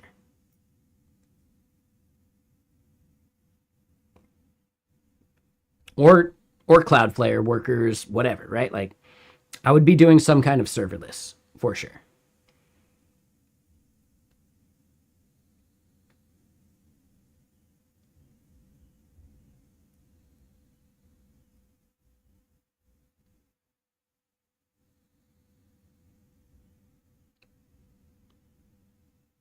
My main problem with Elixir and why it's not my go-to for everything is I don't want to have to spin up a persistent service for everything, you know?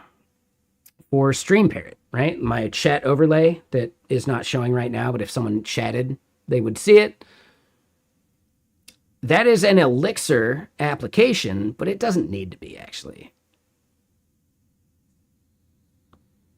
It totally could have been serverless. I'm currently paying like $100 a month for the EC2 and the other infrastructure around my chat overlay. It could have just been serverless and I'd be paying like less than $1, you know?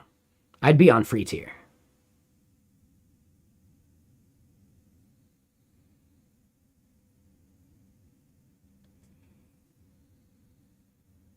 That was a case of me picking the wrong tool for the job. Yep, exactly, right? I've got maybe 10 users a day. Let me double check that because we got it.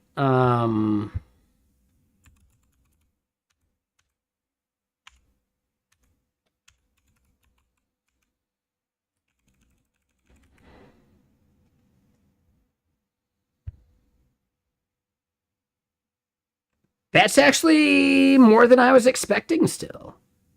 Damn, who all is still using Stream Parrot? I know the Primogen is. Just because he's a dude, you know? He doesn't need what I'm doing. He could use any chat overlay, and he'd be fine. Like, he doesn't even use it to its fullest. He doesn't replace any emotes. He doesn't do anything. But he's just a dude that wants to support people, you know? It's pretty awesome of him. Really, 4-wheel? I'd be curious about who uses it. Like, the overlay used to have anywhere between like 20 and 30 users. We've been dipping below 20 for a long time now. But we had a bunch of users, but just how stream goes, people fall off. And I'm not promoting it in any major way, so I'm not worried about it. Like, is what it is. Like, nobody logs into the dashboard. But yeah, you know, I spend like $100 a month to host Stream Parrot. And some of my Lambda stuff cost me like pennies, you know?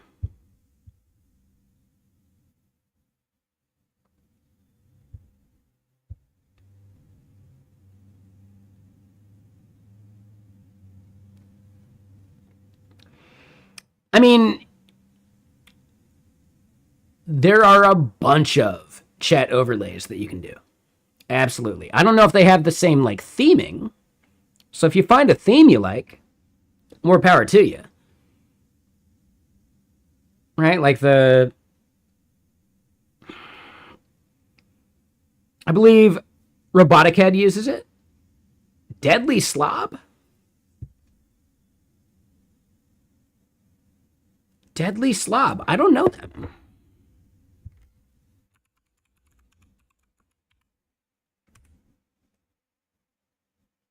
Damn, they seem massive.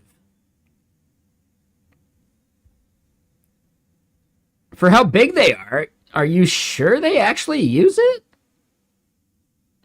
I doubt they actually use it. I've never met this person once in my life. Like, I don't see a chat overlay at all. Like, I don't think they do.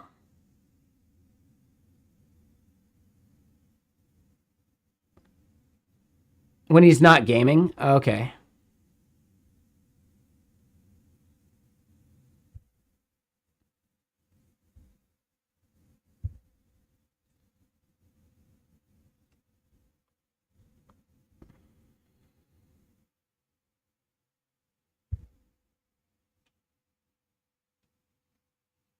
Fucking NordVPN.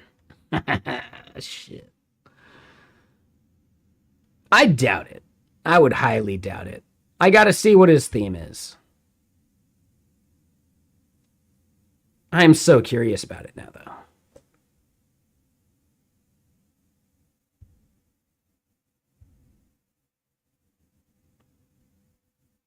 I doubt. Nah, like there's nothing that I would even assume makes this Stream Parrot. Nah, that looks like it's probably just Stream Elements or Streamlabs or something. He's not using it. There's no way. There's no way.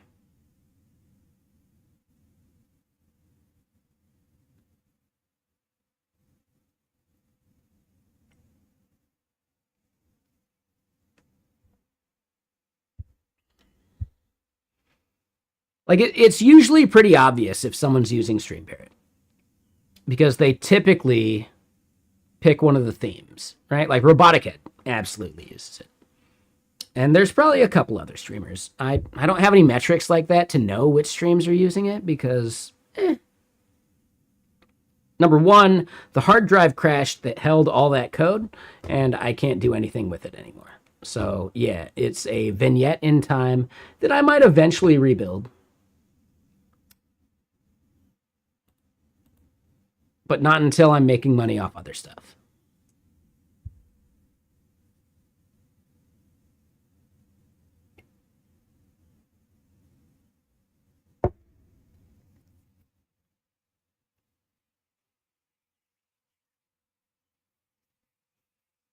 Ooh, so technically Elixir is compiled into what the Beam VM uses.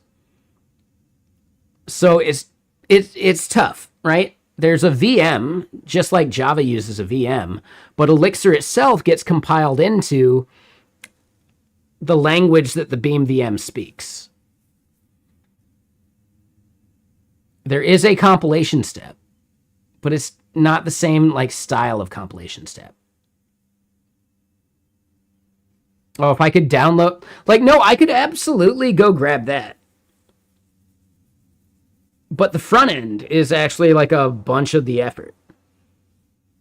The back end is really simple. It's just a bunch of crud. The back end CRUD is extremely simple. It's the front end stuff that would be a lot more work.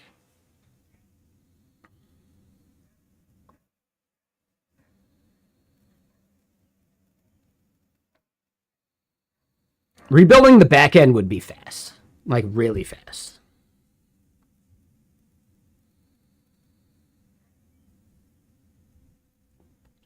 Because I don't know if you know this, StreamParrot doesn't actually touch the Twitch messages at all. That's all front end. The majority of code is actually front end code. We built the overlay in Vue, the dashboard is Angular, and the API is Elixir, right? Like Elixir Phoenix. We could rebuild the backend API really fast, like super easy. That part I'm not worried about. But the way the front end's deployed, now I wouldn't be able to extract any of that from the static assets that live out there, right?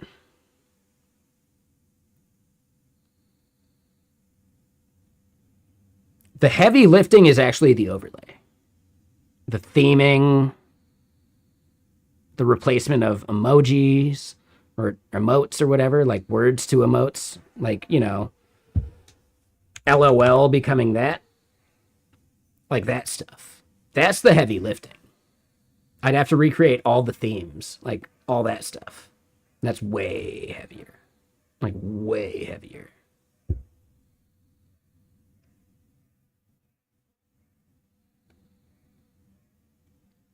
If it was just a REST API, it'd be so easy.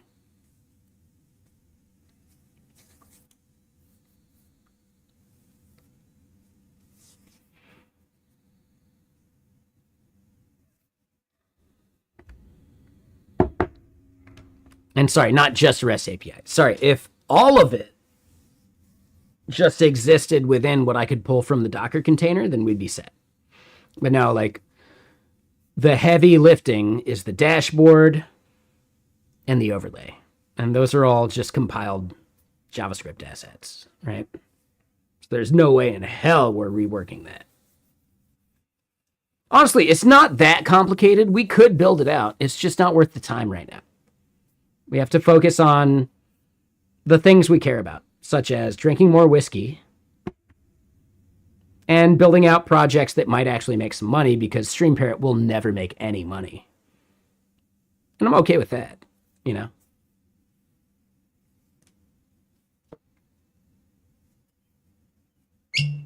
Streamers are a really bad target market.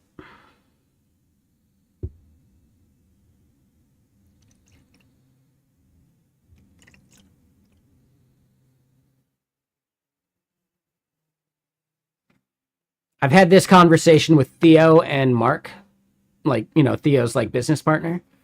I've had this conversation with them too many times, right? Like, their thing, Ping, it's a great idea, but streamers either are too broke to pay for a service, or they don't want to change anything because whatever they did to become famous, they don't actually want to, like, change it because they might break everything, because every stream is a house of cards.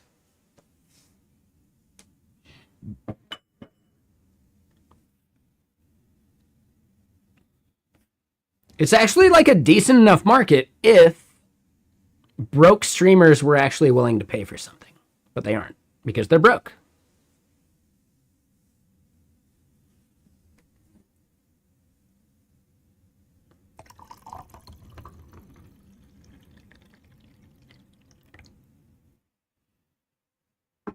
Being honest, this is one of the things that I like bonded with Theo and Mark over, right? These like conversations where like they totally validated these same concerns and blah, blah, blah. Like the fact that they were so transparent and cool to chat about it. Like very cool of them. If y'all don't know, like me and Theo had some bullshit beef back like the first time I ever like met him at TwitchCon. It's bullshit, but it felt justified at the time. I have moved way past that. I think Theo's a good dude. It just took chatting with him enough in the right contexts to understand that more.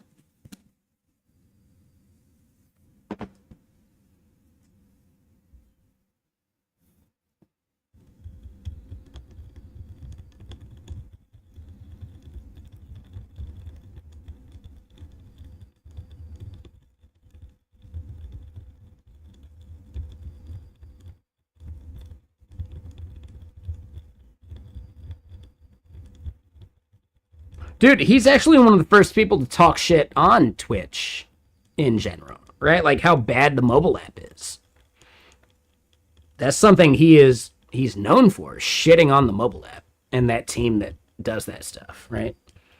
Like he's actually one of the most critical people I can think of about Twitch.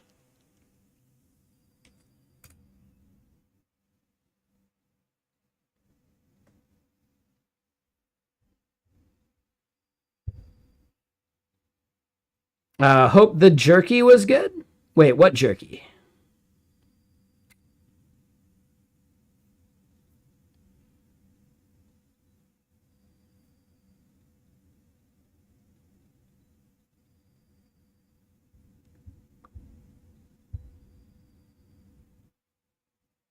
Oh, the beef. Yeah, got it. Took me a second. We still have a thing like, want to know more? Because I messed up making that command back in the day and I haven't changed it since. Some really solid jerky. It could be chewier, but honestly, I kind of want to buy some more jerky from this company. I kind of want to buy some more jerky. But only if Danielle gets a cut. So I don't know if he's still doing the sponsorship thing through them.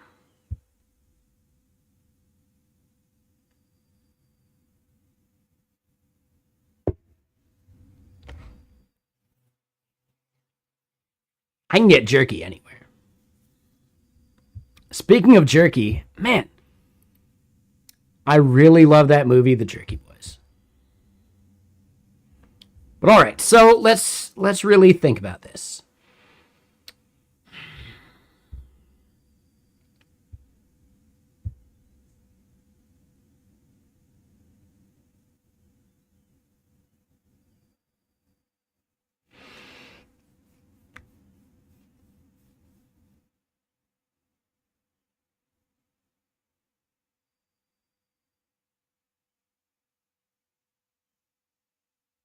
All right, so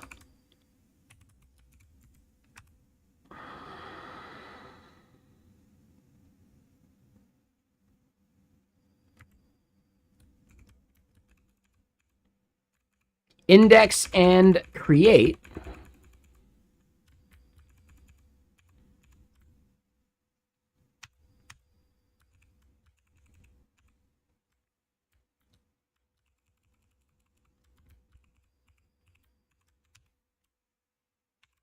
If we do that, does that solve our problems? And I've never done this.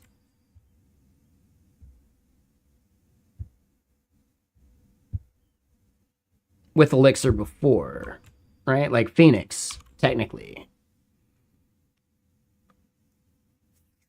Oh, so hold on. Now we get a chorus issue.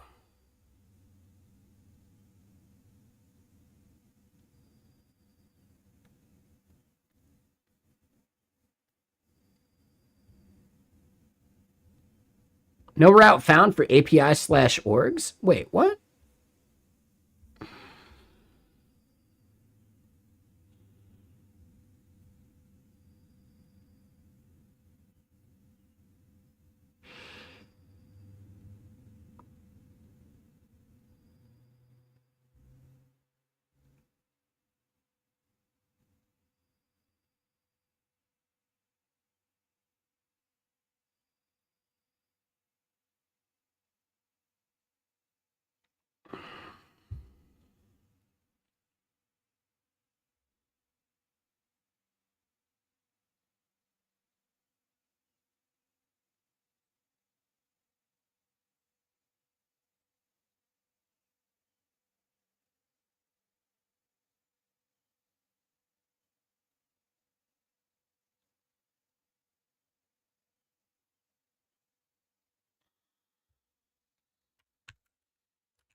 Oh, hold up.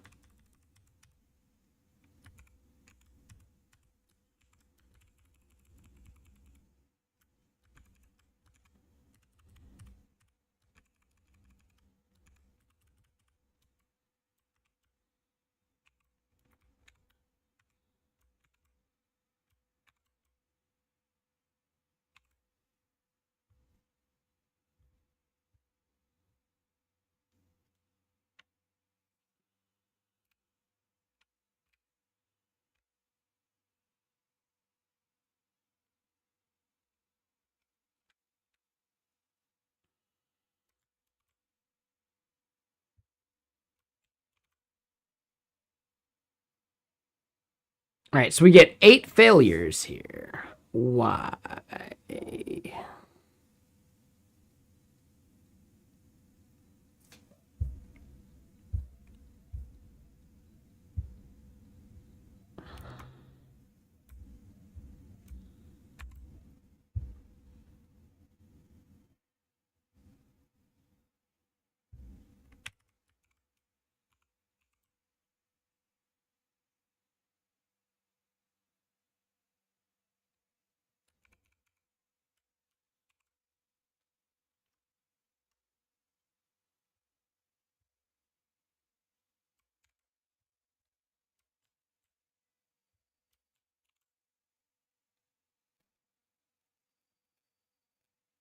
Ooh, hold on. So wait, we get some 5 hundo sad pandas.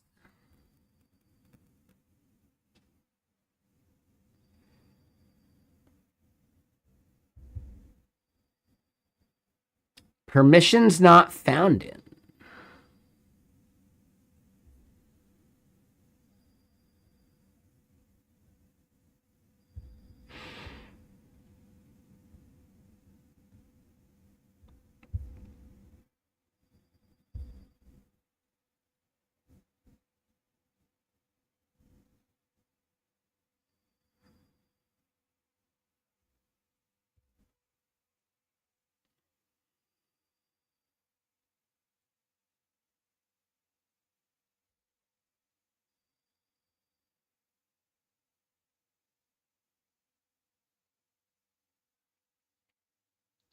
Hmm.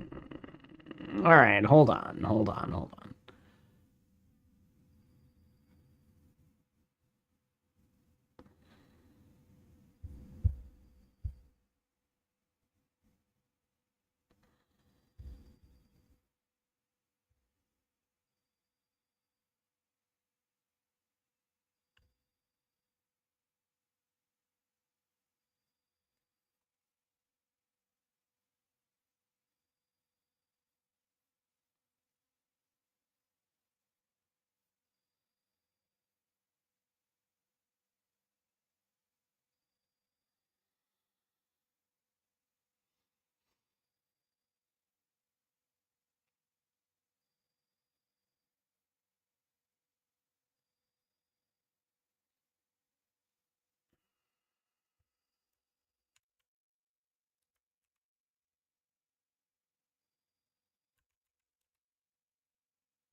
All right, so we get 4 failures now.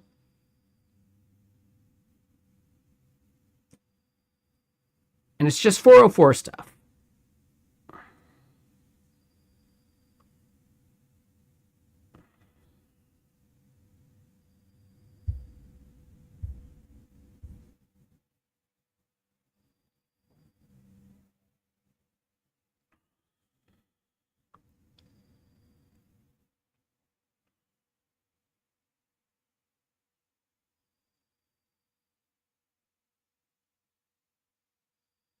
$204, $204.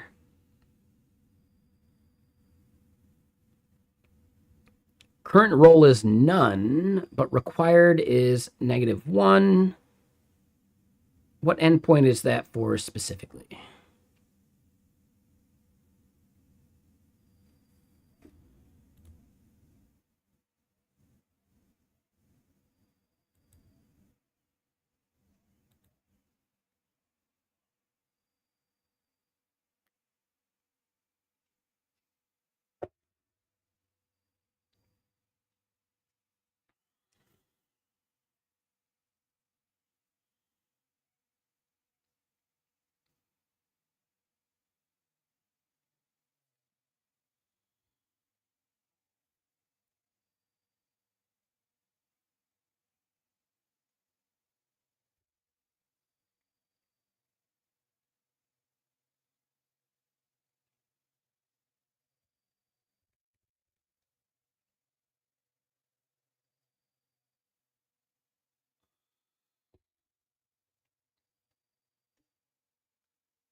So one part we're not sure of is which route we're actually trying to fetch when we get this failure. We can actually see it here. So it's orgs, this org, and keywords.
All right, so we're logging all of this.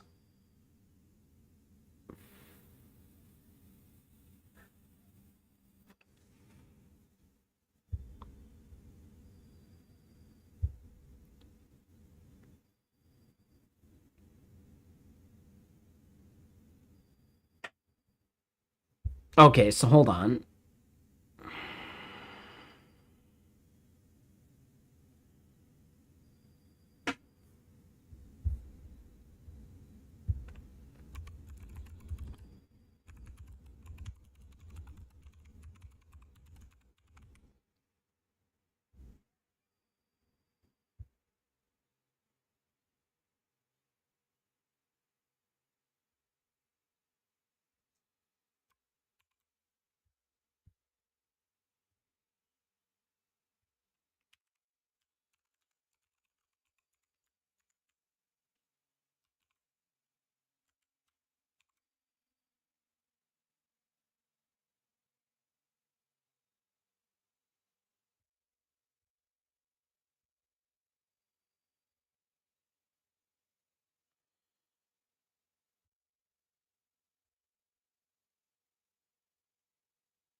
There we go. We leave tonight. For sure, man.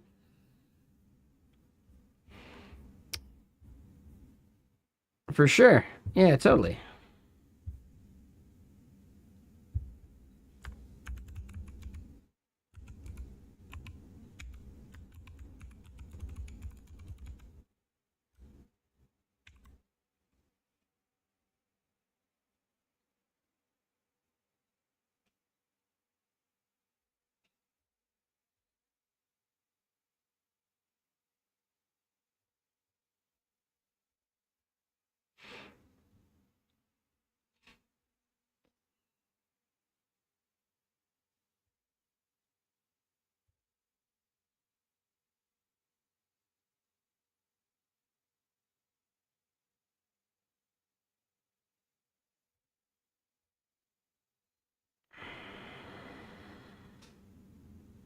Oh.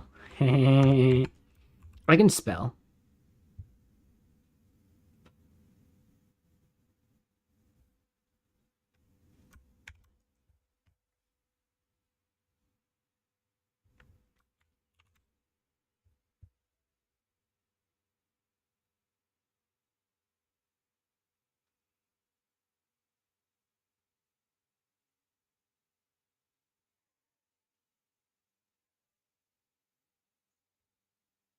All right, so org keywords and org notifications is failing because we're getting the value none when we should be getting red.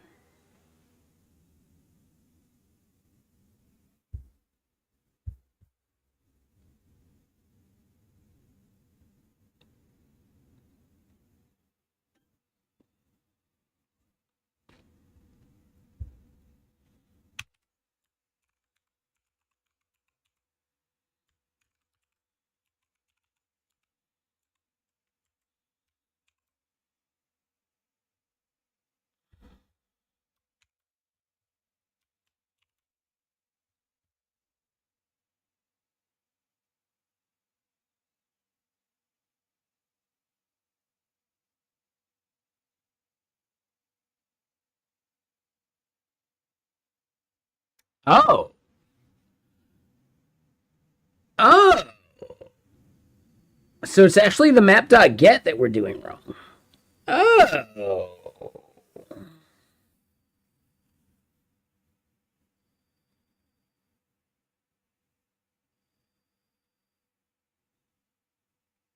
We see that role is actually admin. So we should be getting admin. What the fuck, dude? All right, so it's the way that we're doing this part. This con.assigns.permissions.role is failing.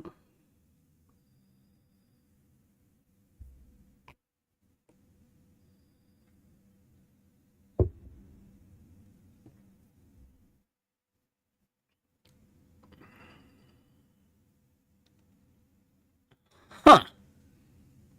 All right, so give me a second. I got to pee, but we're actually onto something. This map.get is actually broken.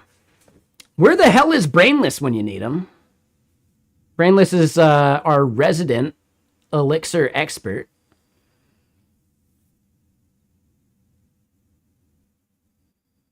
And it's fine. Like, they got a life to live. I get it. I get it. Yeah, this is me trying something that's totally failing. And that's on my end. So now we got to figure out why that fails this way. Because it's on the assigns. Right? Con.assigns has permissions and it has role. And it should be admin, but current role is evaluated to none.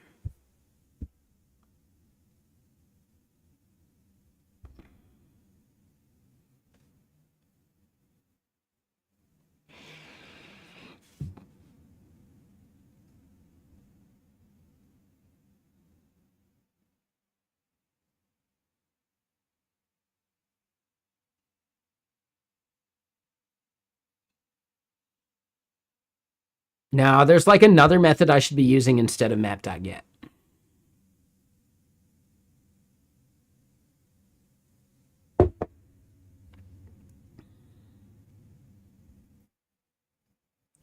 But where am I doing that?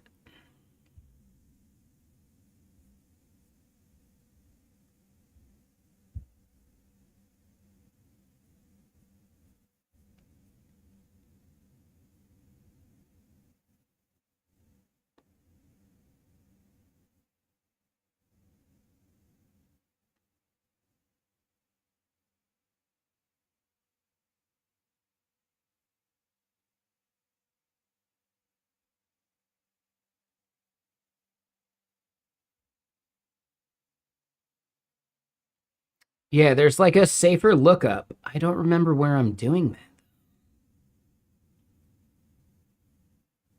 Maybe we're doing it over here on keywords?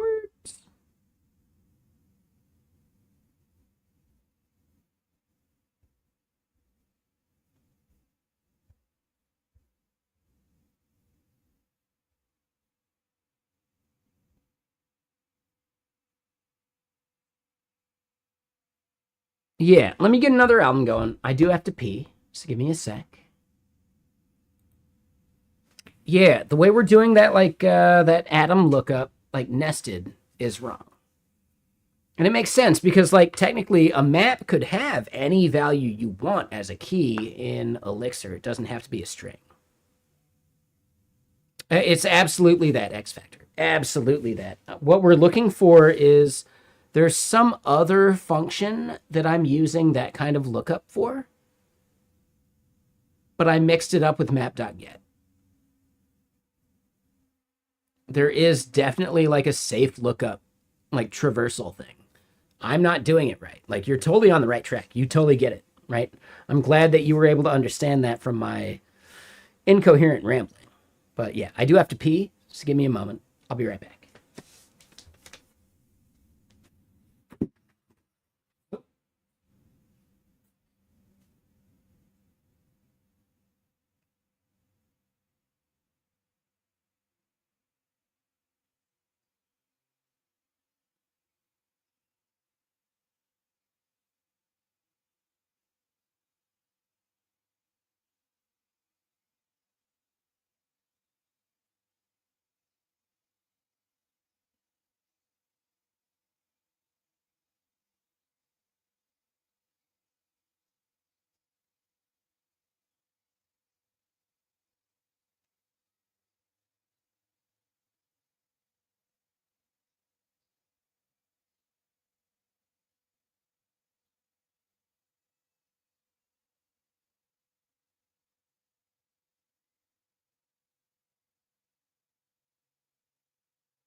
Yes, there is absolutely something that we're using to do a deep lookup like that elsewhere, but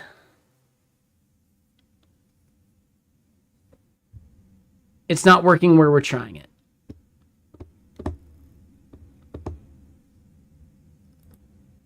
Let me turn the music up a bit. This album's a little quiet. So yeah, now I got to remember where the hell we're doing that. Like, where's this lookup happening?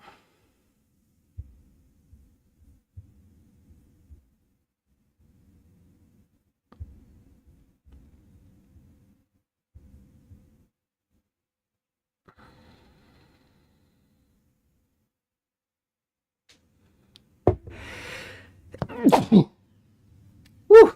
Damn, my sternum popped right before that sneeze. That's how you know it's going to be a good sneeze. Sorry for the noise. Woo.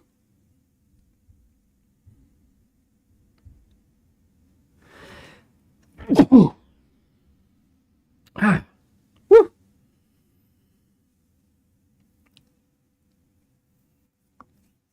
No, we could. I could totally just type it into a thing, but I also kind of want to just remember.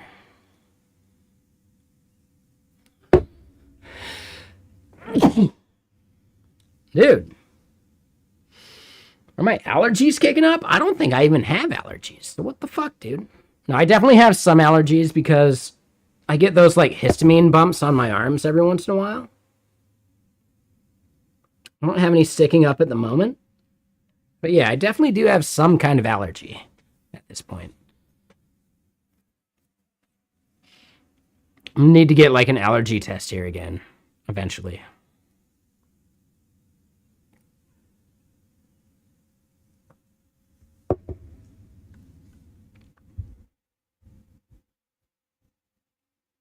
I think we've all seen the memes where someone goes to get an allergy test and like they're allergic to everything, right? Like, you know, they do like the panel on their back and it's just every single like point is a bump. Yeah, that's not good. So I don't think I'll have that problem, but I do get histamine bumps from time to time. And literally, those bumps that you see on their back, those are histamine bumps. In general.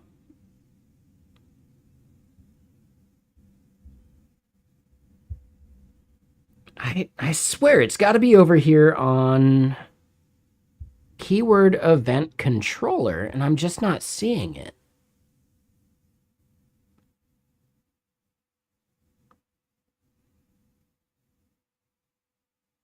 Could be another endpoint that I'm doing it on, though. I just forgot.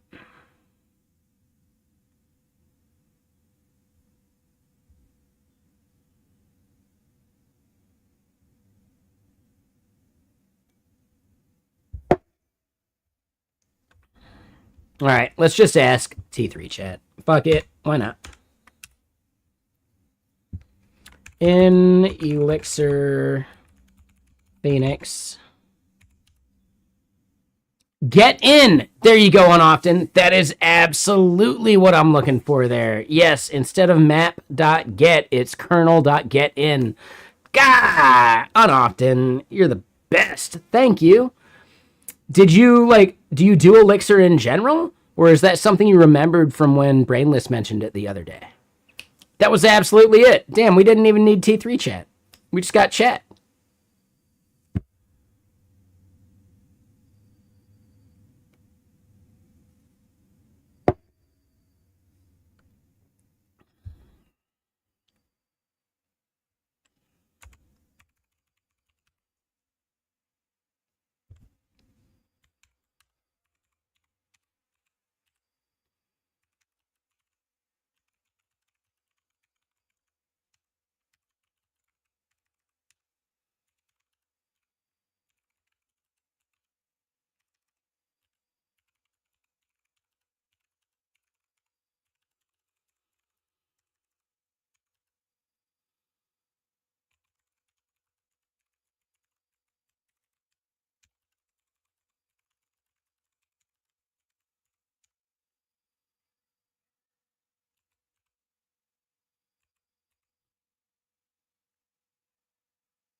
Wait, doesn't T3 chat have its own account?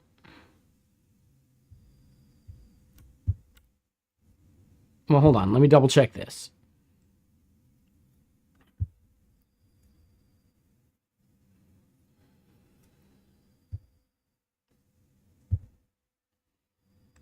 All right, so Ryan Florence doesn't totally hate me, at least. Oh yeah, I'm always working on some product there, config for sure.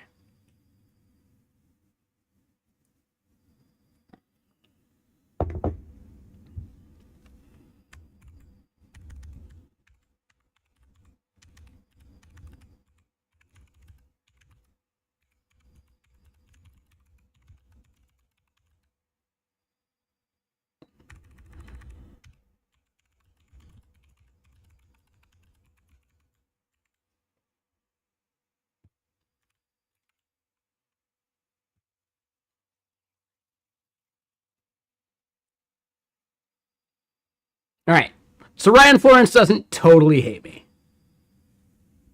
I'll accept it. Could be worse.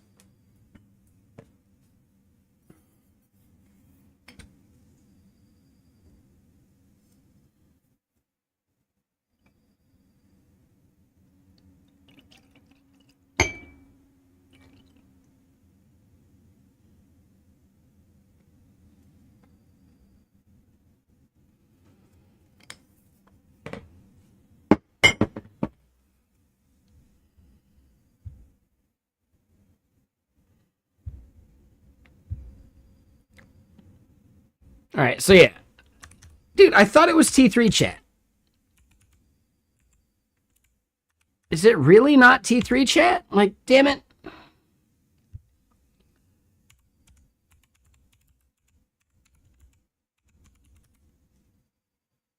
T3 dot chat. There it is. Okay. It's because I don't follow it, so it didn't autocomplete.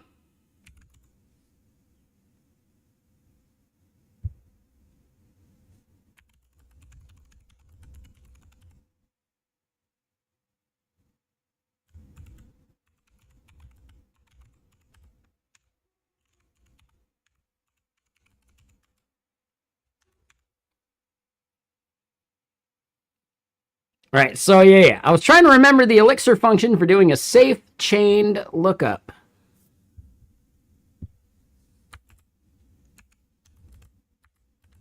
On a struct. I was about to ask T3.chat, but someone from Twitch chat preempted it.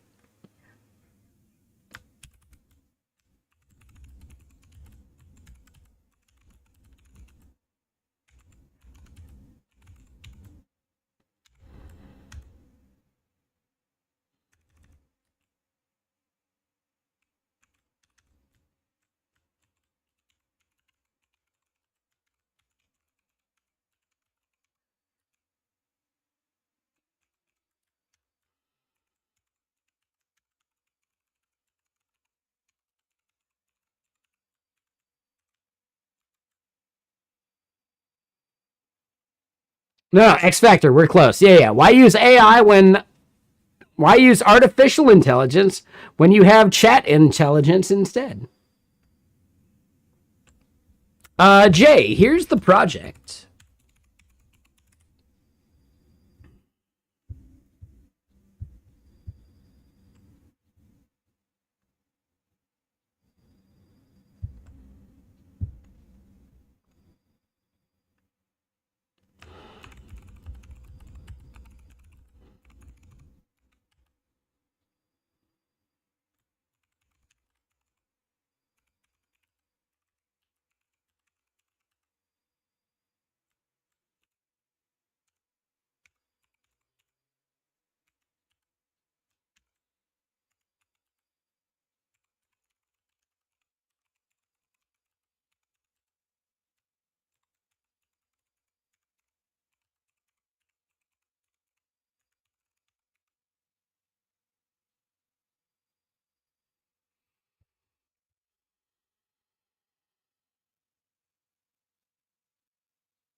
All right, so real quick, hold on. Ad starts, we'll snooze it, just because. You were recently looking at DuckDB and ATProto streaming based on this, but made in Golang. Okay. No, that sounds cool. I hadn't seen that.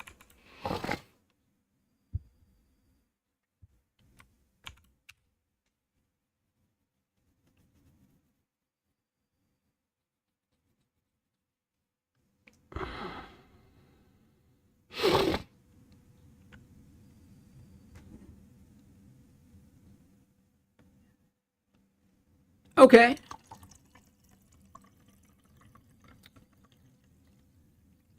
So in general, if you're unaware, Jay, like listening to the Blue Sky, like ATProto firehose is just a WebSocket connection. It's actually that easy. It's like really simple. They've made it really approachable. And if you want like all the the JSON of it, like all the metadata, you can actually listen to a thing they call the jet stream. I'm currently using another thing called the turbo stream because the turbo stream gives us like user data as well, like things that we'd have to like hydrate ourselves. And the turbo stream is actually self-hostable, which is really cool. They're using Python for it, I think, so I might consider rewriting it in Rust or something.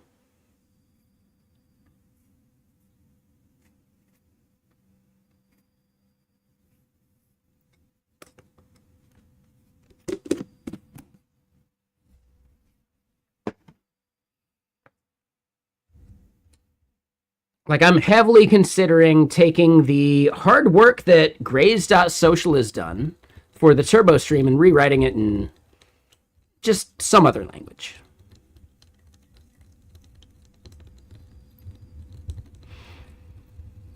Parquet Hive Storage. No, that makes sense, Jay. Yeah, dude, this is super cool. They just did the ATProto conference here in Seattle recently, and like most of their team actually works out of Seattle, which is even cooler. But you should look at applying to the conference next year. You should definitely do that, man. If you're like invested and you like the ecosystem and all that, yeah, dude. You should totally do that. It's a good crew. Like, it's really cool.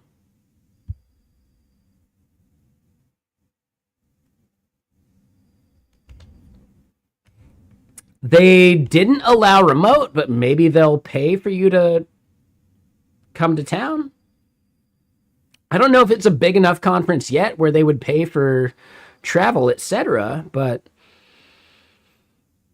doesn't hurt to apply. Fuck it, why not? Like, how far away do you live? Are you here in the US? Okay, so you're not here in the US. But you do have a passport, so you could travel eventually. New Zealand. Okay, that is pretty far. But, you know, might be worth it. And they do have sponsors and all that stuff. I bet next year will be even bigger. Doesn't hurt to try. Fuck it. Shit. And I bet if you tried, you could solicit a few people to help foot the bill.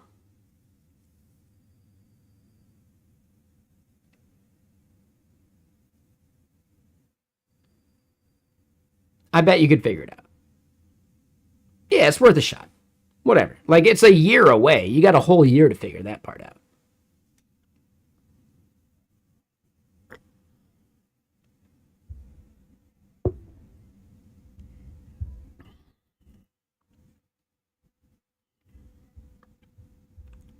Welcome back, Config. How you doing?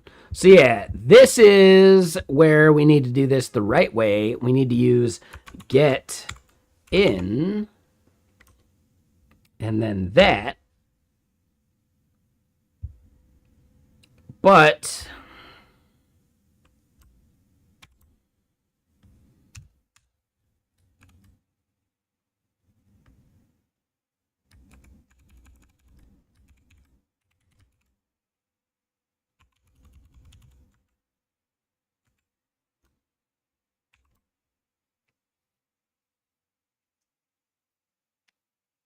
yeah, exactly, dude. It costs you nothing to try, right? Just a little bit of your time. And for most of us, our time is worthless. Which is why there are so many Linux users out there in the world. Boom, roasted. Sorry. Bad joke. It's just, it actually, yeah, shots fired. It's a reference to an old school joke. Linux is only free if your time is worthless. I think nowadays they've nailed it and it's really good. But yes, Arch is only free if your time is worthless. There you go. We can adapt the joke.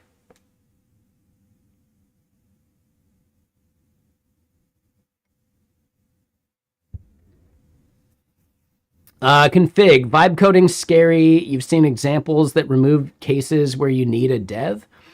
I would say those cases are actually few and far between. Oh, and Zep. Oh my god, I just saw that you gave a follow like an hour ago. Frog Sardine. Sounds gross, but thank you for the follow as well. Could you imagine like little mini frogs in like a sardine can? And you just eat them, put them on a cracker, and add some cheese, and you're good? Terrifying. But yeah, config. I would say the things where vibe coding will totally solve the problem without developer interaction are actually very small. Any business doing that is going to need to hire devs to solve the problems that it creates eventually anyway, right? Right.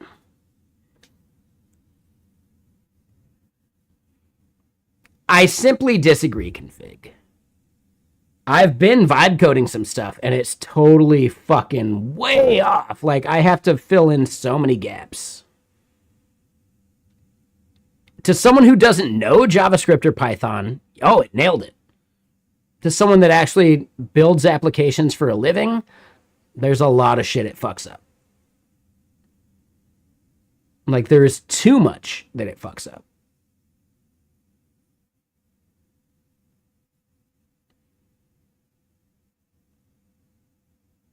If you're looking for job security and a future in this current, like, AI focused, like, it'll just do the job for you world,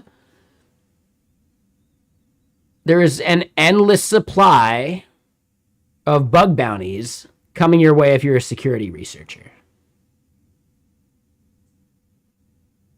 Yeah, just let all these vibe coding companies just submit bug bounties, and you're set for life, solving all the bullshit that vibe coding creates. I'm just going to put it out there. Like, dude, most vibe coding doesn't solve for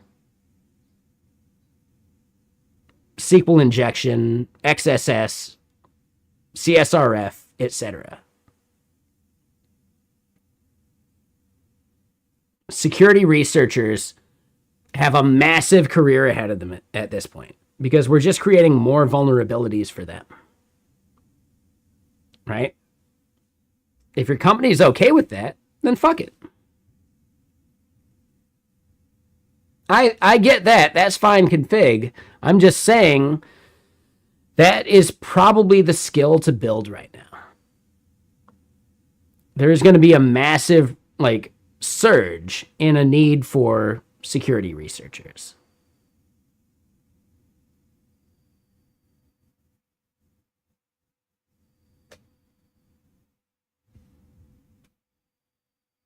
So at that point, I would push back and say, is AI good enough? It actually isn't if it's creating all these fucking vulnerabilities. Because I got data that I don't want fucking leaked. I don't want a company handling my social security number to be vibe coding anything. You know?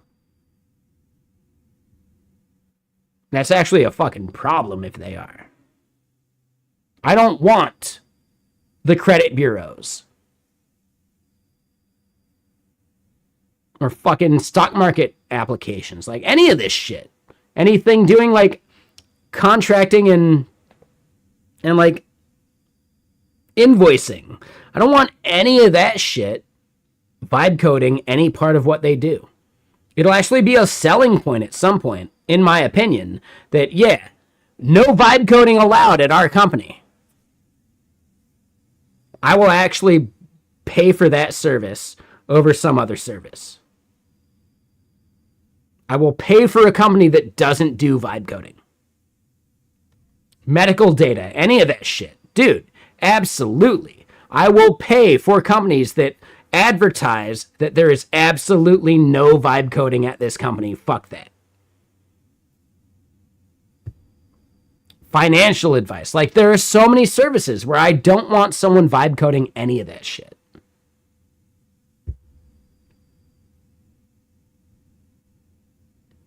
Yeah, for sure, unoften. Like, any company with a good CTO and a good head on their shoulders has disallowed LLMs at their company in general anyway. And this is a thing that I'm still surprised I have to convince people at the company of. Because here at GitKraken, we've got AI on by default. Motherfucker, it should be something you opt into, not opt out of. Okay? Like, come on, man. Major enterprise, which is where we're trying to make our most money, they don't want AI by default. They want AI they opt into. Yeah, dude. Like, I mean, I'm just a developer advocate. I don't have enough sway. The people representing our biggest clients are the ones that should be pushing back the hardest on this stuff.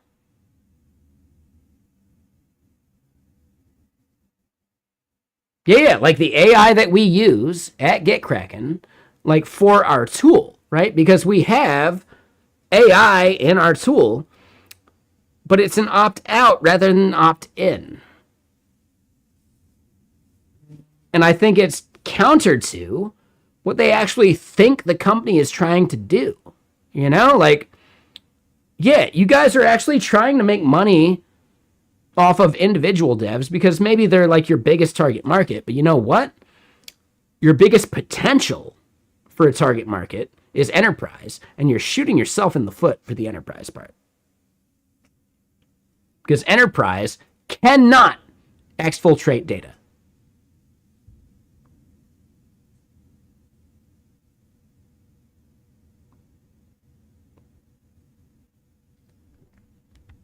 Yeah, opting out of telemetry and all that shit. Yeah, no, I get it.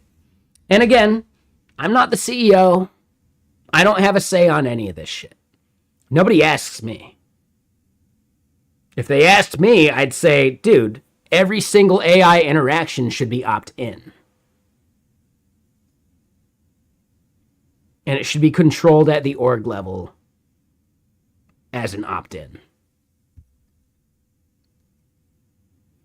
Yeah, no, like, again, I'm just a developer advocate. I don't have any say on that. Is what it is.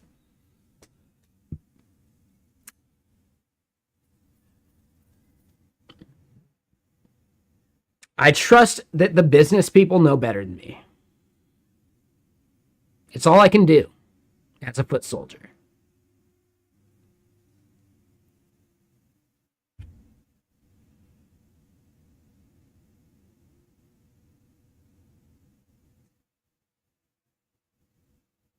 Yeah, exactly. Dude, config. That's the only LLM I use day to day. Every once in a while, I'll hit some thing where I got to reach out to T3 chat.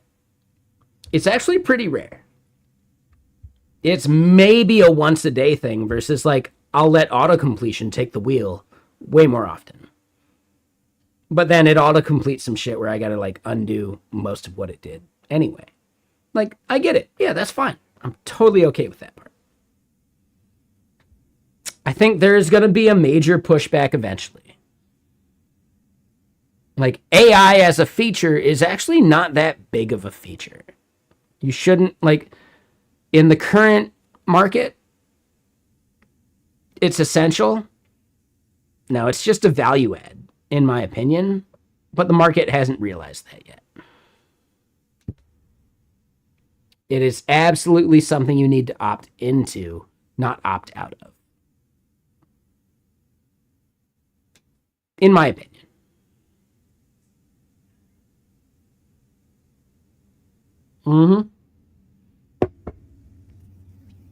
I mean, four wheel, just do remember that you are part of the edge case. Like, you should probably be just buying a Pine phone or something.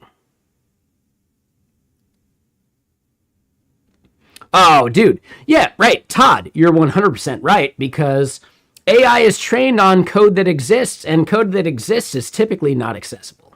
Just standard fare. Like, that's just how that works, right? Yeah, dude. Like, oh, man. Like, just like I was saying, AI is creating jobs for security engineers. AI is creating jobs for people that want to do accessibility audits. I know that's not something you want to do.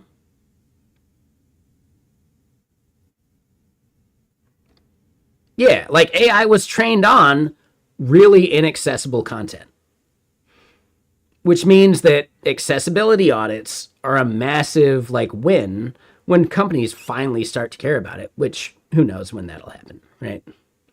Security, they'll care enough because they're going to get sued. But AI, like accessibility, that's tougher. Ooh, and I did go and eat at the place you recommended recently. Did I tweet that? I can't remember if I tweeted that.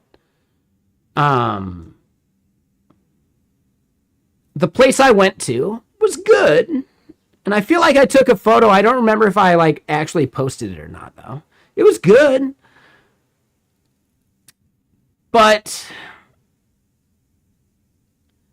a lot of the places that claim to do a proper like Connecticut roll they don't heat the lobster up enough. It's not like hot lobster, you know? It's like warmed up lobster.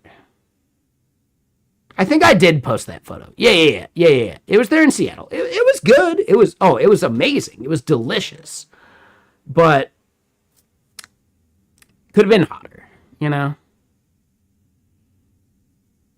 I'd be okay with slightly more rubbery lobster if it was hot. When I'm ordering a Connecticut roll, you know? I'm okay with chewing a little bit more as long as this thing's like hot, you know? I think Mason's nails it. Connecticut style is an acquired taste. I mean, keep in mind, hold on. Connecticut is the hot one with butter, yeah? That's an acquired taste? That should be good. Dude, yeah. Mason's has done a hot version every single time. Like, oh my God, dude. Every time I've been to Mason's with you, the best Connecticut style I've ever had. Which is insane because that's in Arizona. What the fuck, dude? So yeah. Yeah, no. They're delicious. And again, the main one, it's good. It's cold. But like sometimes I just want like a hot meal. I want something to like warm me up from the inside, you know? In general, I prefer a hot meal. Unless it's the summer and a cold one is better. Sure. But it's not summer yet.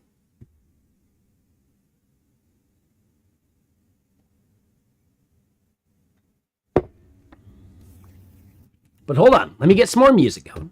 Yeah, we're chilling. We're hanging out. We're doing our thing.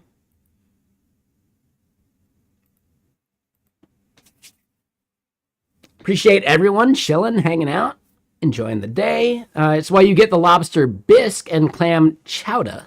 That's the right way to spell it, right? So you can eat the lobster roll, and then you got that to like warm you up after, maybe, or something, right?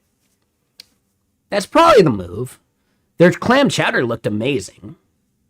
Like, dude, this place was really good, actually. Like, it was really good. Like, better portions than Mason's for sure. Not Mason's, sorry. Bar Harbor for sure. Yeah, so I will say Luke's or whatever, awesome. Better portions. Better like chunks of crab, or sorry, not crab, lobster. And if I'm thinking about it, like, no, they same temperature as Bar Harbor. So yeah, if I'm like in the right downtown area, I'll go to Luke's instead of Bar Harbor every time. The problem is Luke's didn't serve proper whiskey, which I know you don't care about, and I'm sorry for mentioning it, you know. But Bar Harbor does serve whiskey. So it's a toss-up there. That one's a little tougher. Like, ooh, do I want to have a whiskey while I chill? That's tougher.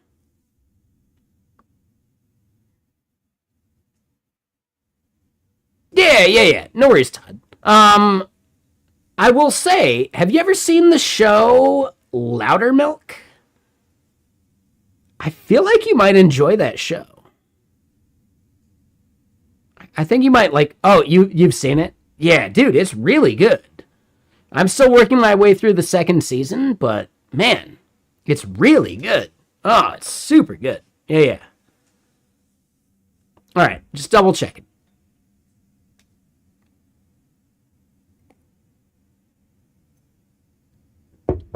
I like it. It's he's very like kind of like boomery in his like comments, you know? But I relate to all of them. The clip that went viral from like the opening to season 2, where like the girl talks with her vocal fry or whatever at like the coffee shop. Nah. Like whatever. Dude, the girl that played that at the coffee shop, she was in what was it? Like Project V or whatever, like the spin-off of The Boys, but like the college version. She's in that. She's the one that like can touch people and like scramble their brains or whatever. That's that same actress. It's kind of cool. Compound V, like something. I forget the name of the spin-off show. Solid show, worth watching.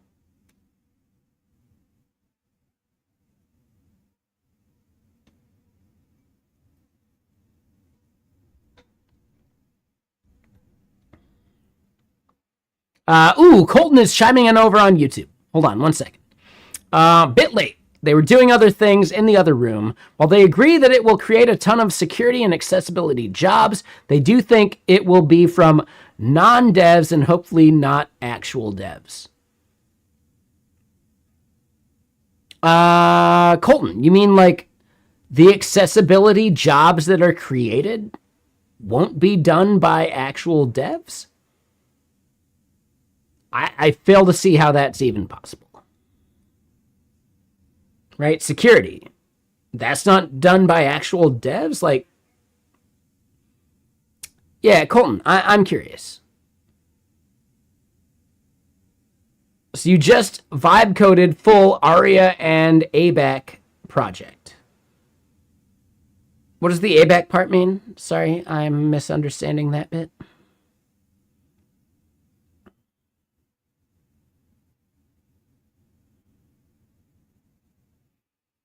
That's fine, Colton. I would say you should still probably try and hire a proper security researcher to pen test what you've built, if it makes sense. Totally up to you. But if you care, you should probably pay for it. If you're not profitable yet, I get that. That's fine. Like, solve it when you need to, but I wouldn't trust AI to evaluate that shit. Attribute-based access control.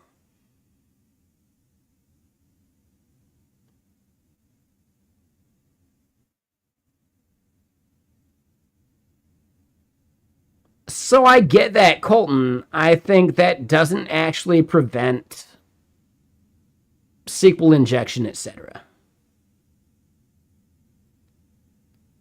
Now, Colton, I trust you enough to catch that, but CSRF versus XSS and all that stuff, again, you need to know enough to prevent that stuff. And you do, Colton. But the general vibe coder does not.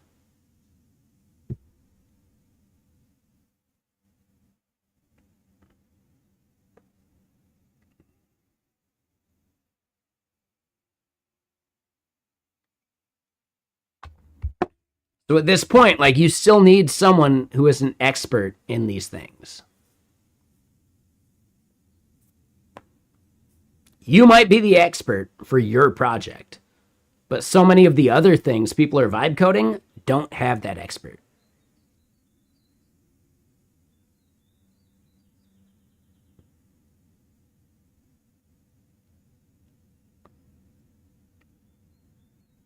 Colton, I get that when not logged in. What about when you are logged in? Can you access other people's shit? Can you inject data that would then allow some of that stuff? Like, again, XSS and CSRF vulnerabilities are not trivial. They are when you use a good framework, but LLMs typically don't use those, you know?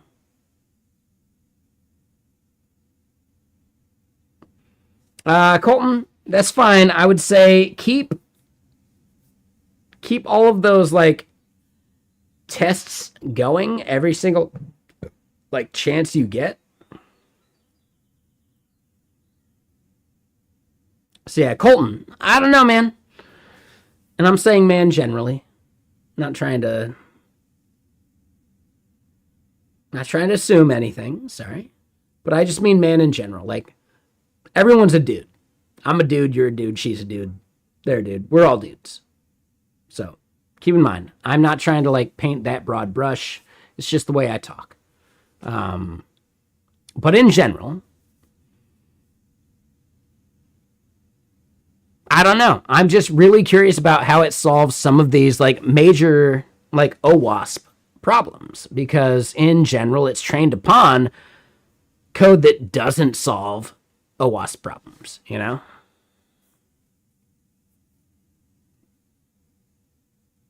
Yeah, HIPAA compliance, like all sorts of shit. Like there's so much you'd have to do there, Colton. Absolutely. I think there is way more than you would think that you have to do. Ooh, all right. So we're out of whiskey tonight. And honestly, I think I've had enough anyway. Tea time.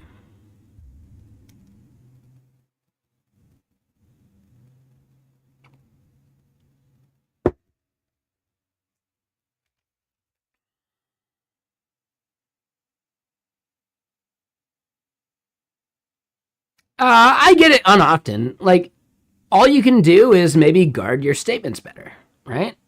Yes, I use the word dude and man for everyone. When you recognize that you're using those terms, well, could you actually like clarify that, sorry, it's just phrasing. You don't mean it specifically. It's a thing we can do. I could be better and not have to even like clarify, you know? Is what it is.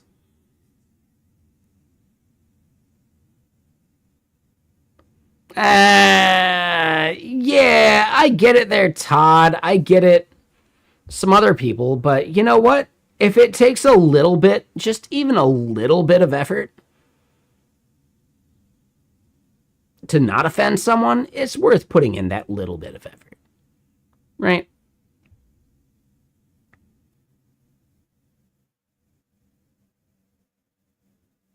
If it's a lot of effort, well, yeah, fuck you. Fuck it. Sorry.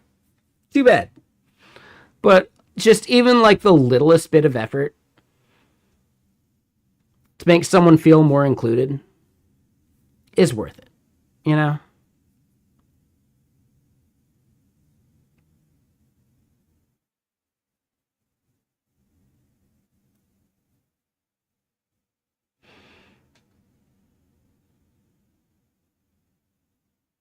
So yeah, Colton. What Colton is saying is if the dev is good, then it doesn't matter, right? But if they're not a great dev, then they need to think about these things, but they don't. So yes, like good devs can prompt AI and LLMs to make a project that is actually secure. In general, someone who's not an actual dev can't prompt an AI to do that. And that's the point that we're trying to like make here.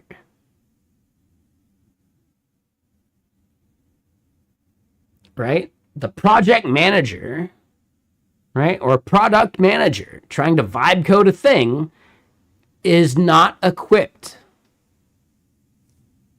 to understand good and bad code. It's just that simple. And they don't want to be. They don't want to be. That's the whole point. Like, when SQL was invented, oh my God, devs are going to lose their jobs because managers are totally going to be able to, like, write SQL queries. Did that ever happen? No, it didn't. Pretty much not a single manager, statistically, has ever written a SQL query that mattered. It just doesn't happen. Yeah, there you go, Colton. The product manager or project manager vibe coding. They don't know what the fuck they're doing, dude. Like, yeah. That is a thing. That is what most of the companies saying. Like, we fired our devs and we're just going to vibe code some shit. That's what they're thinking. They're thinking their PMs can do this. They can't. They really can't. They don't care about security. They don't care about accessibility. They don't care about any of the stuff that actually matters. They just want to ship a feature so they can say they did it and move on with their day.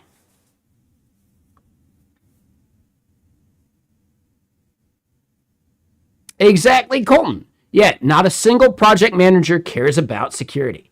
It's not their job. It's just not their job. At this point, it requires someone who actually cares to make it their job. or the company's going to get sued to the fucking ground. And it will happen. It absolutely will happen.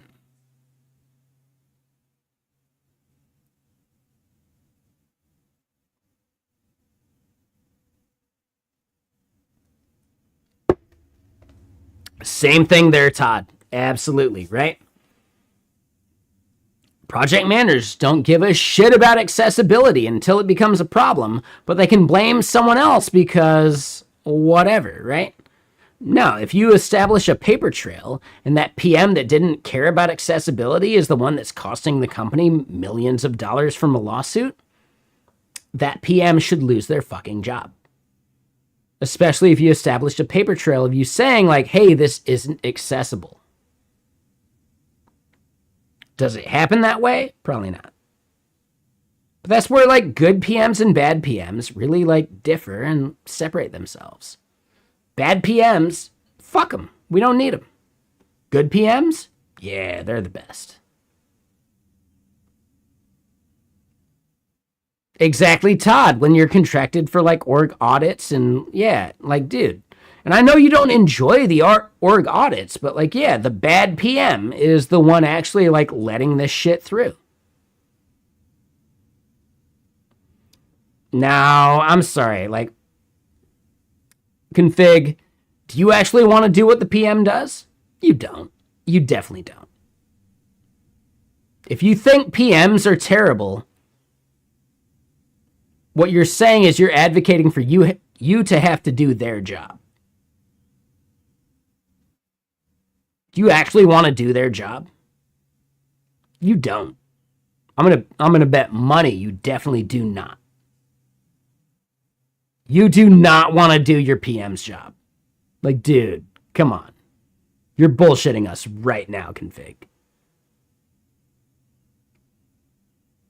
You're a consultant. I get that. Sure.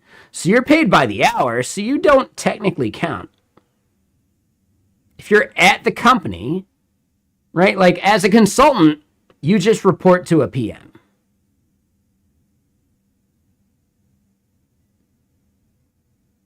No matter what, you say you do everything config, but you don't because you require someone above you to decide what you should actually be doing. Right? So you are not the PM on that team. The PM is the person telling you what you should be doing. Do you want to do that as a job? No way in hell. No fucking way in hell. Like, come on.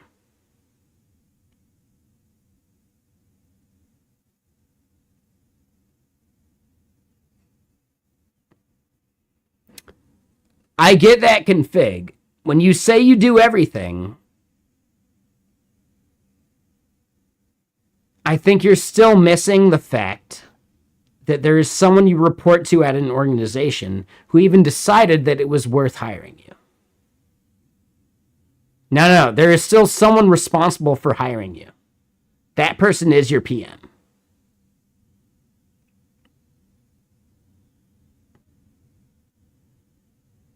There is a firewall around the work you do and the company consuming the work you do. The person that you report to for the work you do is that PM. And there's no way in hell you actually want to do their job. Nah, I'm sorry. You don't want to sit in 7 meetings a day. You just don't. Not the meetings they have to deal with. Like, config, I gotta push back on your statement. No, you do not want to do the job that the person above you has to do. Well then, config, you're the fucking one unique snowflake that's totally different from the statement I'm making then. Cool. You live in that one sliver outside of the Venn diagram. Good luck. Have fun. But don't try and argue your point as if it's a common case. It's not. You are that one unique snowflake. don't argue this stuff for other people. Don't try and like be contrary to what I'm trying to tell other people who actually have to live in the real world. You live in this fantasy realm that's real maybe for you, but dude, it's a fantasy for the majority of devs. In general, when people have to work at a company, the PM shields them from the bullshit that they don't want to or have to deal with.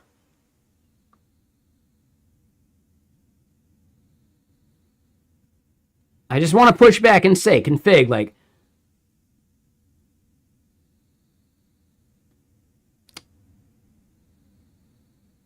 I know I was talking to you directly a little bit, but don't try and paint your case as the common case. Don't try and relate to what other people have to deal with day to day. Because you don't. You don't relate to it whatsoever at this point.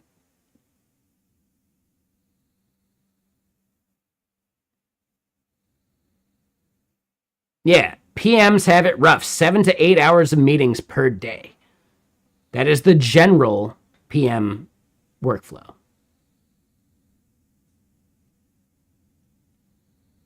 I get it. Config, you've been the unicorn your entire life.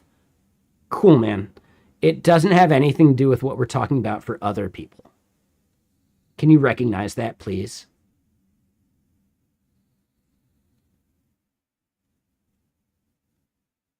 Can you please recognize that and not push back too hard? Recognize you're the unicorn. And maybe it's a moment where you should just chill.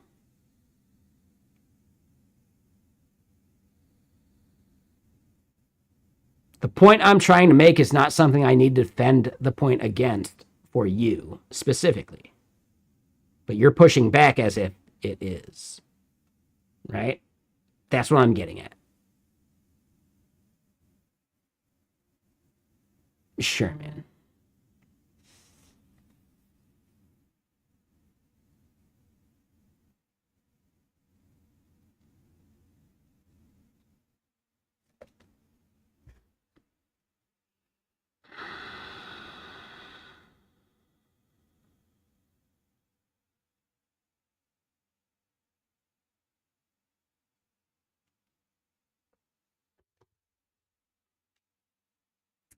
But yeah, so we're at 7 p.m.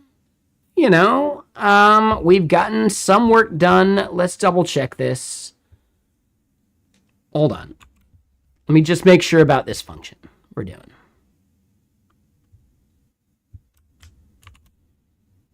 All right, so the page renders without... Oh.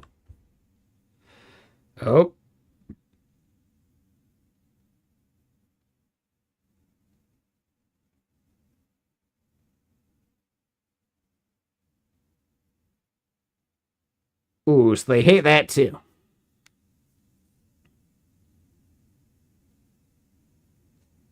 Wait, what part?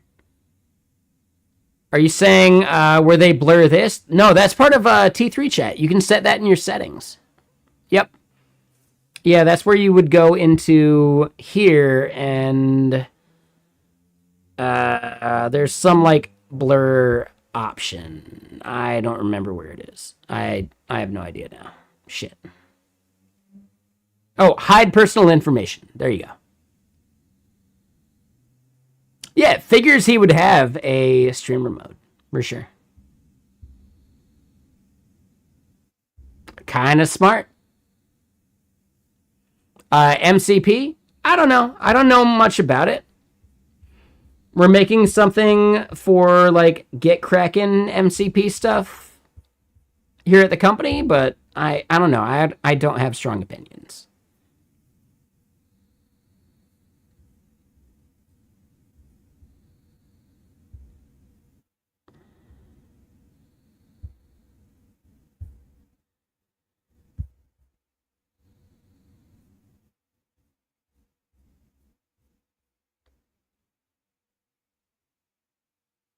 So yeah, this other part, right? The struct.field syntax.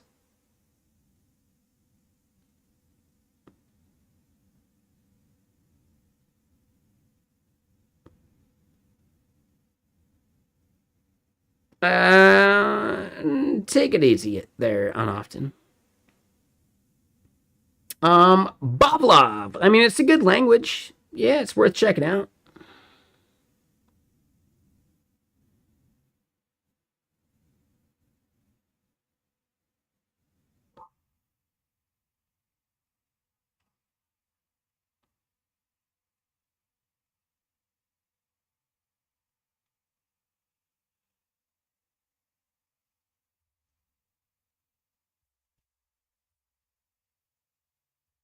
So get in does not work.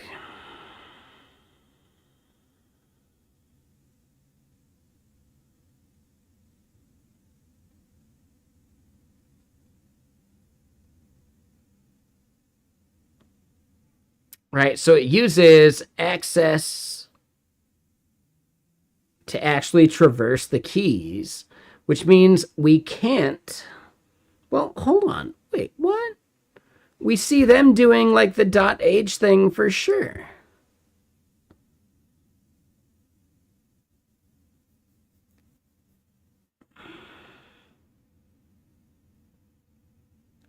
It's fine config. I'm not doing it. Like, I get it. Thank you. But, okay. We're building what we're building because Phoenix is the main thing. The Beam VM is the main thing. We're not going to debate what we've already built out. We're not changing it. It is what it is at this point.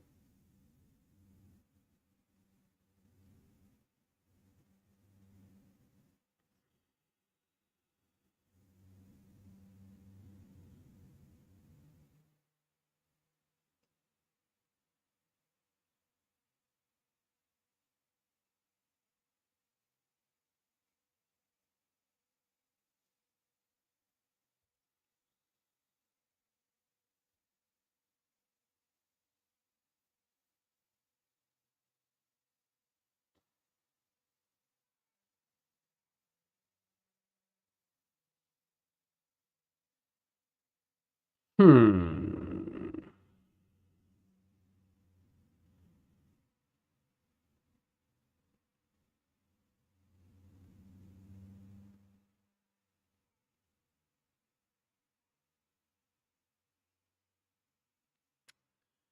I'm sorry, config, like, we have a rule. No X versus Y without context. All right? You're not helping anybody. Because you're shelling a thing without the context.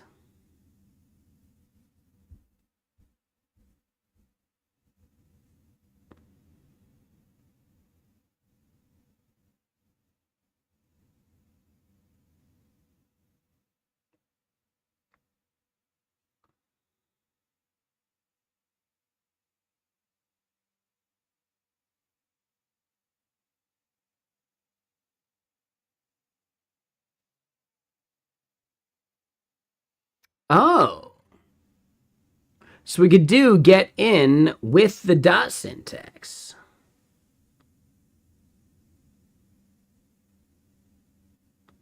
I'll be in Arizona during like the, like the 20th of May.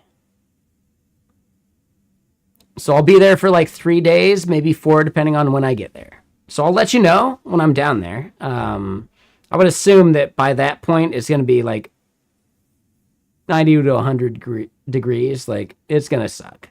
By the time I get there, it's going to suck. That's all there is to it.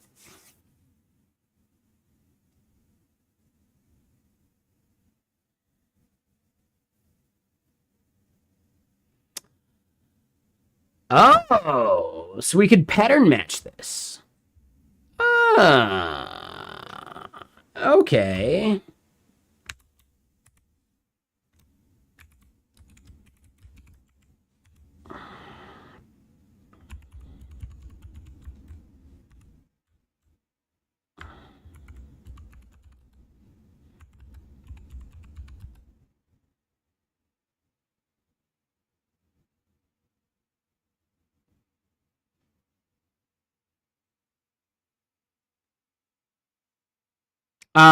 So config, hold on.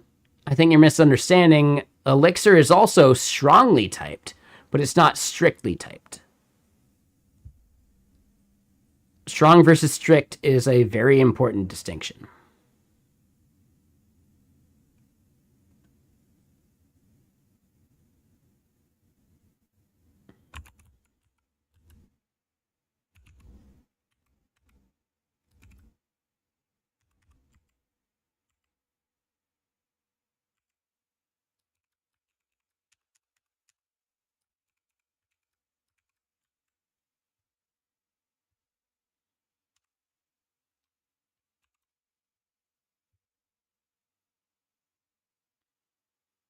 Yeah, I hope so too, Todd.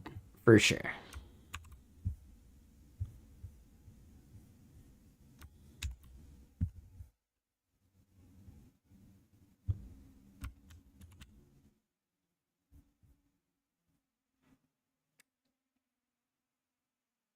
Okay, so that was the move. Ooh. All right, so I was not aware of that pattern in Elixir. We can do this map instead. No, Elixir is actually strongly typed. Really do please look up the difference between strong and strict.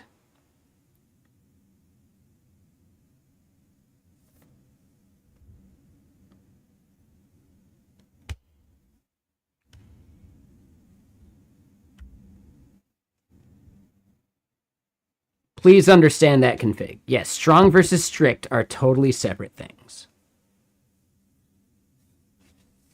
Elixir's pattern matching is strongly typed. Try and match on a value that is not a specific thing, it will fail. That is strongly typed. Strict will actually let you know in your editor.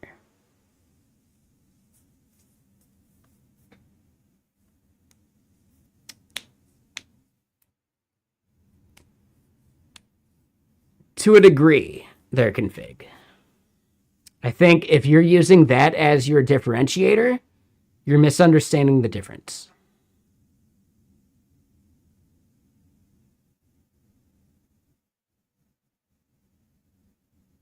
You're still misunderstanding the difference, in my opinion.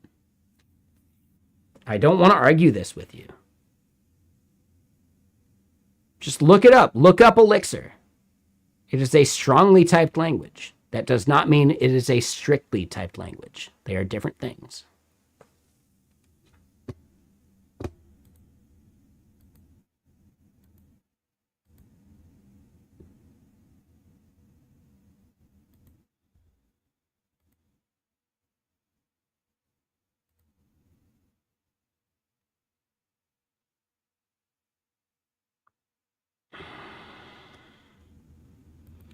Config, I don't want to debate this with you, man.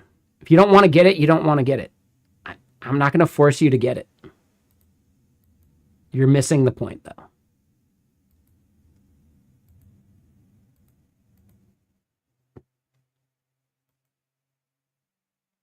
You are fundamentally missing the point, and I don't want to explain it to you, because that's not what we're doing right now. I don't want to explain it to you because that's not what we're doing right now, config. Figure it out, dude.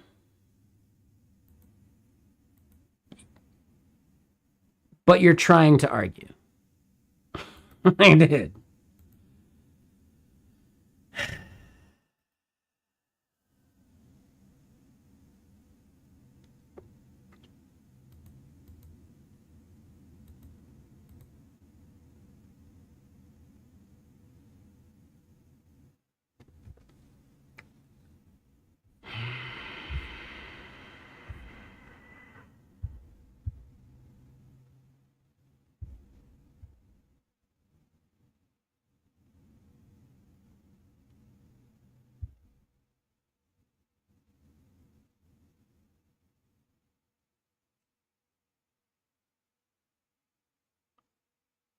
Yeah, config, you made me look. The fact that you created your account and followed on the same day is not a good sign.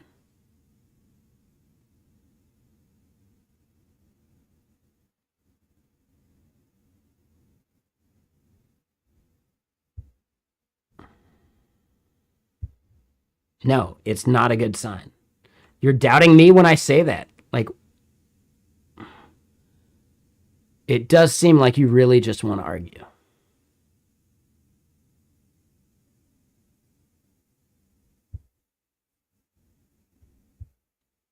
I told you a thing, and you questioned it immediately. It just seems like you want to argue, dude.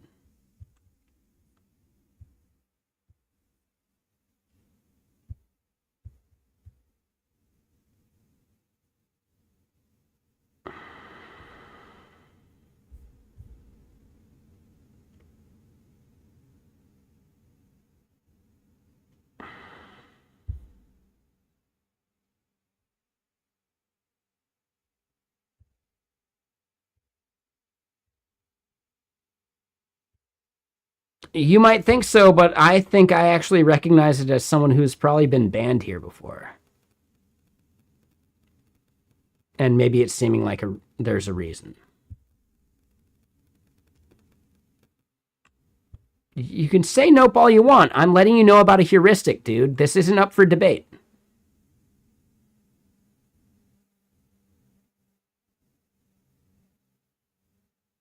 I'm letting you know what I consider a red flag for a viewer. It's not up for debate, dude.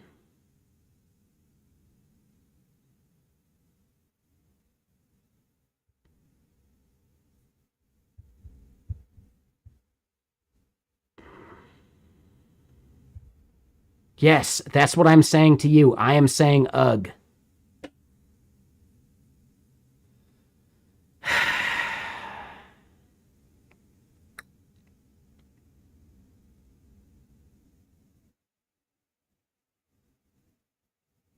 Yeah, maybe when you were banned before.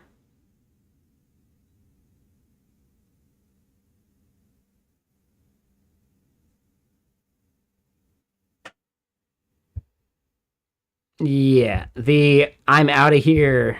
No, man. No. No, thank you. Config. I let you know that you were already showing one red flag. Your I'm out of here statement is the second one. How many do I need to put up with? I'm letting you know. And you still pushed back.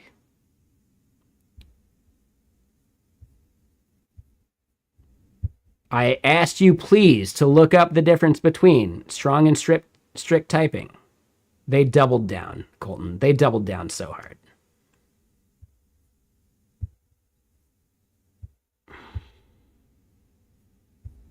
So I'll see you when you do your unban request.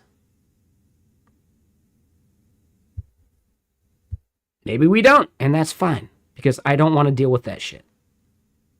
I was trying to let you know I wanted to move on from your argumentative nature ages ago.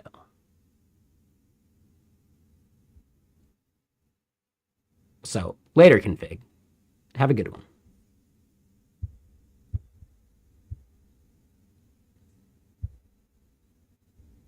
Subscribing to me for 3 months, almost a year ago, does not give you the right to be a troll.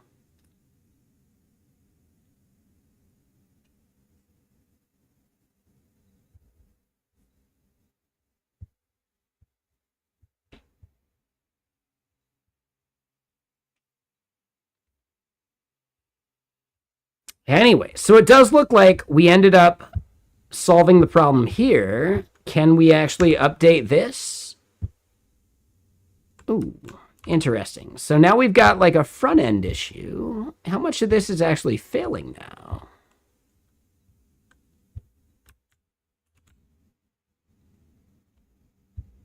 That's actually working. We do that, and yeah.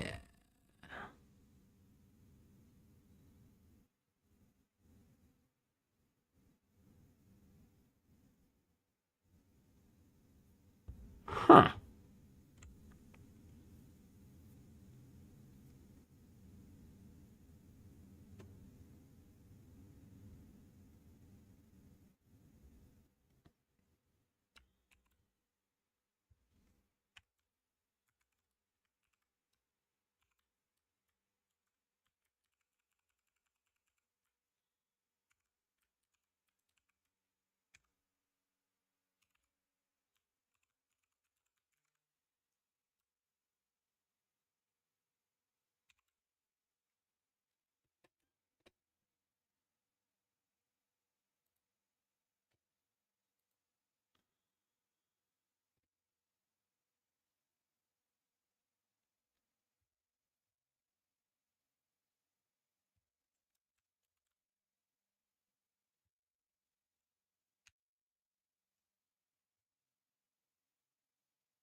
Okay, so hold on. Disabled if those are equal and form is not valid. But form is valid.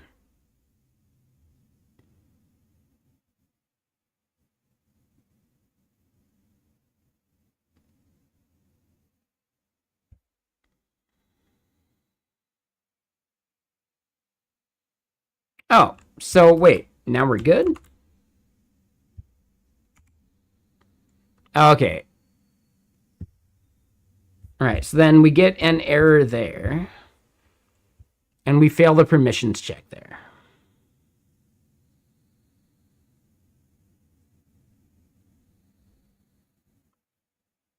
So current role is none. Required role is admin.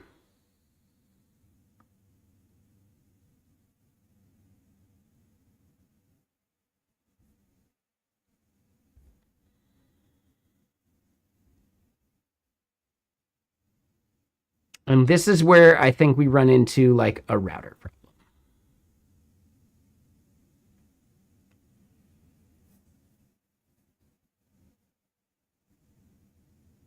Yeah, I get it, Colton. Yeah, for sure. We don't need to like drag someone through the mud. Is what it is. Yeah, they were not fun to talk to.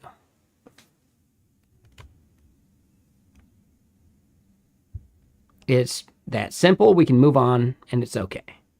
What we're dealing with now is that the update function is failing our permissions check because I think we need to move this up a level. Right? Whereas instead, like that, the do inside of orgs is happening after these have been hit.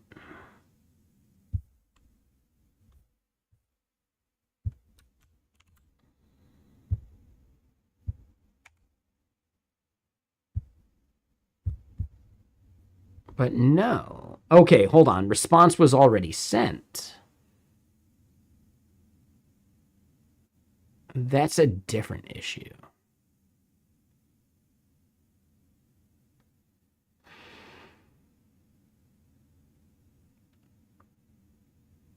So this one sent the 404, but it didn't give us any of those log values, which means the 404 is happening differently.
Why would this not be getting hit, though?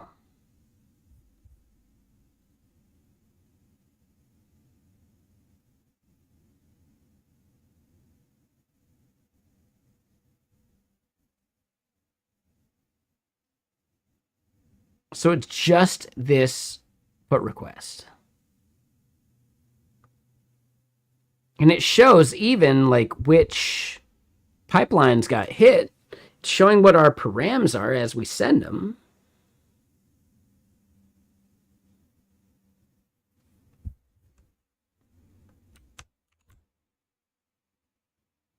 It didn't get set, which is interesting. So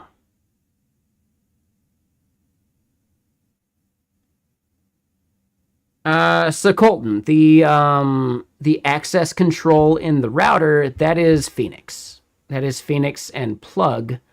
Plug is like the middleware part. So this pipe through is doing that part. But we're not hitting this, and we're still getting to this point and failing. So I got to figure out why that is failing.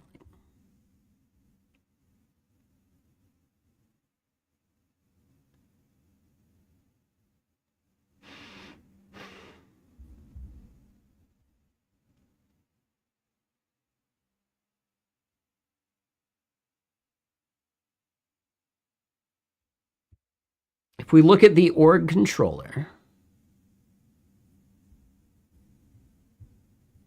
we've got the update happening here.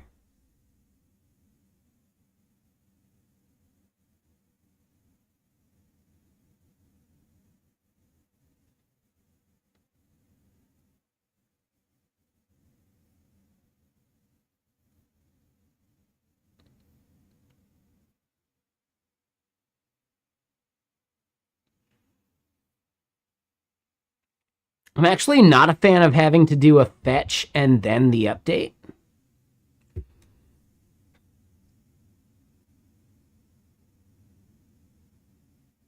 Yeah, I feel like that's a bug anyway.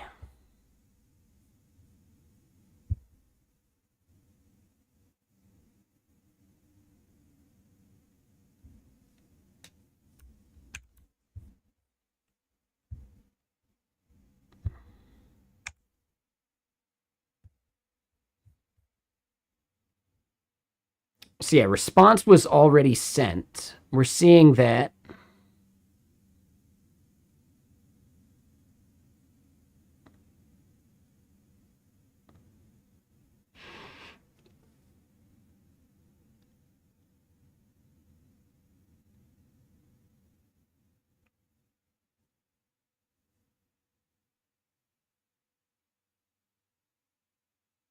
So this is a put to that.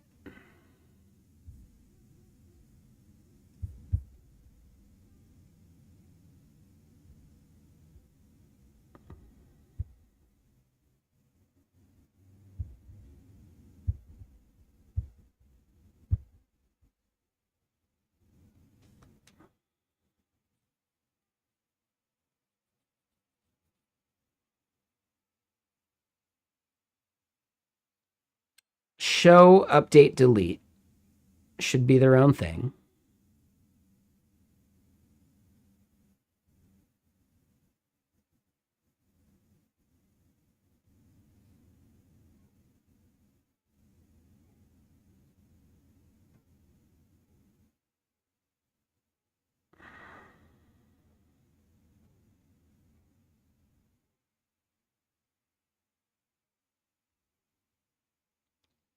That pipeline is just, oh, hold on, wrong thing. Just belongs to org. And this is the part where we do all of this stuff. Otherwise, it fails here. So we're not seeing org user get printed.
Seems to me like that is the thing failing right now.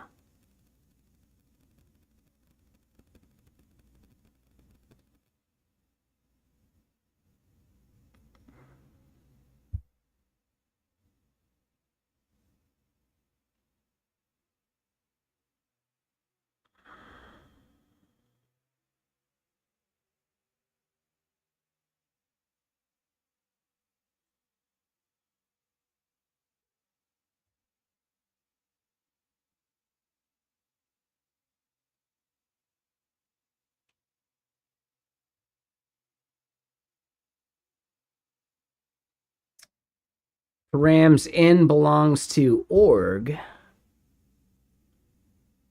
That's it. That's it. Because the way it's being nested, it's not org ID.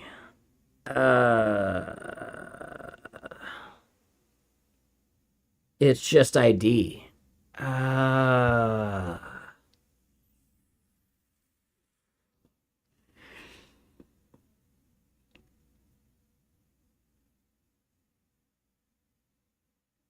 So yeah, what we're running into is like the nestedness of our resources. If we look at it here in the router, right? When we're at the resources level, the last thing within the resource is ID, not org ID.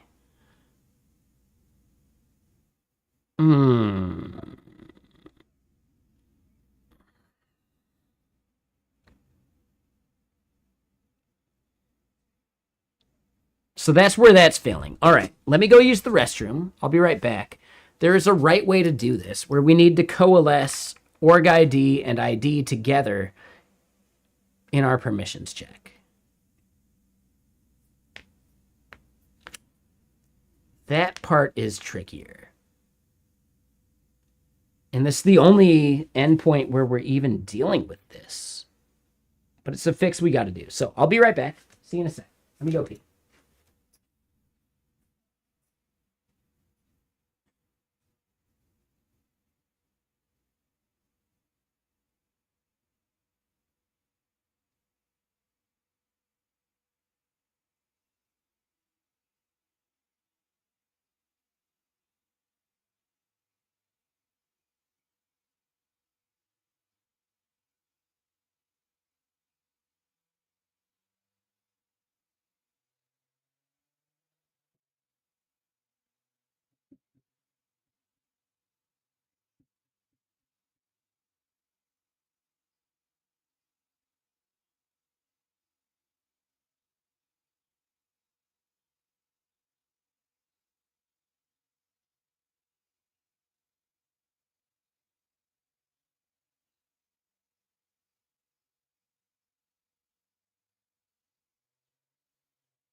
All right. So,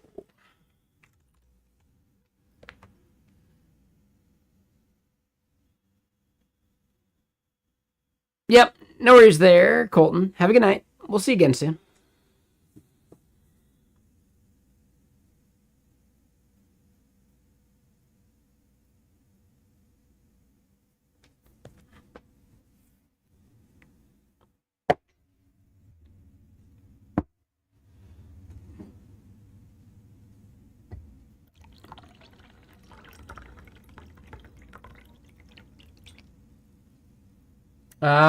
This is Elixir. Yeah, and what we're dealing with is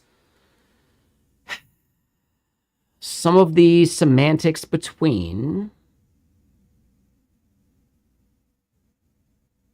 an update, or technically like where this middleware sits between the nested stuff versus this top level of the resource.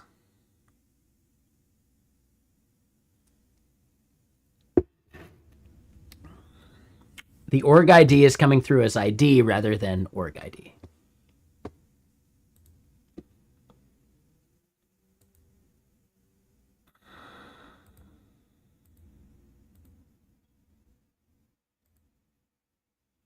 Let me get more music on.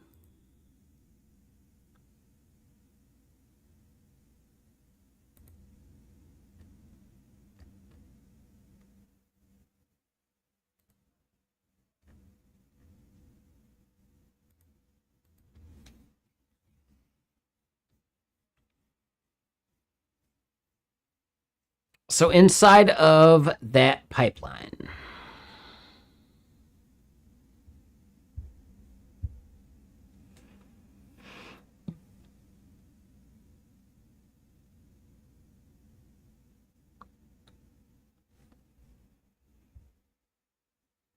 it's actually here.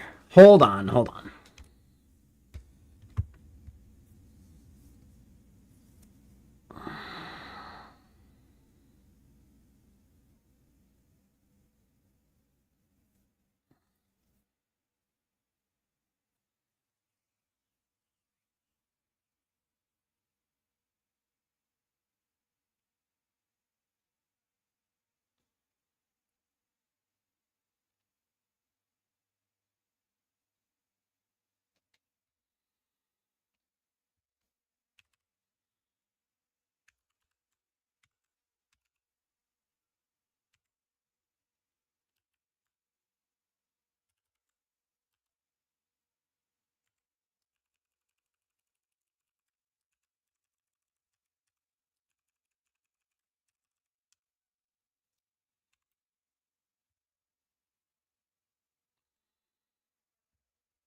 Nil given for org ID.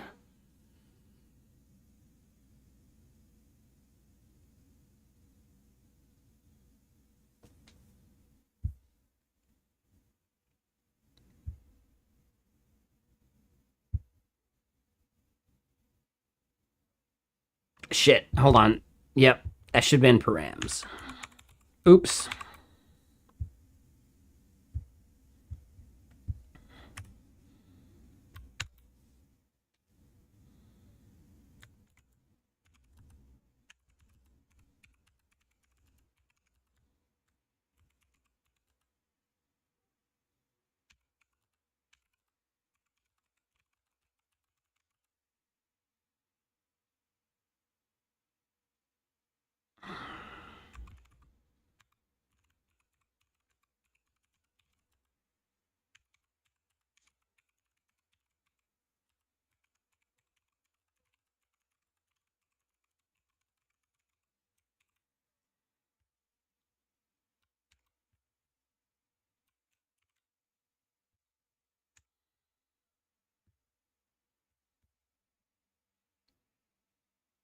Oh, all right. So it's a totally different error this time.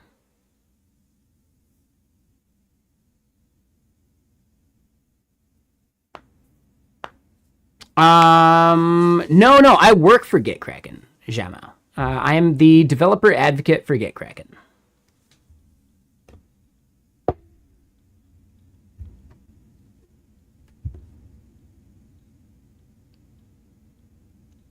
It's a bit more than a sponsorship.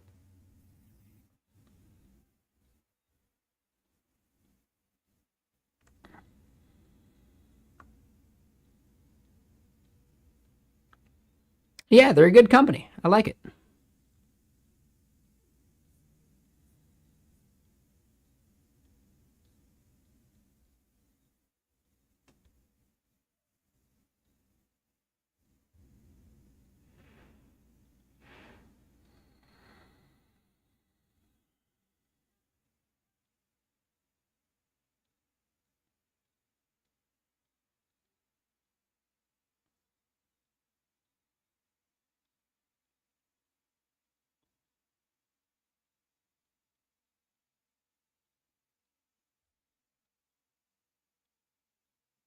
Yeah, exactly. Yeah, they got a great office. It's near a good lobster roll place right there in Arizona. It's pretty cool.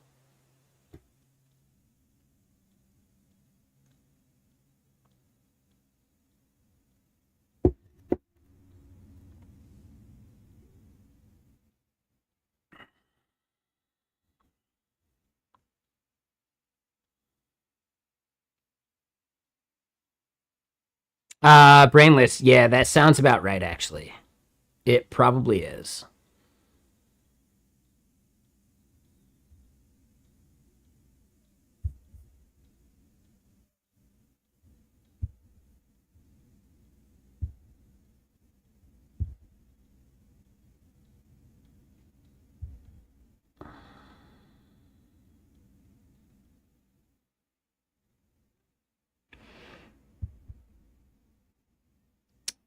Oh, so we're actually matching on org params.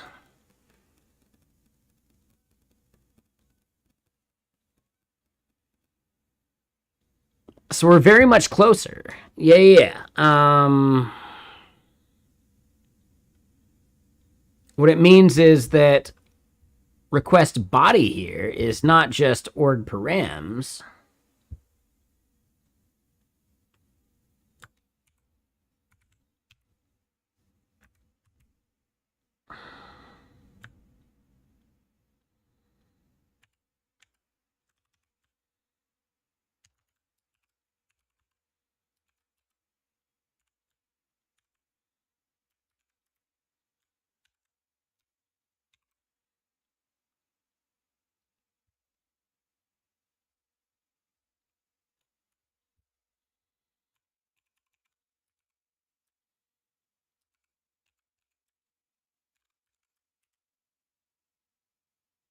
No, Get Kraken does not use Elixir.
Ooh, so this is already wrong.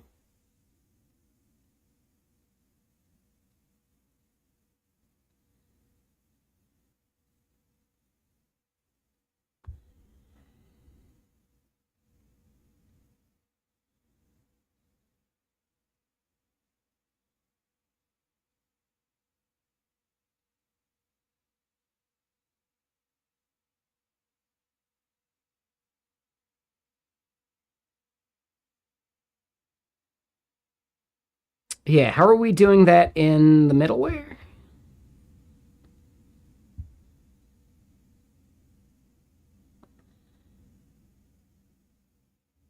Ooh, that's not the spot.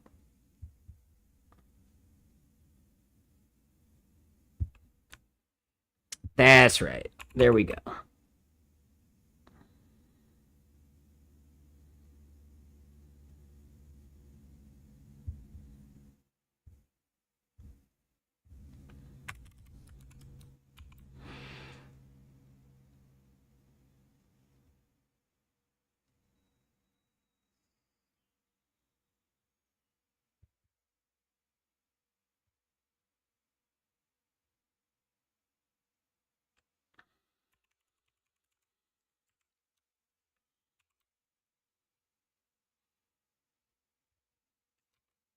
right, so that's not our bug there. No, we ran into an issue where get in does not support that. We actually have, I hope we don't have T3 chat. Back to chat. Shit. Really?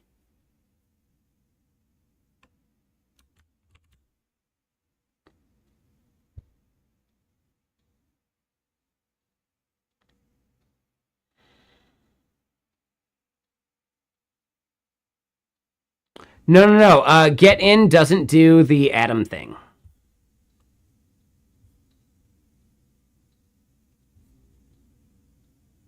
Now, we actually just dealt with that bug, Brainless. Yeah, get in doesn't do the Atom thing.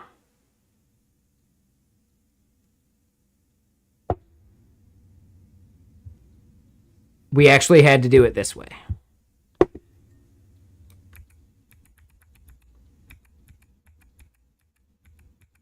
Right? We were doing...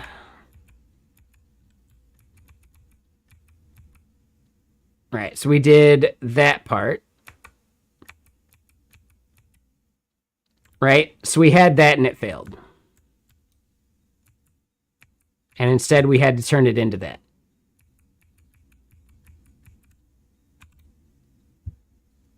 So yeah, hold on. I think that showed map.get, but get in was also failing where we tried it elsewhere. I think that was over in here.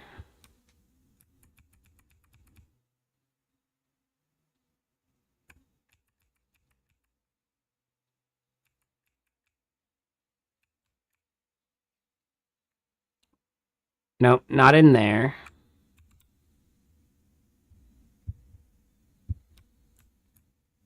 Here we go. Yeah, so this is where it yelled at us. No, like, it yelled at us about this.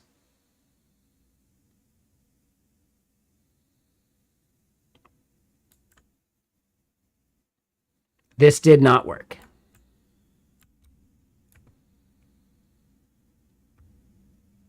We had to rewrite it to that. Technically, we don't need this anymore.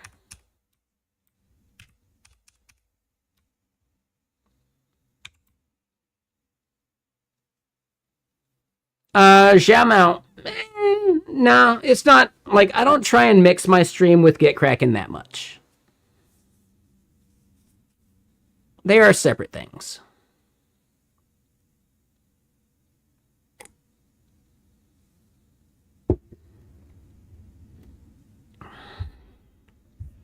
Yeah, I'm a little bummed that T3 chat didn't remember our most recent convo.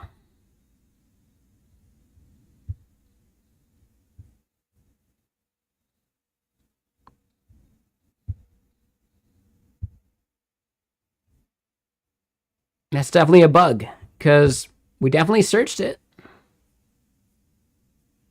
I thought we did.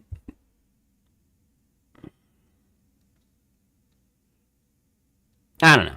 I don't think it matters that much. But get in was not doing what we wanted.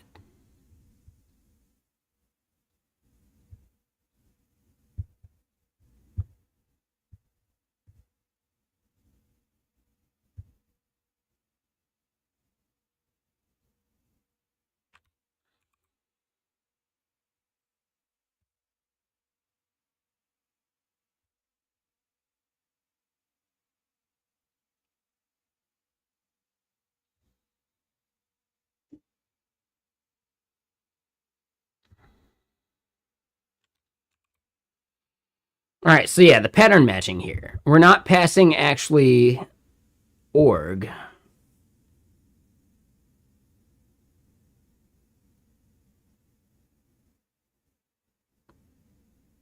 Yeah, I thought I deleted the or none. I don't remember. Whatever.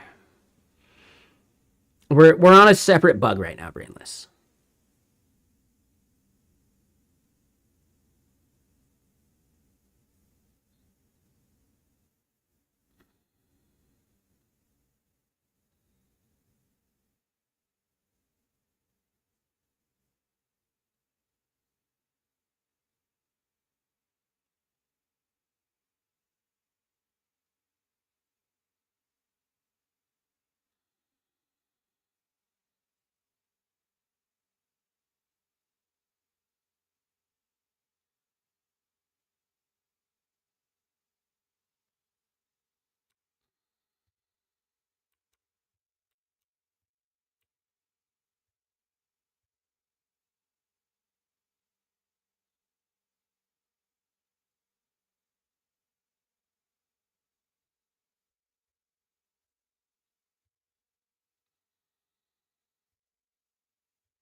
Ah, okay. So now it's just, yeah, if we refresh. Oh, wait, really?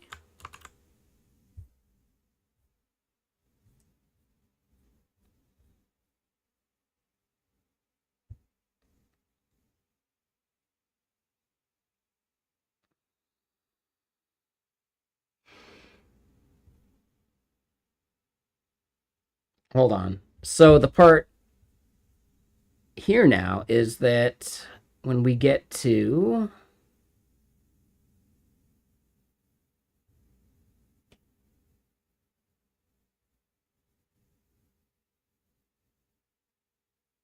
Oh, it's in accounts. That's it.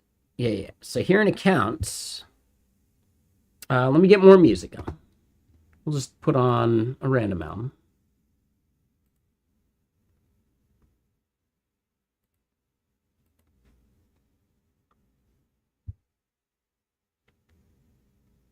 All right, we see org change set, but here in org, oh, we actually do have the cast. Oh.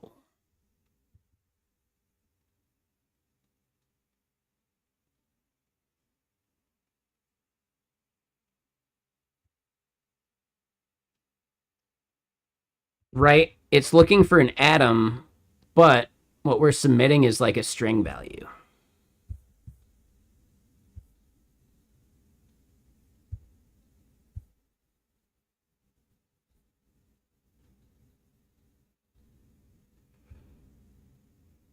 So we're not actually casting what we expected.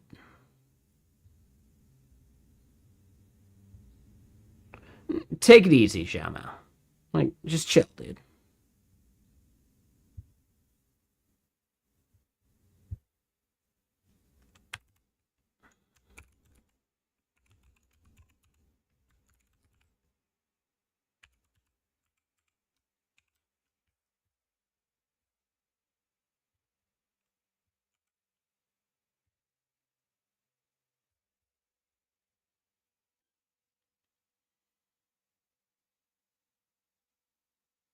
Right?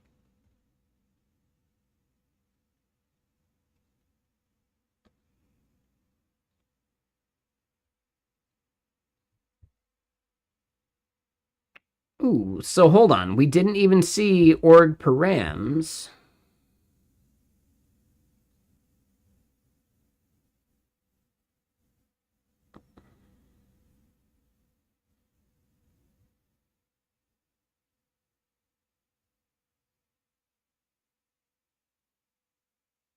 Ah, so we're not getting as far as I thought. Let me clear what we got. Let's try one more time.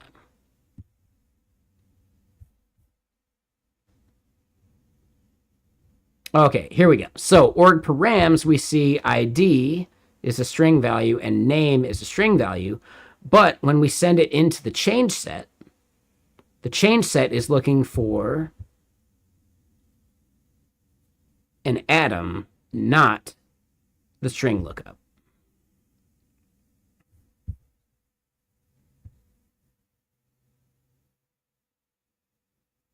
Yeah, so brainless, like, this is a big thing I'm running into. Like, every single time I use change sets, I run into issues like this. Like, I think change sets are actually a problem.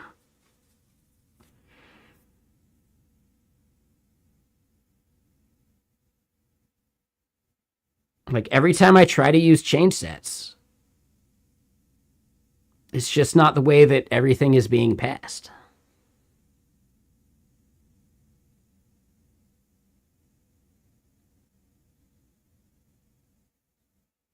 No, like, change sets just don't agree with the whole, like, replace params part.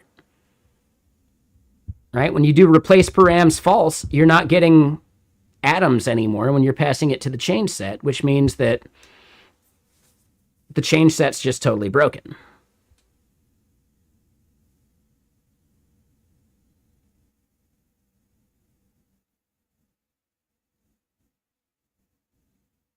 So change sets and OpenAPI specs and the replace params part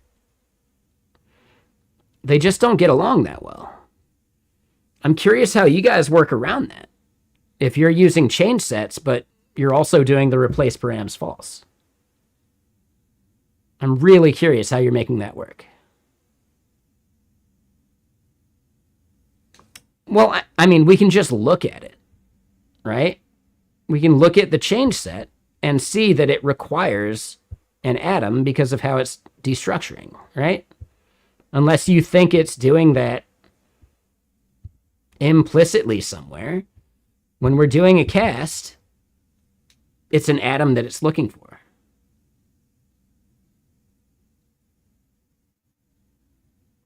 We could, but can we just use logic for a second?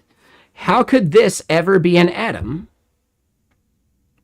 if we're not doing the replace params thing? How could that ever be an atom?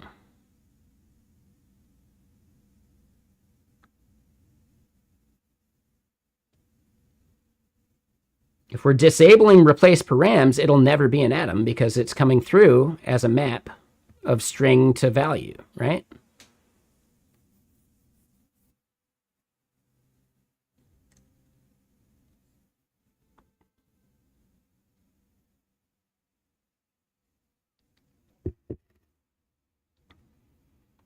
No matter what, when the request comes into Elixir and Phoenix, it's a string to a value, right? Like in general. I don't think Phoenix is like implicitly converting those things to atoms by default, is it?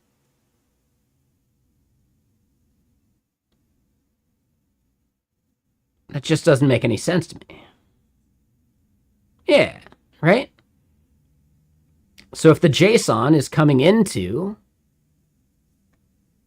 the endpoint as a string to value map, where would it ever get converted to an atom? You know? That would be down to like how your JSON or Poison or whatever is converting those things, maybe. But we've turned off JSON and Poison's ability to convert those as well, right?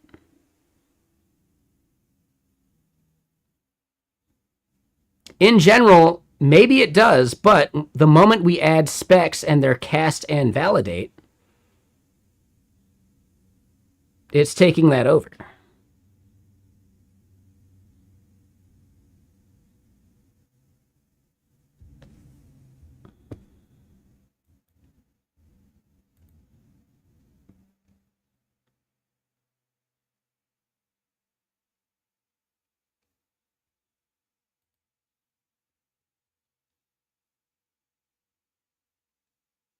It's just Earl Grey. The brand is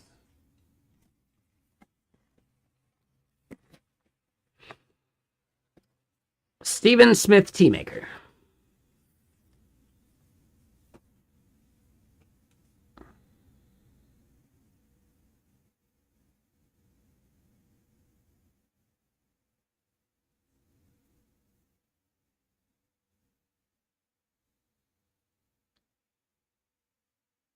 Yeah, I don't know. Chain sets seem to like just get in the way more than they actually help.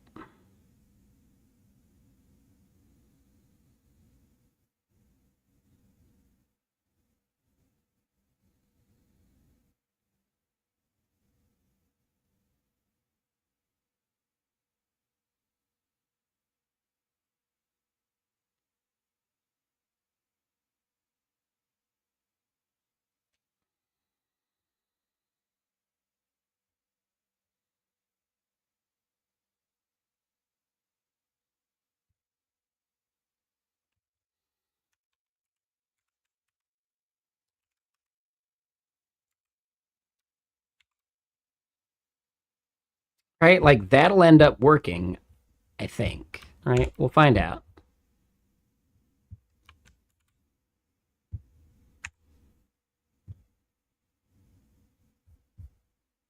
Ooh, what's the error now? Role not found. Hold on, wait. Ooh, but still the refresh isn't getting there. Maybe this is not, like, maybe the thing I'm misunderstanding.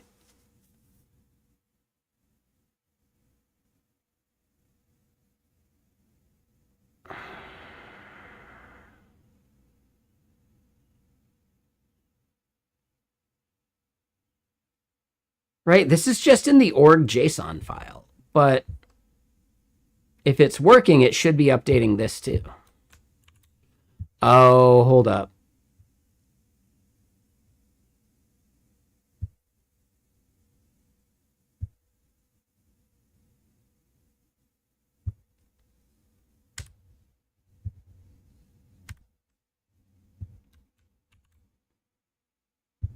Yeah. Okay. So that's where we're running into like some stale local storage data. That's a different thing.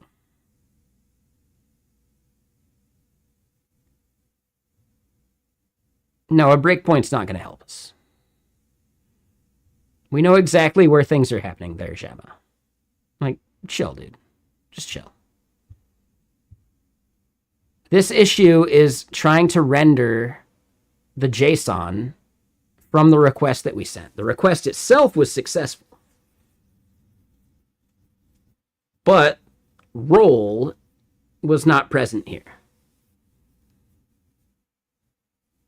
We could pass that through. That's not a big deal.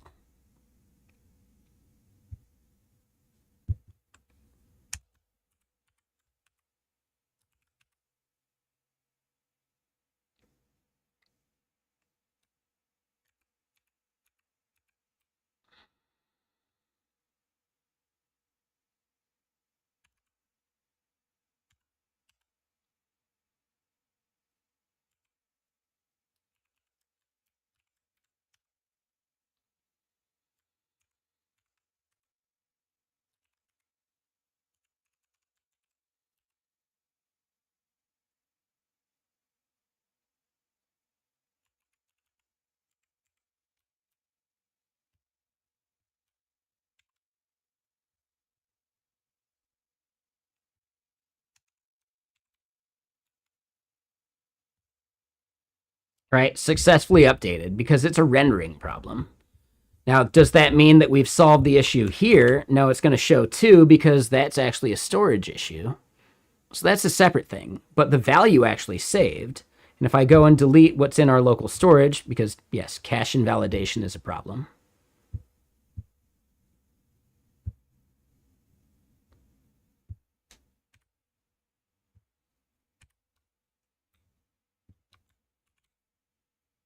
Right? We see HARC3.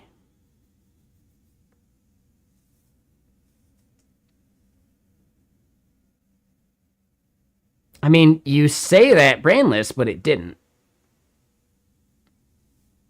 If that were the case, we wouldn't have to do what we just did, right?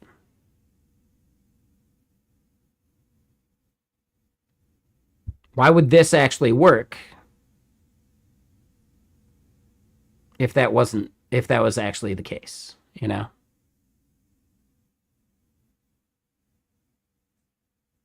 So number 1, well, hold on. Let's double check it. Let's verify.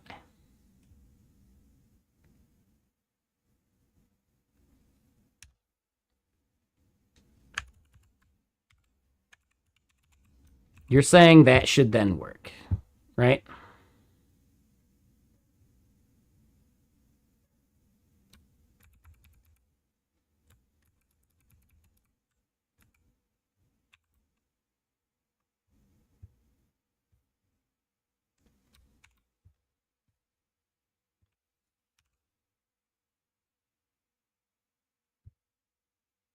Okay, so no, you were actually totally right. Good call. The issue was not what we're sending through to the change set. So that was the good catch.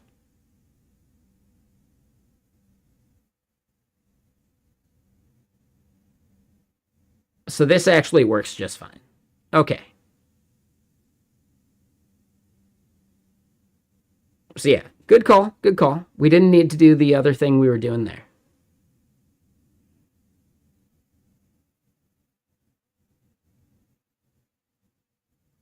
I don't like that little bit of magic, but I'm okay with it. So yeah, good catch, good catch. The issue is that we didn't have roll set up previously. But what we also have separately as an issue, and what would have actually been more apparent, you think it's a clause issue? I don't know about that. No, the issue we have here is that, right, we refresh and we get Harker 3 because our value is not actually being updated when we save it, and we're also not refetching this stuff when we do a hard refresh. So it's a front-end issue for this part.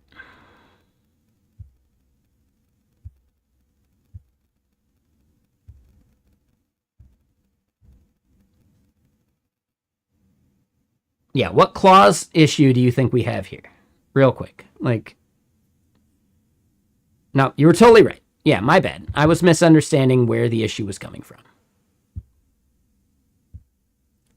The request was actually succeeding. We weren't rendering it, but the fact that this was not updating is actually related to a caching issue.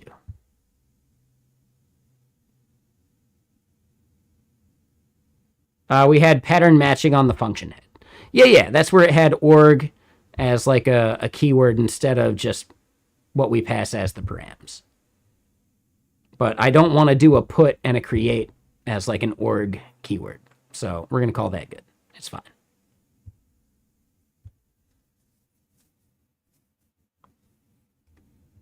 The change set's okay.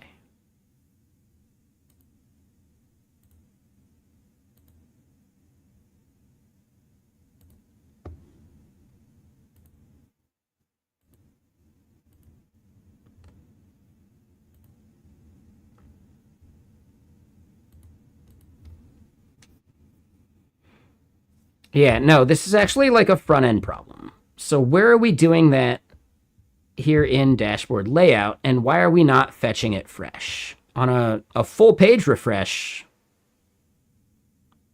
we should definitely be doing that.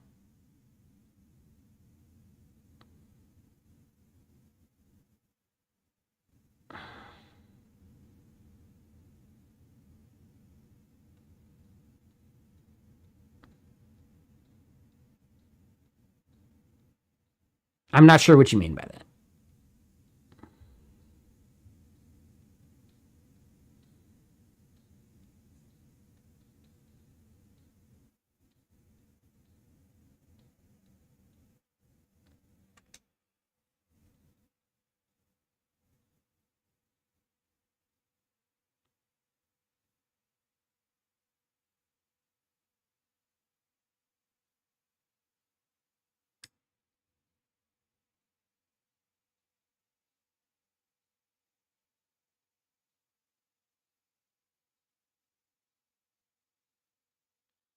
No, that's the only place we call update.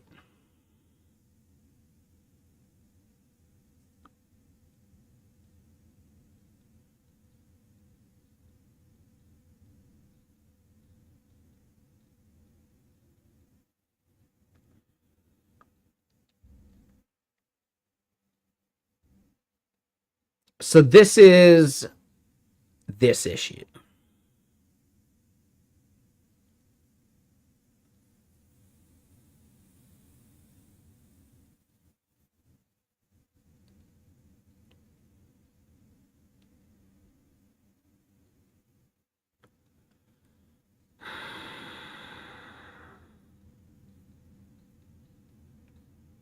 Yeah, the big part here is that we're not updating our current orgs.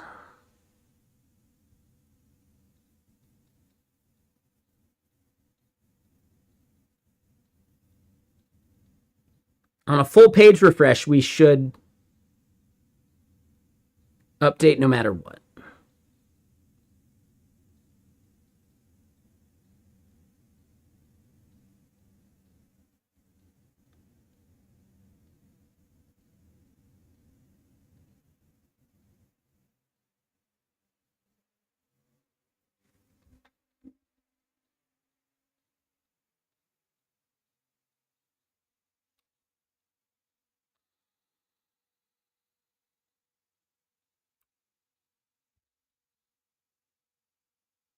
Hmm.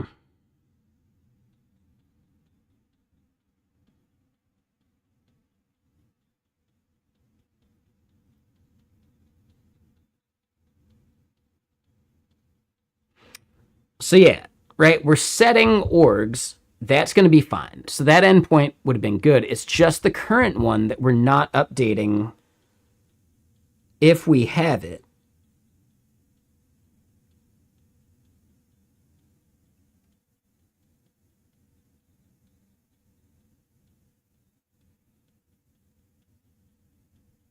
And one fix would be we update the current org when we do our update, but that doesn't change it if someone else is logged in. So when we refresh here, right, these requests are still happening, but we're not updating the current selected org if we have one.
I think that's just, I don't know, that one's trickier.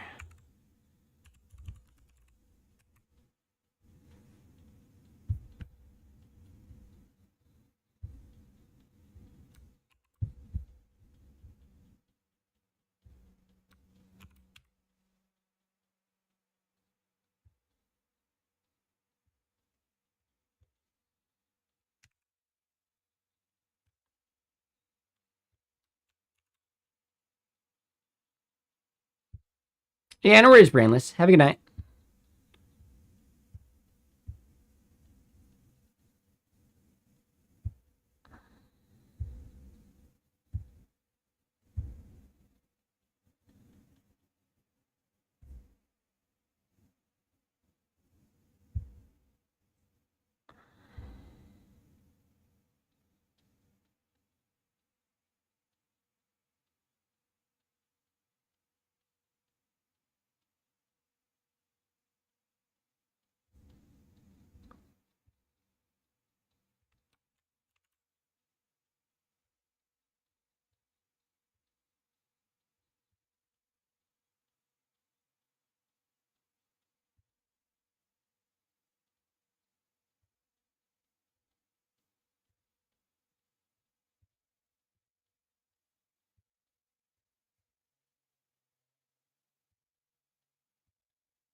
So that's even trickier. If we do, let's say, 42 here, and we click Save Settings, and then we go to another page and then come back.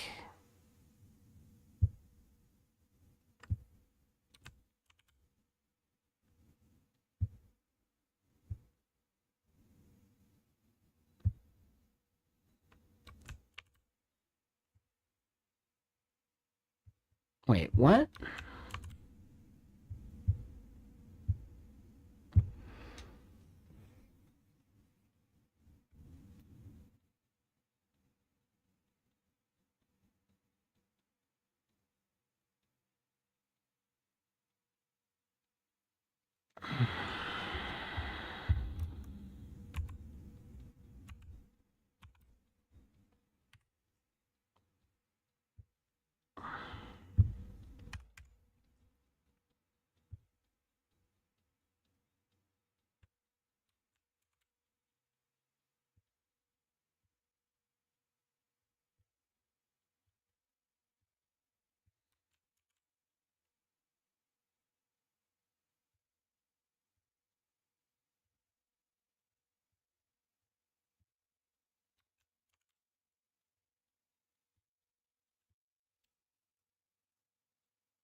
There's something weird going on here.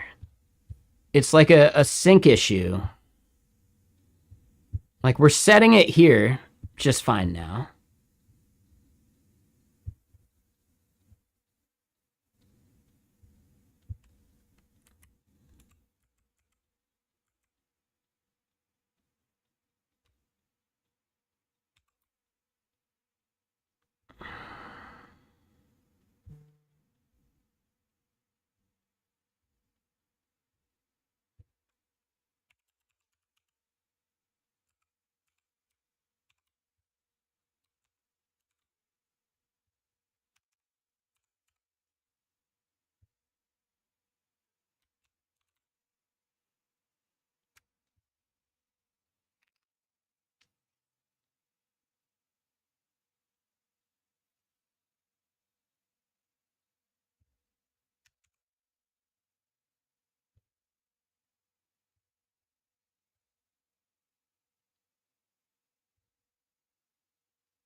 Well, I think we solved it by updating it at the right moments. It's just so weird to me that we have to do that because the other fetch doesn't update it.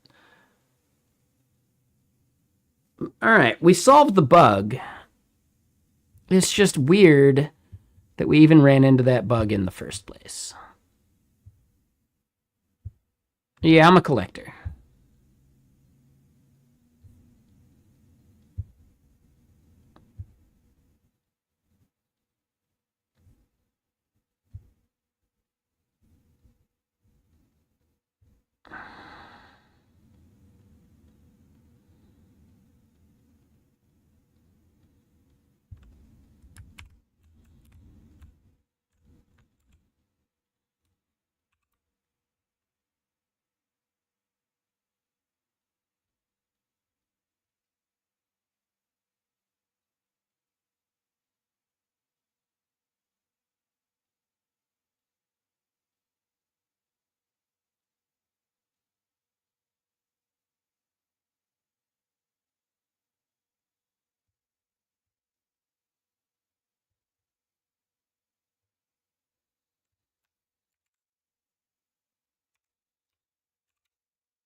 All right, so now why is that complaining?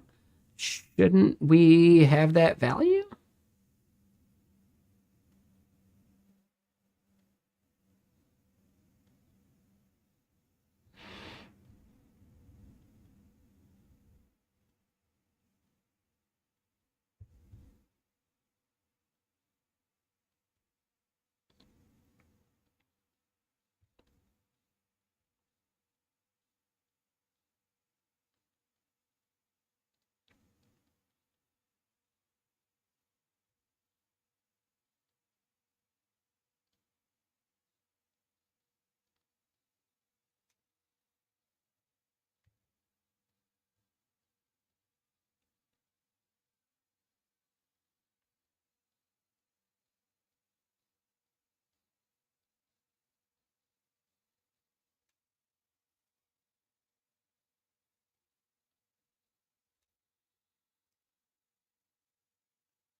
Oh, I see, I see. Now, hold on. Yeah, that's actually a different flaw. Hold up, hold up.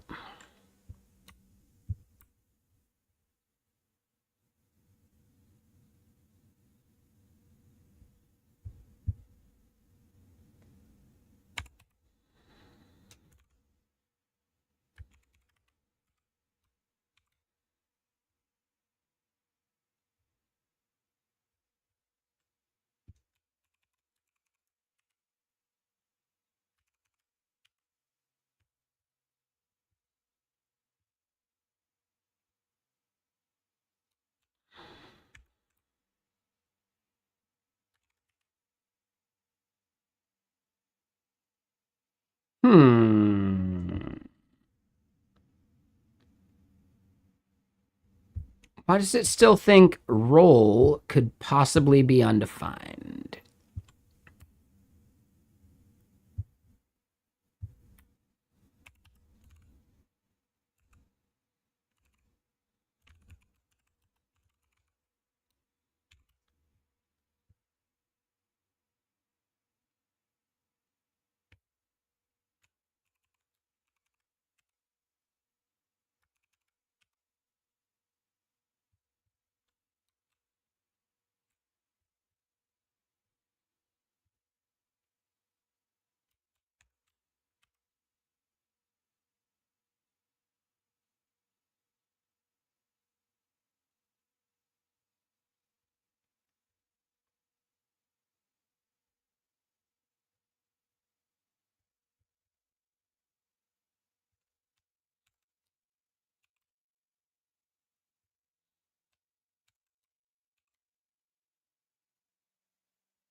There it is. Okay. All right, so yeah, we solved that issue. I think it's fine. It's not ideal.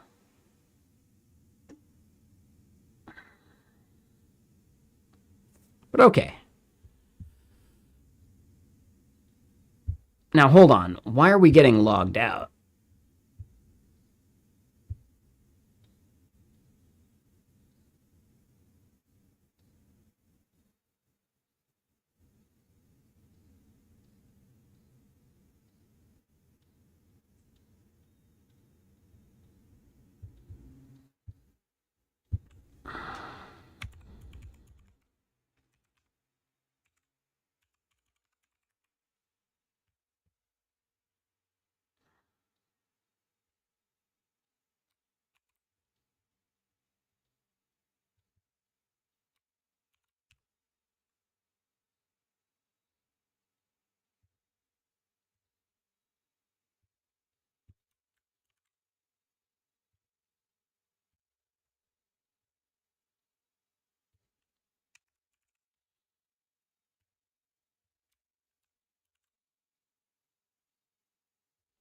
All right, well, we'll call that good. Let's get rid of the string values that we're logging, and we'll call that good.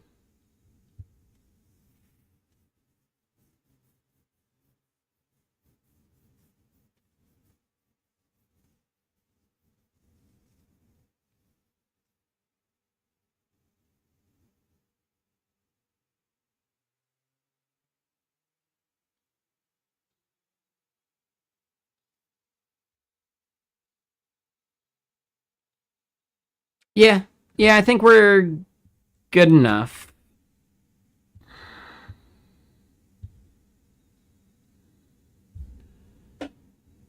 Ooh, one more thing I want to do. Hold on. When we do our form thing here,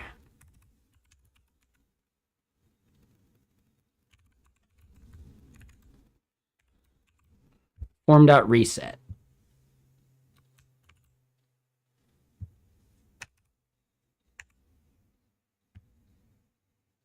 Ooh.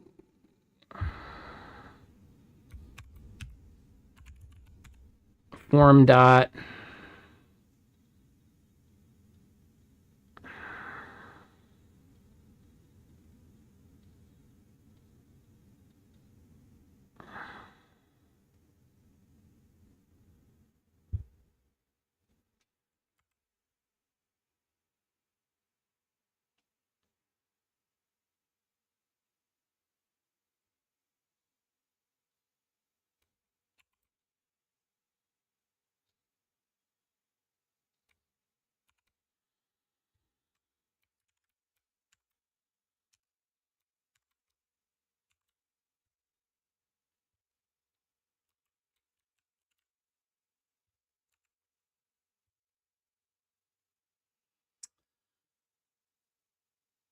I really want this button to reset back to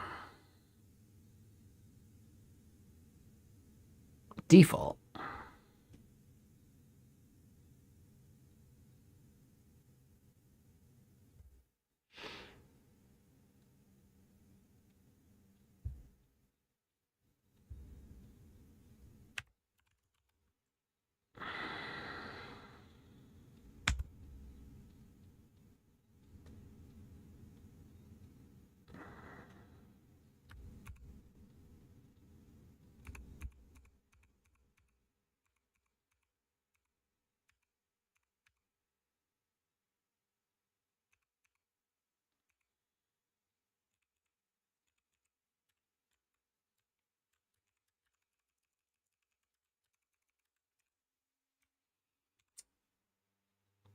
We'll add a to-do for it.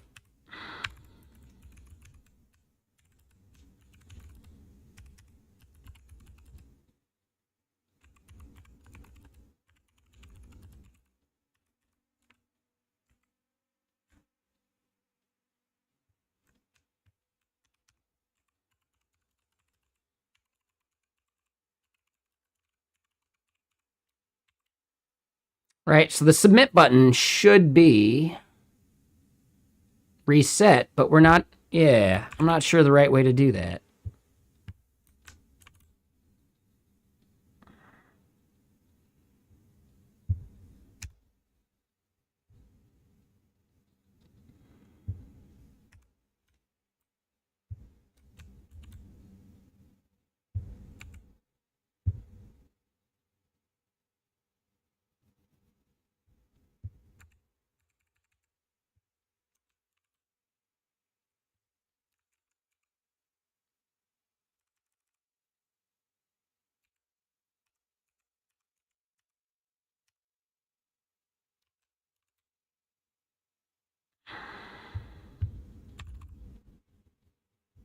All right, yeah, dude, we got some weird form state issues.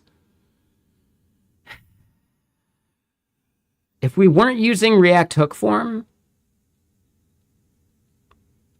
that state would be way more declarative.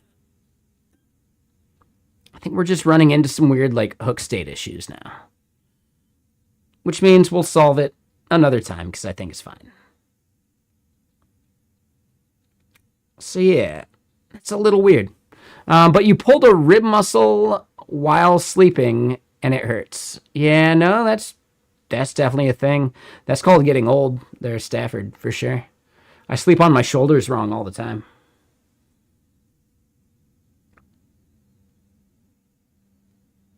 Did you like fall asleep on your arm or something like that?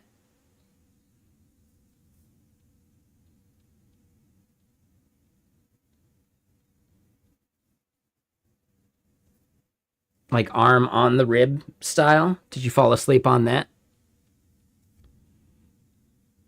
I feel like I've done a rib, something like that way. Oh, okay, I see.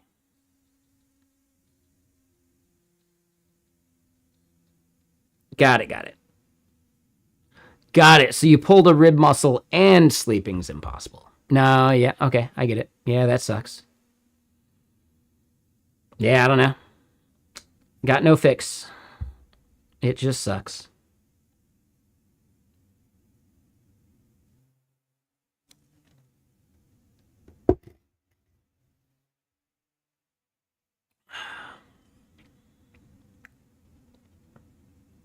Yep, no library for it. Sorry, neobrittalism will not help with that.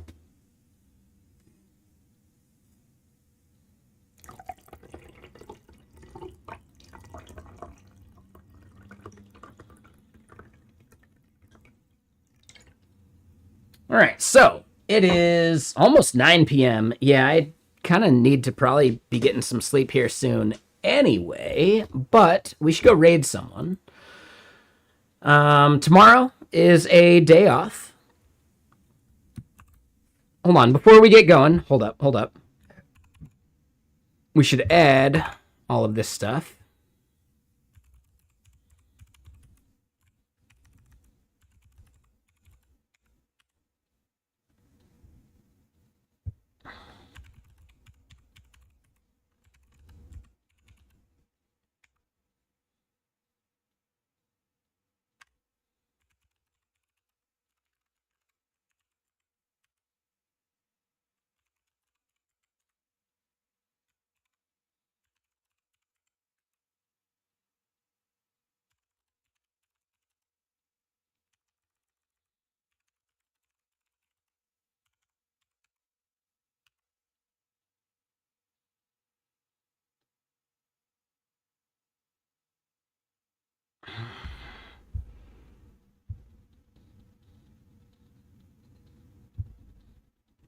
Wow.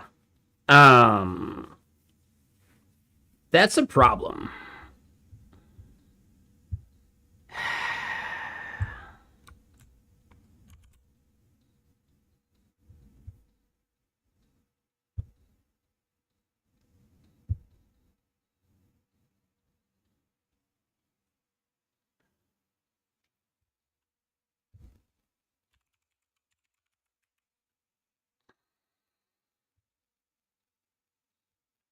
Wow. Okay, so one commit and one PR for 2 repos, and I'm way over my tokens. That is really restrictive.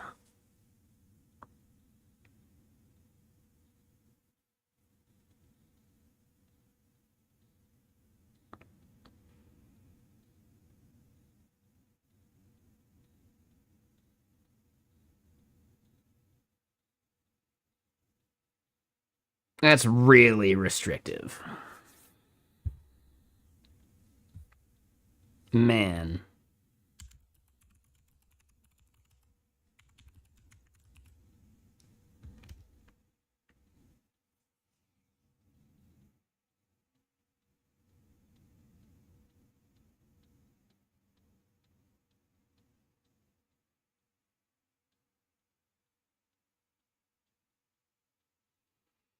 Yeah, I'm paying for it from like a regular person's perspective. But dude, that is so restrictive. Like I'm just on like the pro account, you know?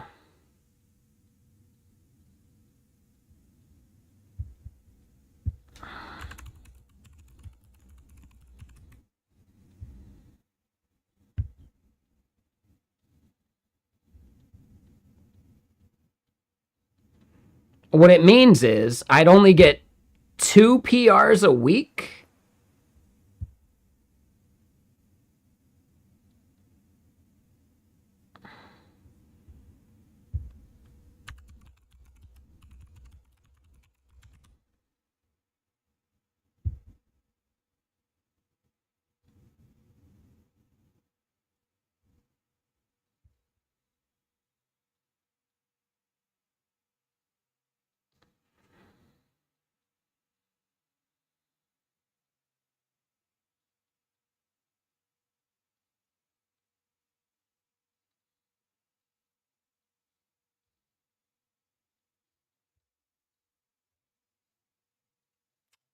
Man, yeah, I don't know, man.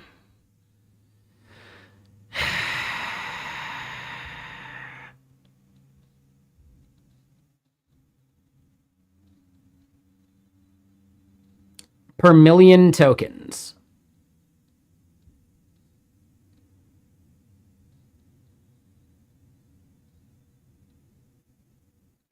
How how do they expect to make any money off of this?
Okay, so my guess is they're not using Pro. They've got to be using Flash, right?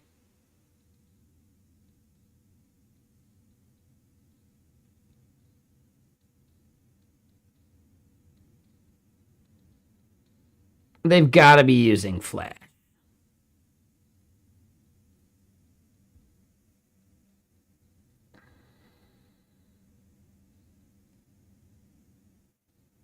There's no way Pro is worth it. There's no way Pro is breaking even in any significant way. So then at this point, for text, per million tokens, 15 cents.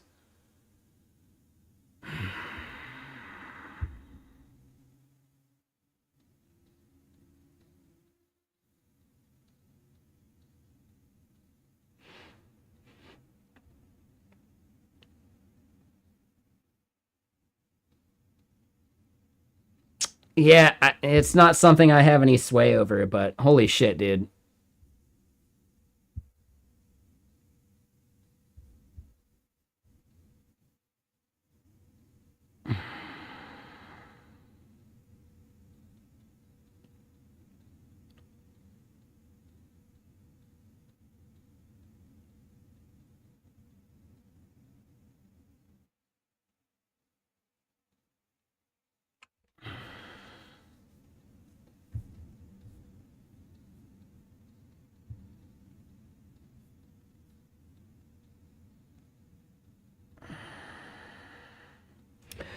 I'll let this be feedback for tomorrow, but holy shit, like, dude.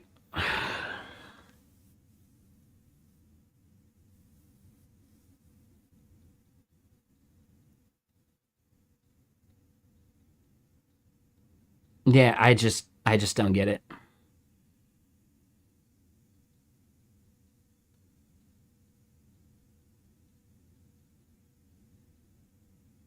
Yeah, I don't know, man.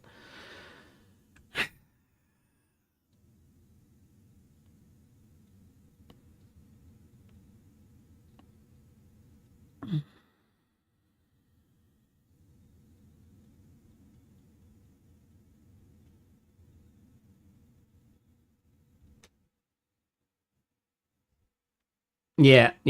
Whatever. Feet.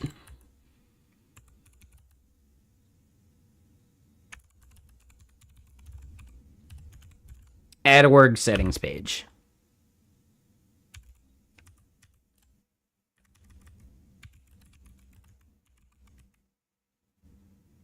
We'll push it up.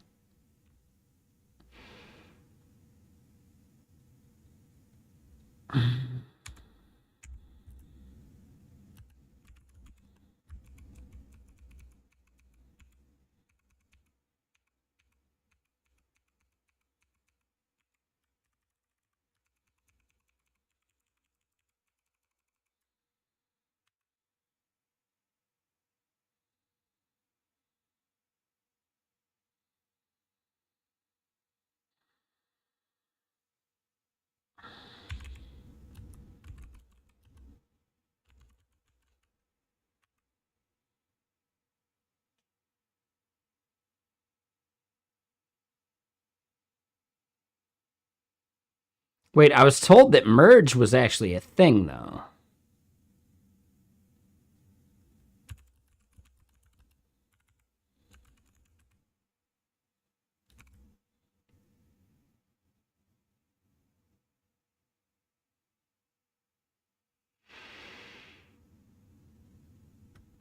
It does FD. Yeah, provided you have enough tokens.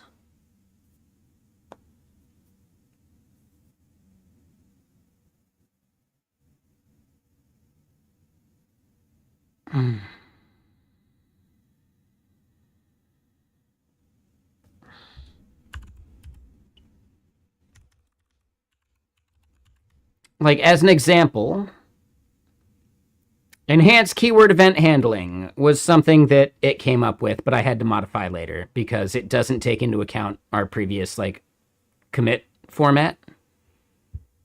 And I don't have a way of configuring that. Like, there's a lot of stuff this needs to be actually usable.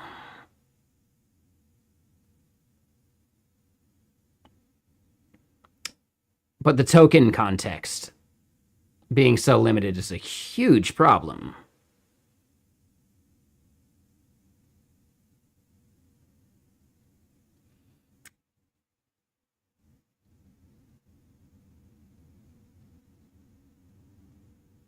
don't think anyone's actually testing this stuff with real world use cases, right? The people making it. Someone complained about the previous CLI devs not being CLI users. I would say the current CLI devs aren't using the CLI in a way that our customers would either, you know? They need to be operating from the most minimal context possible. Like, this stuff's just unusable on a pro account. If I only get one PR a week, yeah, I don't know. Yeah, there's definitely some work we got to do there.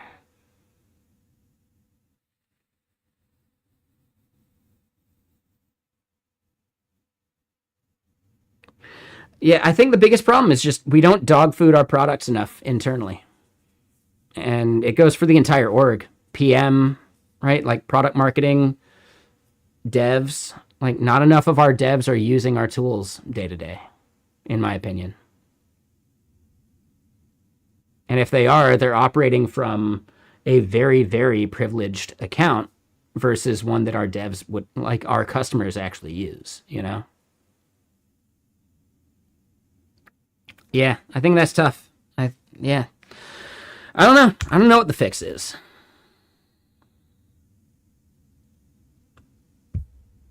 But let's at least merge in what we're doing.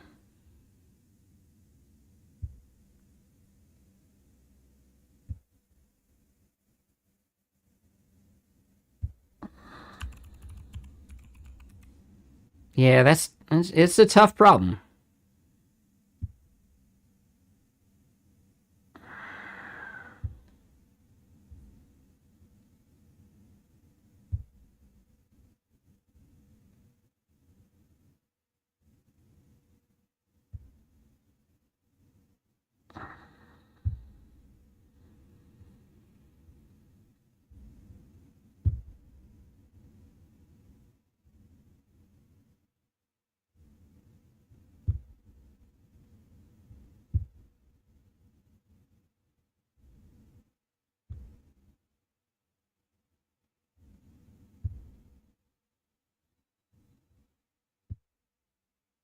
Yeah, I've only got so much pull.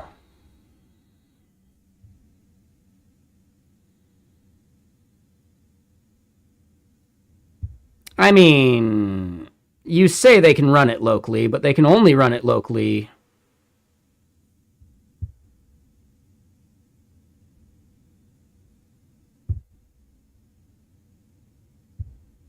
if they download models. Like, they should allow us to plug in a local LLM, right? Like, that should be doable, but we don't have that config either.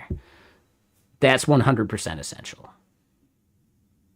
But it still doesn't solve the problem that if I set that up, I'm no longer thinking about it from an actual user's standpoint. I'm just so curious, like, how none of this got actually tested.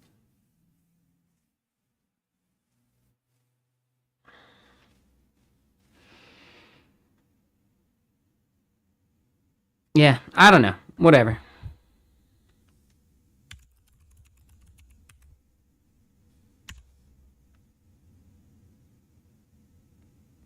So we're at least at a clean slate where we can do some work when we come back on Thursday.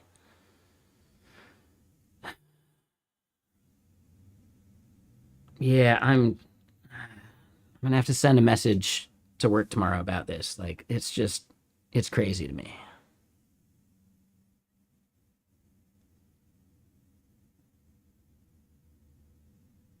Yeah. Like, people just don't test from an actual user's perspective, right? They're testing from their, like, super admin account, or they're testing from only one very specific, like user account, you know? Like an admin within the team, but not like the person that reads things. Like, yeah, I don't know. And that's like a software testing, like, problem in general, right? We all should test more. Absolutely.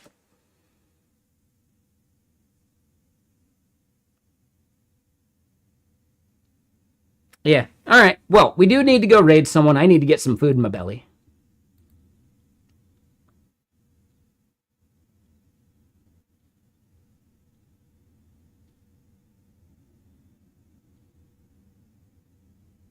Who is streaming right now? And yeah, we went a bit late tonight, didn't we?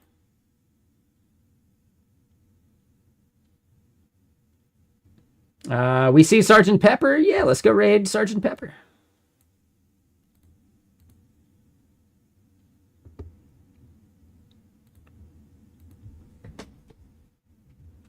Butter chicken? No. I'll just do some gyoza or something. Something easy.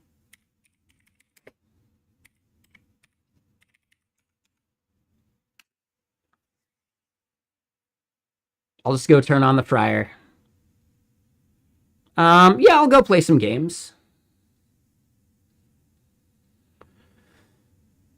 Probably not going to get much video editing done tonight. I can do that tomorrow. Yeah, all this work. Yeah, all the work I need to do can be done tomorrow.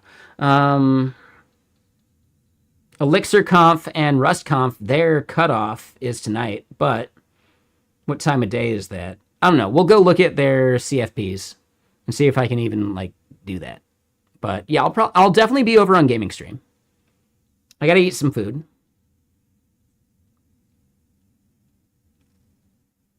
I might do a CFP or two. I know Elixir does lightning talks. The Rust Conf doesn't do lightning talks unless you're a sponsor, which is tougher. And yeah, there's no way I could get the company to sponsor RustConf. It is right here in Seattle, so I might just buy a ticket. How much is RustConf? Oh, sorry. We'll find out over on Gaming Stream. But RustConf is going to be here in Seattle later this year. Maybe worth checking out. I'll probably try and go. We'll see. But have a good rest of your night. I'll see you guys soon. Later. Cheers.